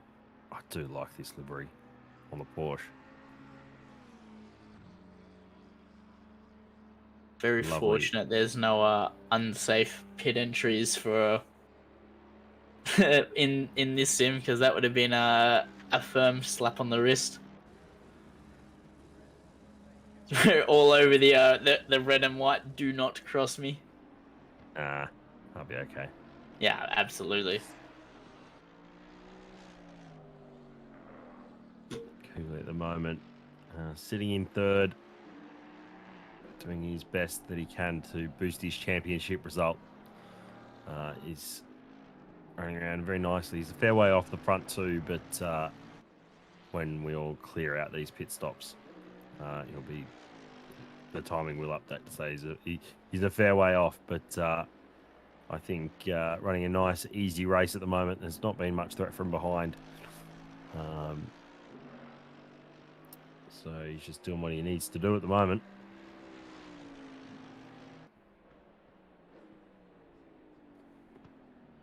I was going to say, I reckon Rashuti could not pit and still maybe win, but the penalty's probably too severe. What is the penalty for not pitting, do we think? Is it a stop go? I don't know. Because if you think about it, right, it's a Mandatory 30-second plus the transit time, so you're looking at like at least 50 seconds. That would be a stop go 30. A pit stop is the same as a stop go 30, just it's written in the rules that you have to do it. Yeah, but it gets the sim adds it to the end of your total time at the end, like a second of penalty. It adds the equivalent of a stop go 30. Which I don't know what it is around here. But what I'm saying is that a pit stop is 30 seconds. Anyway, you can just not pit then. Don't, but you could. Don't break the rules, but in theory. It's got to be more severe. It does. It has to be like a stop go 45, like the equivalent of that. Stefano, don't try it out if you're listening. I doubt he is. I doubt he is. I mean, he's just sitting up the front. It's a DQ. It's a DQ, right. Well, please, definitely don't. There you go. That is a firm slap on the wrist. Maybe a broken one. That might be a broken wrist. Green. It's a bold strategy. You could make it pay off. He's done the unthinkable. What are your thoughts on Stefano's two tones? Two tones? What are the two tones? Ooh. Well, I hope that reaction says it all. I think that reaction said more than 1,000 words. The color doesn't really match. Like it looks. I think it's going kind for of the like same a as hybrid green and orange. But I used to be a fan of the two tones, and then like, I think Daniel told me to grow up. He's told me that many times. Stefano jumped into the pits. I think Daniel said, "Just grow up," and I was like, "Real." And then I just didn't like two-tone wheels anymore. Give us gold spinners any day of the week. Oh, I remember mate, the infamous Laguna Seca race. Oh, the gold spinners on that thing. Please don't. Infamous. What a time. What a time to be alive. So, on a pit stop for Rashuti. So, Cook's made his stop. We'll see if he's made any headway on the undercut. It was about 3 seconds of gap when he jumped into the pit. So, Siri is now coming out of turn 11. It's a long way back. Depends how far down the pit lane Stefano is. Does have a bit of pressure behind from Sugly, but not close enough to really impede any time.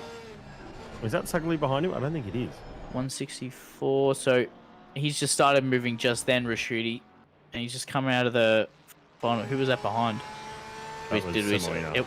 Oh, okay, right. Yeah, so no threat from behind, but I wonder if he's been held up at all. And So there you there's go. Rashidi's Stefano. coming out of the pits. Bit of traffic on exit, but nothing too strenuous. Cook's coming around. So round about the same gap. Maybe he gained a little bit of time through the pit stop, but I'll have to wait not until the too tyre much. warm up. His tires are most certainly in the pressure window now, Cook. So this is really a spot where it's going to make it the majority of the time, where Rashidi's driving around on cold stones until they get a bit of heat into them. But with the gap, I would say it'd be a tall ask unless he gets held up in the next few laps for Cook to really get on the back of him. Stefano's just been so consistent over this race, and it's hard to see him really making any sort of mistake. These next 2 laps, the critical ones for Cook and Stefano here, to go to nail him, or for both of them really. But that gap looks like it's coming down a little bit, but not enough. He still has to have a little bit of traffic in the way.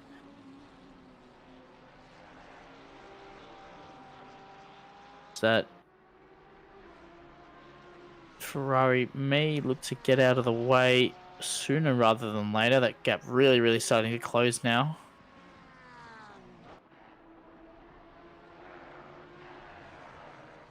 This is effectively the battle for the lead, as it just gets out of the way through the exit of the Coca-Cola curve, or entry even.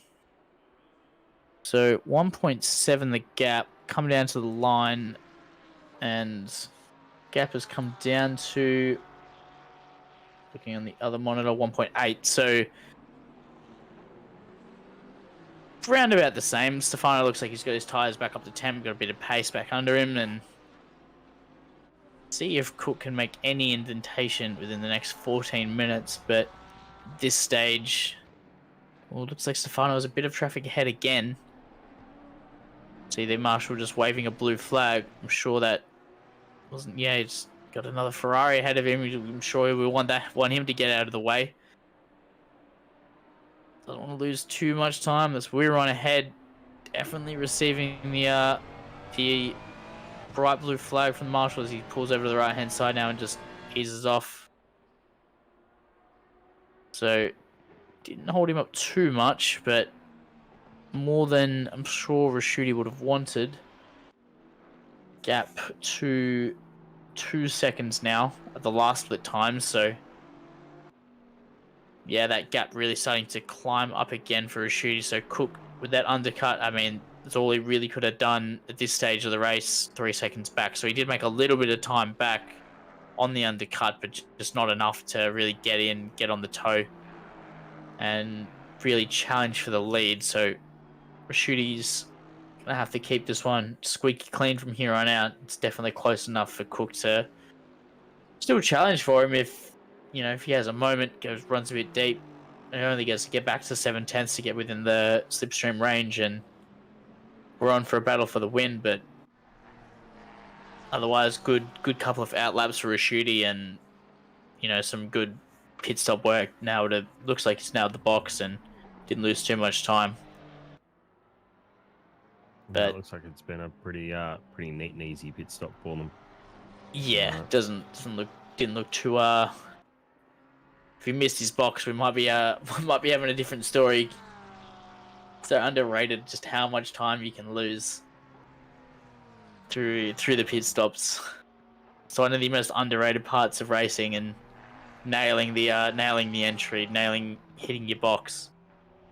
I just believe for ACC it's spotter only for crew chief, but I know in iRacing the spotter counts you down into your box. He goes 5, 4, 3, 2, 1 box now, and when he says box now, if you just smash the brakes, you'll hit the box perfectly every time. It's a just satisfying feeling. So I believe it's. Can you run crew chief for ACC? Yes, you can. Just spotter or the whole crew chief? I don't know if it does your pit lane stuff, but it'll do like lap time for cars. No, you can do around the you. whole thing. What a time. You can do the Okay. whole thing. I just opened it. That's a late. Well, if you guys want a bit more depth to your spotter, I highly recommend downloading Crew Chief. You can just download it. Is it its own website, or do you have to download it off something? It's in its own website. Crew Chief. Crewchief.org. Thecrewchief.org. It's a highly recommend. I don't know. We'll give you all stuff like, it's just a better spotter than what you have in ACC. Obviously, you have the radar, which is vastly helpful in for racing, but much more prompt and snappy spotting. Give you more information about the cars and lap times and people ahead, people positions. It'll swear at you if you're doing bad, which is quite funny. It'll call other drivers' names, which is quite funny. I remember the first time Crew Chief swore at me, and it was in a rookies race, and Brutal. That's brutal. I could not. The funny thing was, I was sitting like P4, and it swore at me. I'm like, what do you mean, bruh? That's I love it for the auto fuel strategy stuff. I don't know if it works with ACC. I don't know if I can speak to that. I'm not sure. Yeah, it probably doesn't, but that's okay. It's decently easy to do on the fly. But the ability to tell you sector times if you wanted to, and tell your lap times ahead, cut distance behind, distance in front, and just actually have such a more in-depth crew chief experience. Definitely recommend adding that program. The in-game spot is pretty decent in ACC. A bit out of sorts for Jake Brown there. Just had to get off the throttle, and Danny's looking to run away. Danny up to P5 though for the AM class. Not so amateur, I would say, for young Danny ahead. Shalanikov did pick up fastest lap after the stop, so didn't see that one popped up. They've been asleep for that one.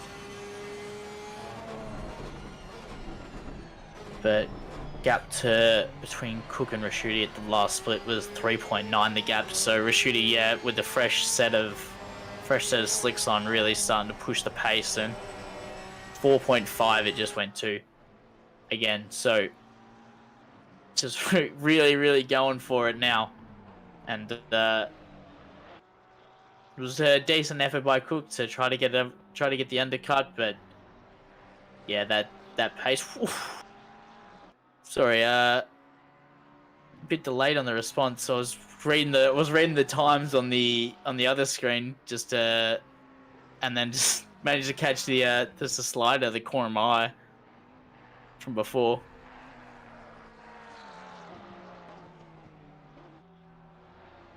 But that Porsche is looking a bit funny to drive right now. Twice this lap we saw Brown get out of sorts. Once through the exit of the arena, and then through the chicane as well. So, goodness.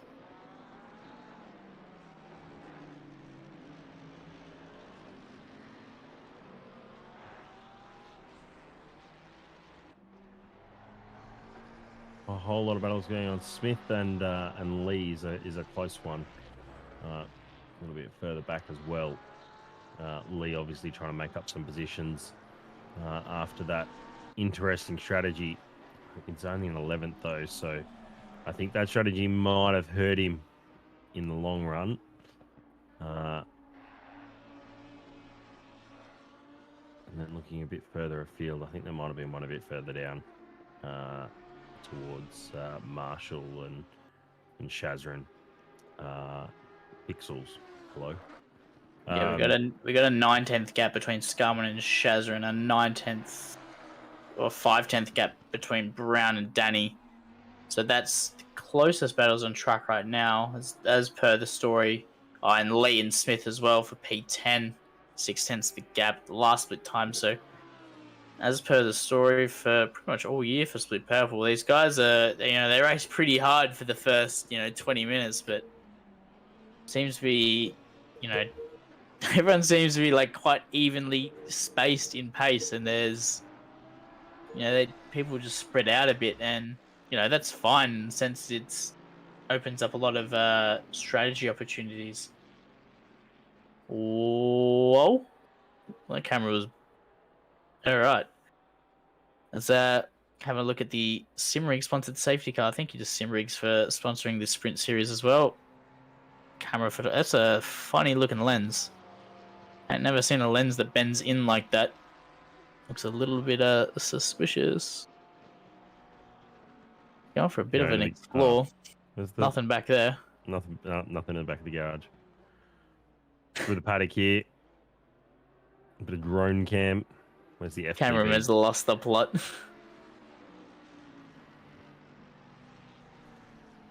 Some stairs. Lovely. Tell us how you really feel about the race. He's a guy. He's off to the next season. Just a quick reminder that qualification is just about finished for the next round of our endurance series. The 10 hours around... Is it 10? It's 10 hours around Valencia. So qualification finishes at midnight this Friday. So get your car changes, get your team changes in if you need to. Yo, this is mapped? The pit window is closing now. How far does this go? Kind of. That's There. much further mapped than I thought it would have been. That it really needs to be. Yes. Qualification for the 10 hours of Valencia is coming to an end shortly. So get your team registrations in. I believe you still can. We'll get corrected if not. But the other thing I want to highlight is going live in less than a week on Monday, the 26th of June, is qualification for the Simagic Motorsport Australia Simagic GT3 Cup. Oh, you had the it ready. only Motorsport Australia GT3 series that's being run. OR is being the managing league for that one. It's open to... there's a championship up for the Australian drivers and then one for the rest of the world, any international drivers. There's a format where you've got your qualification and then you've got your knockouts and then you've got your finals, which is a couple of rounds spread throughout some of the most amazing tracks that we can race at. Registrations for that one close on the 5th of July at midnight Eastern Australian time. So if you are at all interested in taking part in a Motorsport Australia affiliated, led, managed GT3 series, that's definitely the one to sign up for. The winner of the championship also gets the opportunity to go to the Motorsport Australia Awards as part of the esports champions. And There's also a couple of other $750, leagues I going believe. around. Isn't the prize $750 for the winner? Is that incorrect? Have I leaked that? I hope I haven't leaked that. I don't know. Now I'm like second guessing whether that was like information. So I do believe there's prize money on the line for the winner of that one, but big shout out to Motorsport Australia. Missed that, sir. I don't know. I don't know what part you missed. We'll pretend it didn't happen. But big shout out to... whether or not you can still register for the endurance series. What? Whether or not you can still register and take part in the Valencia race. That's the question I asked. Prize money winner takes $750. Yeah, no. So I was right. I did think it was public information. So you get to go to the Motorsport Australia events night and $750 for the winner. So quite the substantial bag, if you ask me, for what should be a very good series, very competitive. I'm sure that'll bring in. All drivers receive 5% discount on all Simagic products as well. Ooh. Yeah, shout out Simagic, one of the they're pretty fast growing, I would say. Really pushing the pace in terms of their wheelbases and wheels and all that type of stuff. So really starting to make a name for themselves in the wheelbase game. It used to be, Fanatec used to have that massive stronghold, but Sim Magic really coming to the party and becoming quite a viable and reasonably priced option for those looking to get a DD wheelbase.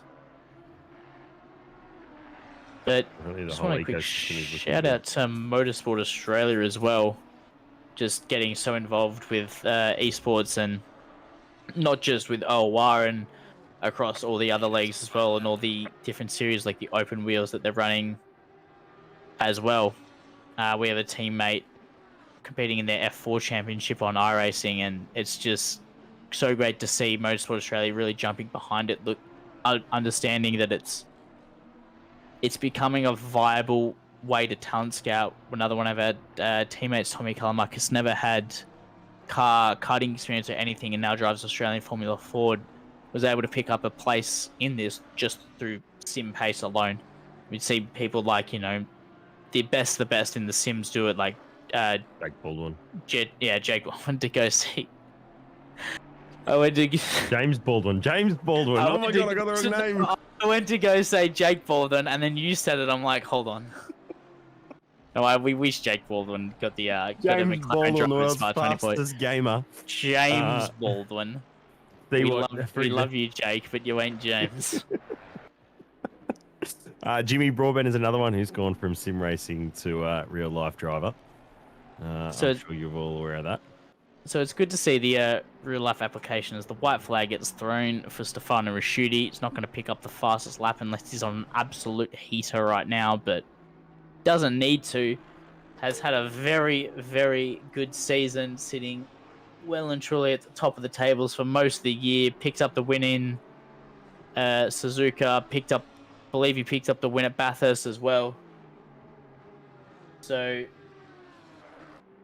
done all he can and is going to reap the rewards coming around chicane for the final time and around the Coca-Cola curve for the final time. Congratulations, Stefano Rasciuti, your split purple P1 Pro and overall winner for season season 13 of OOR Sprint Series. So congratulations, Stefano, for taking out the overall win and the win tonight. Cook coming across the line in P2. That'll be good enough for... Where did Tafiq finish? Hang on a minute. 7th. Don't believe that's good enough to jump him up the tables. I'll try to do quick maths on that. Tafiq is pushing Brown. He might need this position, actually. Brown's going to have the drive. He's not going to get it. Brown's going to drive off the corner. So Tafiq finishing in P7. So Cook and Sugli rounds out your podium. I'm just going to quickly do the maths on this one. That's actually really close. So Danny in the Triple Eight car has come home P5. That's all right, Greeny. I'll bring home the rest of the field. Thanks. Brown and Tafiq cross 6 and 7. Paulie will come home P8, P3 in the Pro-Am class. So pulls up a podium in the final race. Viney will come home not too far behind in 9th. Smith in 10th. And then Lee will come home in 11th after that early two-stop strategy. So good haul of points in the end. Probably not where he wanted to be exactly. Godfrey comes across in P12. Park and coming around the last corner to bring home a P2 in the AM class tonight. Zikri in 14, coming through the chicane in that big, lovely, voluptuous Bentley. Scarman in 15, most likely, and then well, that's a close battle, I think, between Scarman and Shazrin. No, not quite. Shazrin does come home in P15. All right, so here's some breaking news. That's so close. So Cook has pipped Tafiq for P2 in the championship by 1 point. If my maths is correct, and I'm quite certain it is because I got the calculator out. So when we were saying Tafiq needed that position, that's what I was looking at. I'm like, I think he actually might need that, and he just wasn't able to quite get it done. So your overall winners then would be Stefano P1, Brad Cook P2 overall in the championship by in the 11th hour, 11:59 p.m. Just managed to sneak that one. And then Tafiq in P3 overall. But your overall winners for tonight, Rashuti, Cook, and Sugli take out your overall win, with followed by Shalenikov and Danny, who wins the AM. The next highest was Lee for your Pro-Ams, Brown, Tafiq, and Paulie, followed by Vinia Smith, who's your top 5. And as mentioned before, Danny by a mountain, 52 seconds to get up to Parkin and Marshall. And your silver class is unclassified, but Mirrodin, Wirawan, and Semowina. Green light. So we'll wait for the final results to come out, but that was that was right down to the wire. That's provisional. Brad Cook, just pipping Tafiq at 11:59 p.m. to take P2. But congratulations, as we said before, to Stefano Raschuti, amazing driver season, and he is your Split Purple Midnight Madness overall winner. As for now, I'm not sure if Malik, you would have anything to say for the last round of the season, or do you want us to sign us off? What? He's still muted, so I'm gonna just sign us off. So thanks for joining us tonight. It's been a pleasure as always. I'm Ryan. Next to me is Tom. This is Midnight Madness. It's been a pleasure all season. Hopefully we will see you all guys next season.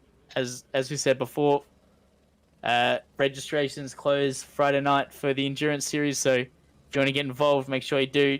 GT3 Cup, if you want to get involved, make sure you do. Here it is. So get your registrations in. A lot of exciting stuff coming up in Olwa, and we'll see you next time. Preach, anything to say? Thanks, Ryan O'Greeny Green. It's been good to commentate with you, mate. Just shout out the sponsors of Octane Online Racing, Simrigs, of course, for the Sprint Series. If you are on Patreon, you can receive 5% off in store. Visit simrigs.com for all of your sim racing needs. Thank you very much to Simrigs for sponsoring our Sprint Series. Shout out to Permobile, Launtel as well. That'll be us for tonight. Thank you very much for joining us. Farewell, and we'll catch you soon.